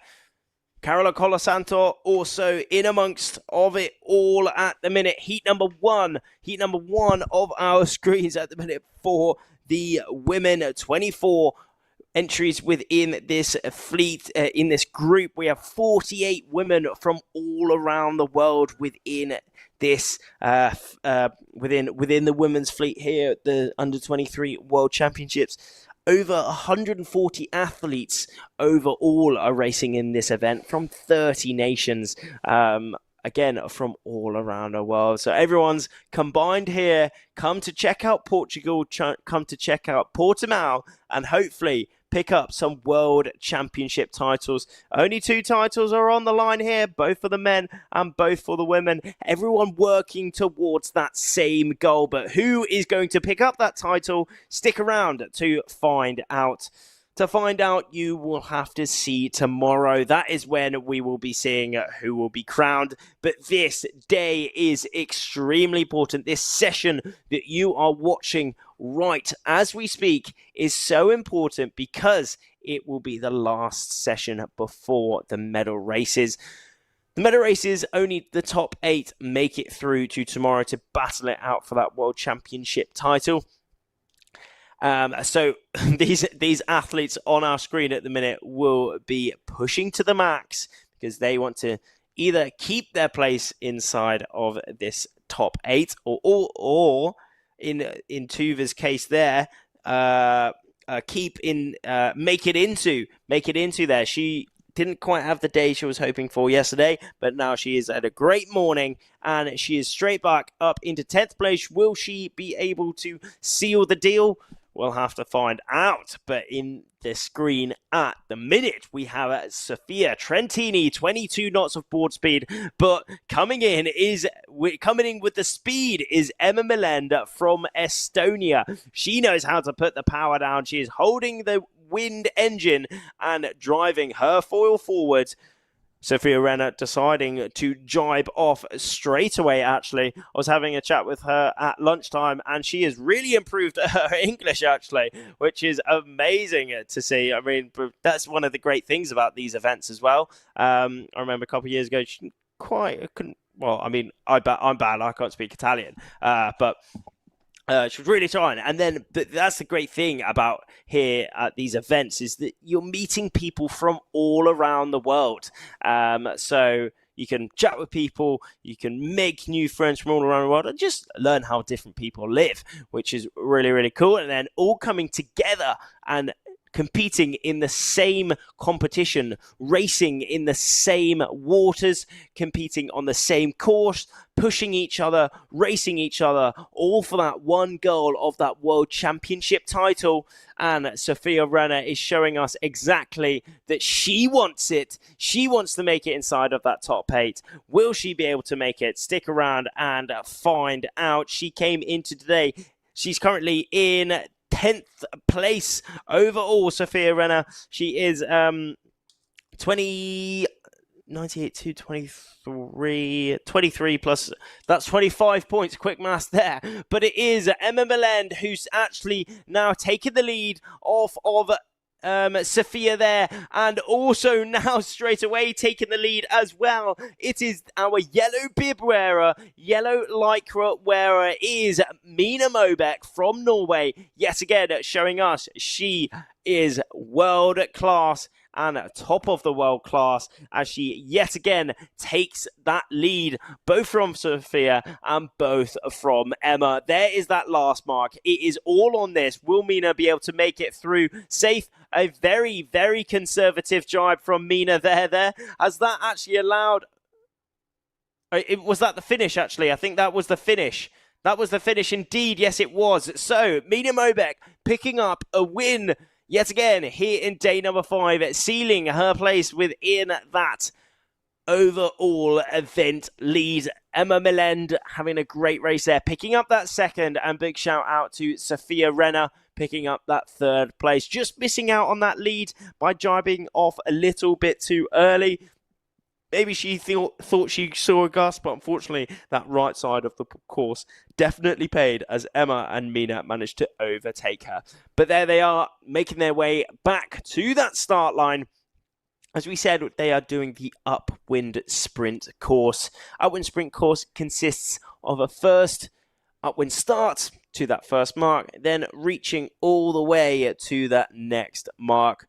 Then they make their way downwind, followed by that final reach. And someone who showed us exactly how to do that course was Mina Mobek, picking up another win here on day number 5 of the World Championships. Norway 3-3-2 in second place. Emma Victoria Melend from Estonia, both going the correct side of the course on that downwind. Unfortunately, Sophia, well, not unfortunately, because she still picks up an absolutely epic result, a 3rd place within this heat number 1. Sophia Renner, she was actually leading for the most of that race, but then missed out just a little bit on that downwind by going the wrong side of the course, and the rest of those riders coming across that line now. But we're straight back into the game. Make sure you stick around and to watch some more action here in day number 5 of the World Championships. Around 2 minutes to go.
Now, under a minute to go until this next start will be away for Heat 1.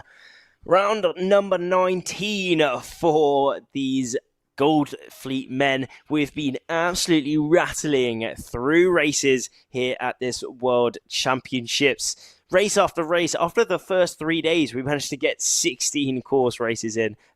12, sorry. 3 times 4, as we had 4 races each day. And then yesterday, we had a little bit less, just due to some different wind conditions, extremely light stuff. But still, we were managing to get races going. And still, we are managing to get races going here on day number 5, even due to these very gusty and shifty winds. But it is proving for some really exhilarating tactical racing out here for these riders and for all of us to watch. And here we are away. Will these riders try to make that port flyer? No, they are not. They're just going to go behind all the rest of these riders. Oh, it's going to look very close between this rider now. But the Estonian rider just easing off the gas there. That is indeed just easing off the gas there. Slovenia 31, Val putting in attack straight away. Look at that, what attack from him there. And he's making his way back out onto the other side of the course. To follow this pack on our screens at the minute. Look at that, Gray in the middle there. Definitely not having the start he was hoping for. I'm picking him out there because I can see his yellow bib. I can't quite see much else. I can see just about, is that a Spanish flag at the start? No chance of seeing the number, and then the Israeli flag in that second place on this pack at the minute. But no, Gray has shown that he has the speed, and now he is pushed out from that pack there, leaning so far out on that equipment, really using the leverage that he has, getting that mast upright and pushing that foil. How's the tack from the Spanish rider? It's looking good. How's the tack from the Israeli rider? It's looking good. And another good tack from Gray Morris. That was an amazing tack from Gray Morris there. Big splashes, big spray behind him, but he was straight back up on the foil. Barely losing any speed. If we look at that leaderboard now, it is Poland 777 in the lead. That is Stanislav Strepskinski on the leaderboard at the minute. Currently in that lead. Will he be able to carry it towards the end? There he is on our screens now. 18 knots of speed upwind. These numbers are in knots, which is the normal sailing on water speed units kind of thing. Don't quite know the conversion rate, but it is fast nonetheless. Spain in that first place position at the minute, closely followed by Netherlands. Oh, I mean, it's really close at the top here.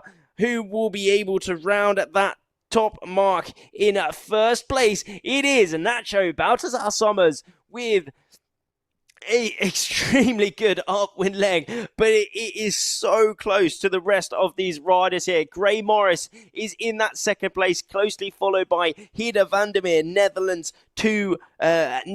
52 in that third spot at the minute. 27 knots of board speed. That is 50 kilometers an hour of speed on this top reach. They are absolutely cranking on this top reach, even though it's such light winds out here. They have the speed. Will Gray be able to roll over the top of Nacho? Nacho is holding on, but Gray certainly has some speed. He has some power, and he's dropping down a little bit. They both had a little bit of a drop down there. Nacho's still touching that water. Maybe they went through something in the water there, but there is that mark, and Nacho is still holding on to the lead here. This is a huge battle for this overall first place within this race. Nacho Baltasar Summers, Spain won, deciding to jibe off a lot earlier than Gray here, who will have been taking the best tactical decision here.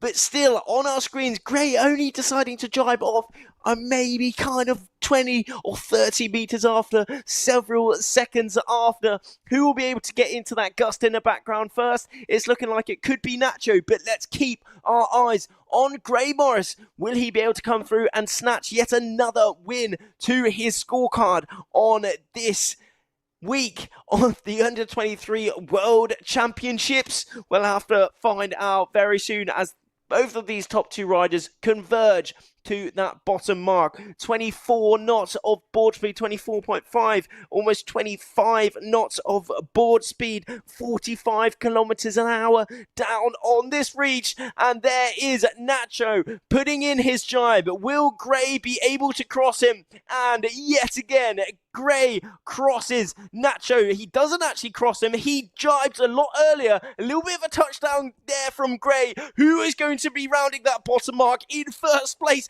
Nacho is putting in the pumps. He's efficient. He's increasing his efficiency. He's increasing his speed. And who is going to round in first place? It is an absolute drag race towards that finish now. First place and second place is heading towards that finish line, reaching towards that finish line. They are going 50 kilometers an hour, and I don't even know who got that. It could have been Nacho Baltasar Summers. Spain won. I think he took that. And in second place, it was Gray Morris. What a race from those top two players in that race there. That was exhilarating.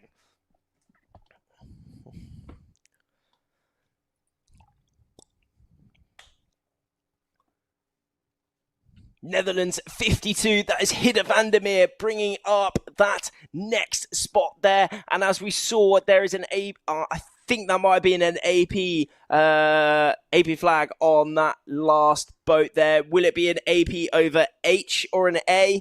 We'll find out very soon, but we'll have to see whether they make their way back to the beach or they wait for their next race. But we are straight back into another race. There is no messing around here. There is no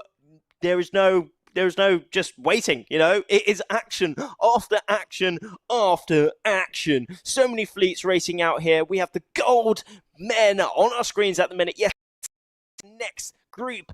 No idea which group this is, but nonetheless, as soon as we on sale number, I'll try to work out who it is. But still, there is just going into those. Oh, big little cross there. The Polish rider definitely deciding to not come into contact and just bearing off away, because the riders on our screens at the minute, they are on port, so they do not have right of way compared to the other riders that will be crossing soon from the right all the way to the left. All these sails are quite heeled over, actually. You know, they're quite heeled over. They're quite holding that power, really trying to catch as much wind as they can. Spain 3, is that Spain 3? Yes, I think that is Spain 3. So this could be Heat B gold. It's either Heat B gold. Yes, it is Heat B gold, I am pretty sure, or Heat 2 gold. We'll have to find out very, very soon. But this is either Heat B or it is Heat 2, whichever it is, because we have 4 groups. Even though there is 2 groups overall for this, for these 2 races, for the gold men, they split into 4, so so they can all race with a different amount of people. So it's not the same group all the time, because when we have these sprint courses, whether it's the upwind sprint or the downwind sprint, little one in the background, just unfortunately having a little crash there, but luckily it wasn't too hard. Just a nice, slow and graceful crash there from him. He's up holding that sail straight away, and in the lead we are having Italy 27. That is Manolo Modena. Manolo Modena is currently in this race, meaning that we are on heat number 2 for the gold. And in second place, wearing that red bib, it is Duncan Monaghan. Duncan Monaghan from Great Britain, having a very good competition so far. Will he be able to keep inside that top 3 for tomorrow? He will be trying his very best. But straight out in the lead, it is the Italian rider, Manolo Modena. Earlier on this year, he actually got his third place overall in Lanzarote for the international games in the men, actually. So not only is he at the top of the under-23s, he's also at the top of the men as well, along with all the rest of these riders here. And Manolo actually is in 12th place at the minute. The results that I have is in 12th place overall. So again, he's kind of in that place that he really wants to push and hopefully make it inside of that top 8 tomorrow. Will he be able to make it?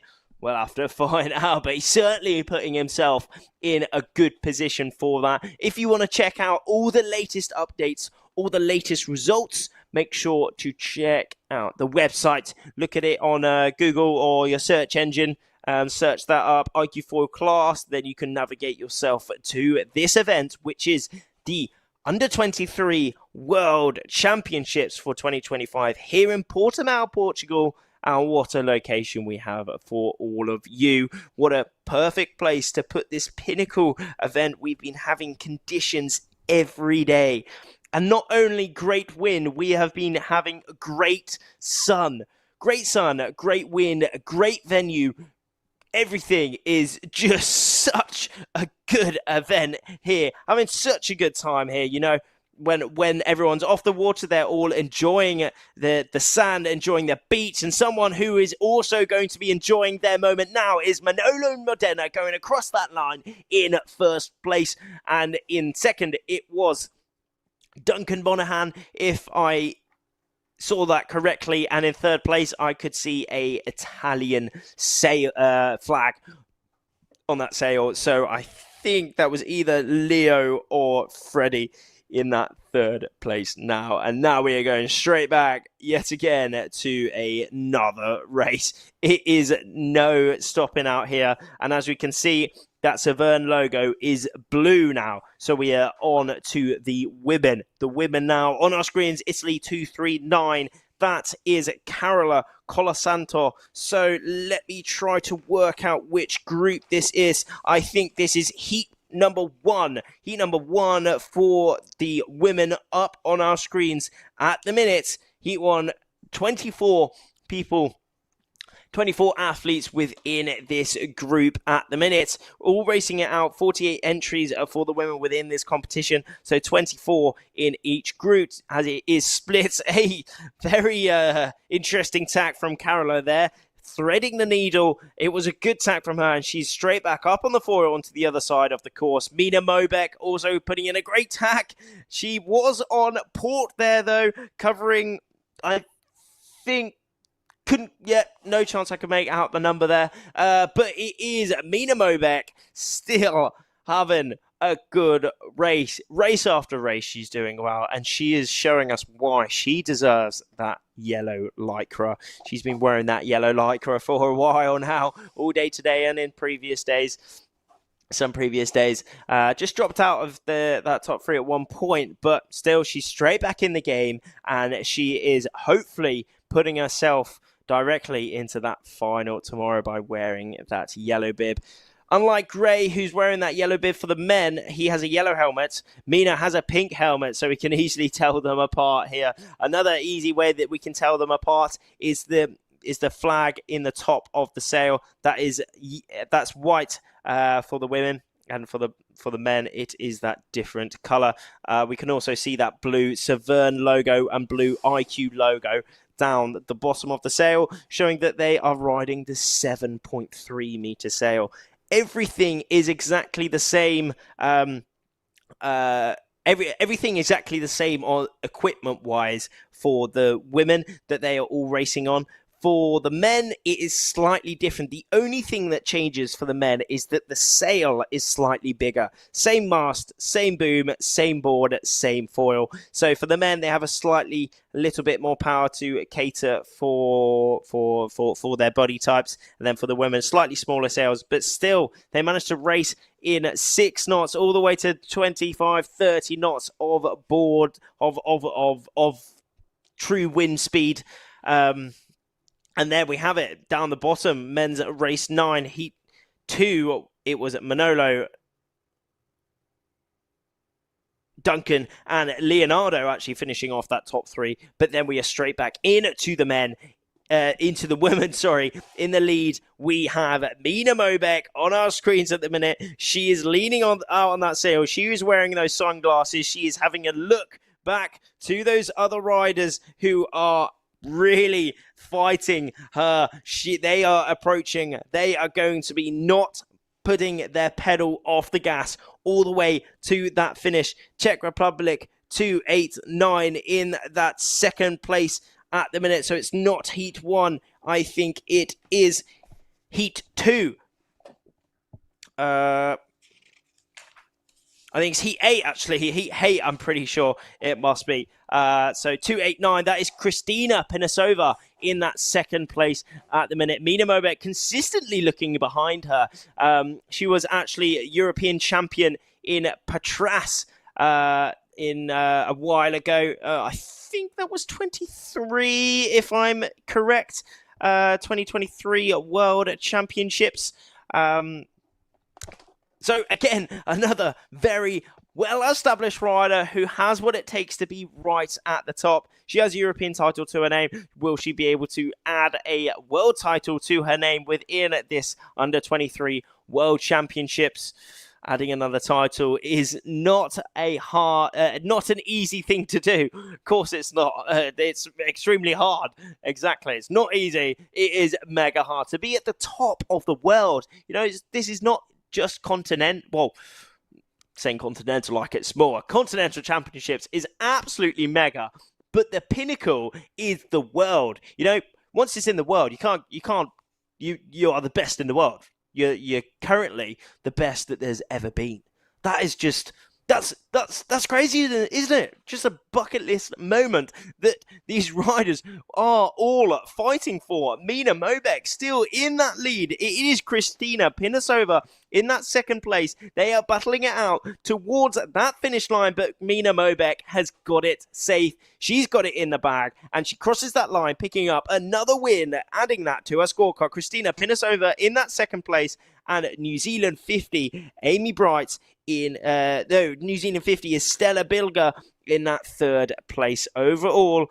Italy 57, Medea Falcione and Marion Couturier in 5th. Carola in 6th.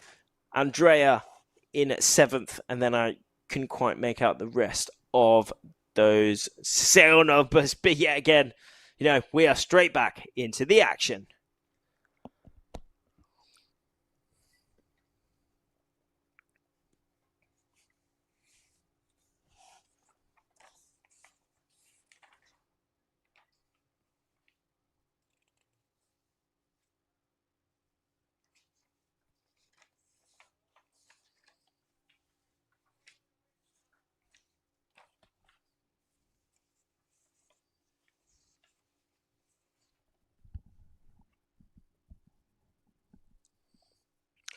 Current local time is almost 6:30 in the evening now, so another big day for these athletes, racing in the morning, now racing in the evening. We had some bigger wins in the morning. We had some course racing. Winwood Leeward course was the one of choice, 16-minute races. But now we are in the afternoon, in the evening, racing in some slightly lighter winds, slightly more gusty and shifty winds with a very different course, the upwind sprint course, one of those new courses that all these athletes are racing it out on and mastering this course now. It includes all points of sale, upwind start towards that first mark there, then they reach it out to that next mark, followed by a downwind, and then to that final drag race all the way towards the finish. Target time is around 4 to 5 minutes, so a lot shorter than those course races this morning. But for those 4 to 5 minutes, it's a very different kind of mentality, because in 4 to 5 minutes, it is full send throughout. Full send for 4 to 5 minutes, and then it's game on. Then it is game on for the rest of those races. So, these riders have to prepare for those 4 to 5 minutes. How are they going to get into that mental state of mind? How are they going to be going 100% in those 4 to 5 minutes rather than maybe 80, 70% within those 16 minutes? Because when it's a lot shorter, they can go a lot more work in that short period of time, and then they get a little more frequent rest towards that next race. But this top group at the minute are certainly going 100%. And out in the lead, it is sender of Maja Gisler, all the way from Norway. I can tell that it's Maja because she is wearing that red bib. She did come into today in that third place position.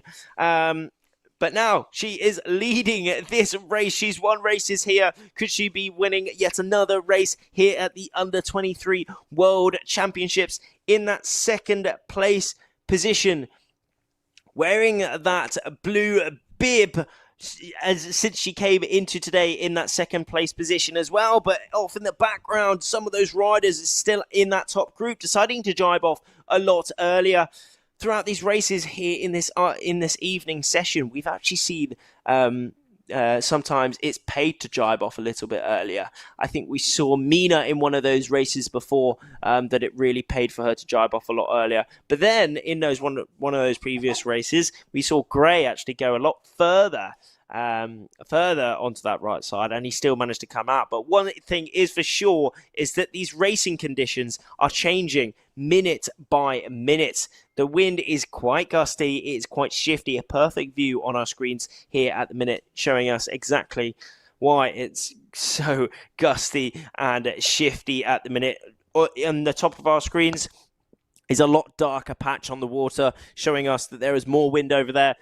And now Maja Gisler is in that wind, and she is in that lead too. A perfect jibe from her there.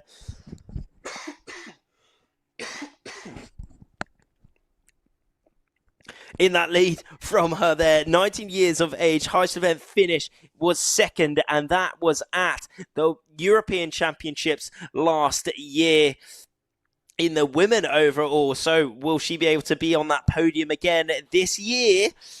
Not for the women this time, but for the under-23s, it's looking like she is putting herself in a perfect position to yet again be on that podium as she crosses that line. Maja Gisler, Norway 21, picking up a win here in the afternoon session of day number 5 of the World Championships. And in second place, we have New Zealand 15, which is Amy Bright in that second place, closely followed by Italy 4. That is Linda Oprandi. Norway 29 in fourth place. That is Tuva Oppedal. Actually, she was actually on that cusp coming into this last evening session of making it inside of that top 8. Hopefully, she does enough to make it inside that top 8. We're all rooting for Tuva, and we're all rooting for everyone else within this competition that they just have the best time possible. They all achieve their goals, and they are all happy by the end of it. I mean, that's one thing for sure. Everyone is going to be absolutely elated by the end of this competition. It's been a perfect week here. We have had a range of conditions. We've had sun, we've had warmth, we've had iQFoil racing each and every single day. But it is not stopping at all. But we are at the end of the event. Not the last day. We are on the penultimate day of this event. So it is the battle. The pressure is on to get inside of that top 8 tomorrow. Maya Gisler leading that race, picking up another win, sealing herself inside of that top 8. Amy Bright in that second place. Linda Oprandi in third. Tuva Opperdahl. Hopefully she is going to be doing enough to make it inside of that top 8. Emma Milend in 5th. Barbara in 6th. Alexandra in 7th. Lena Erdzen in 8th. Manon Pianazza from France in 9th. And finishing off that top 10 for heat number 2 of the 19th race for the women is Danae Pontifex from Greece.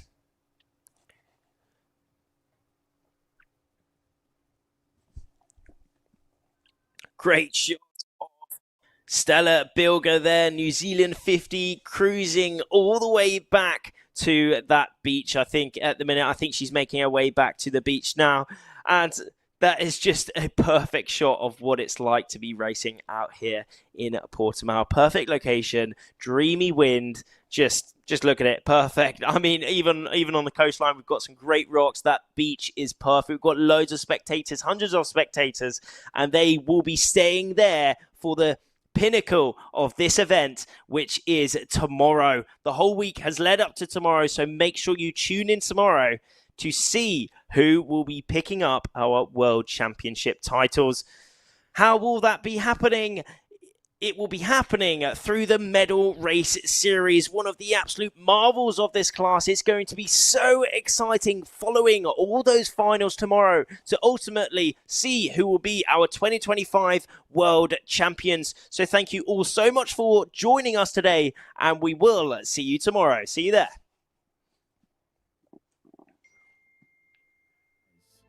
Not just to compete, but to conquer the impossible. This is not just a race.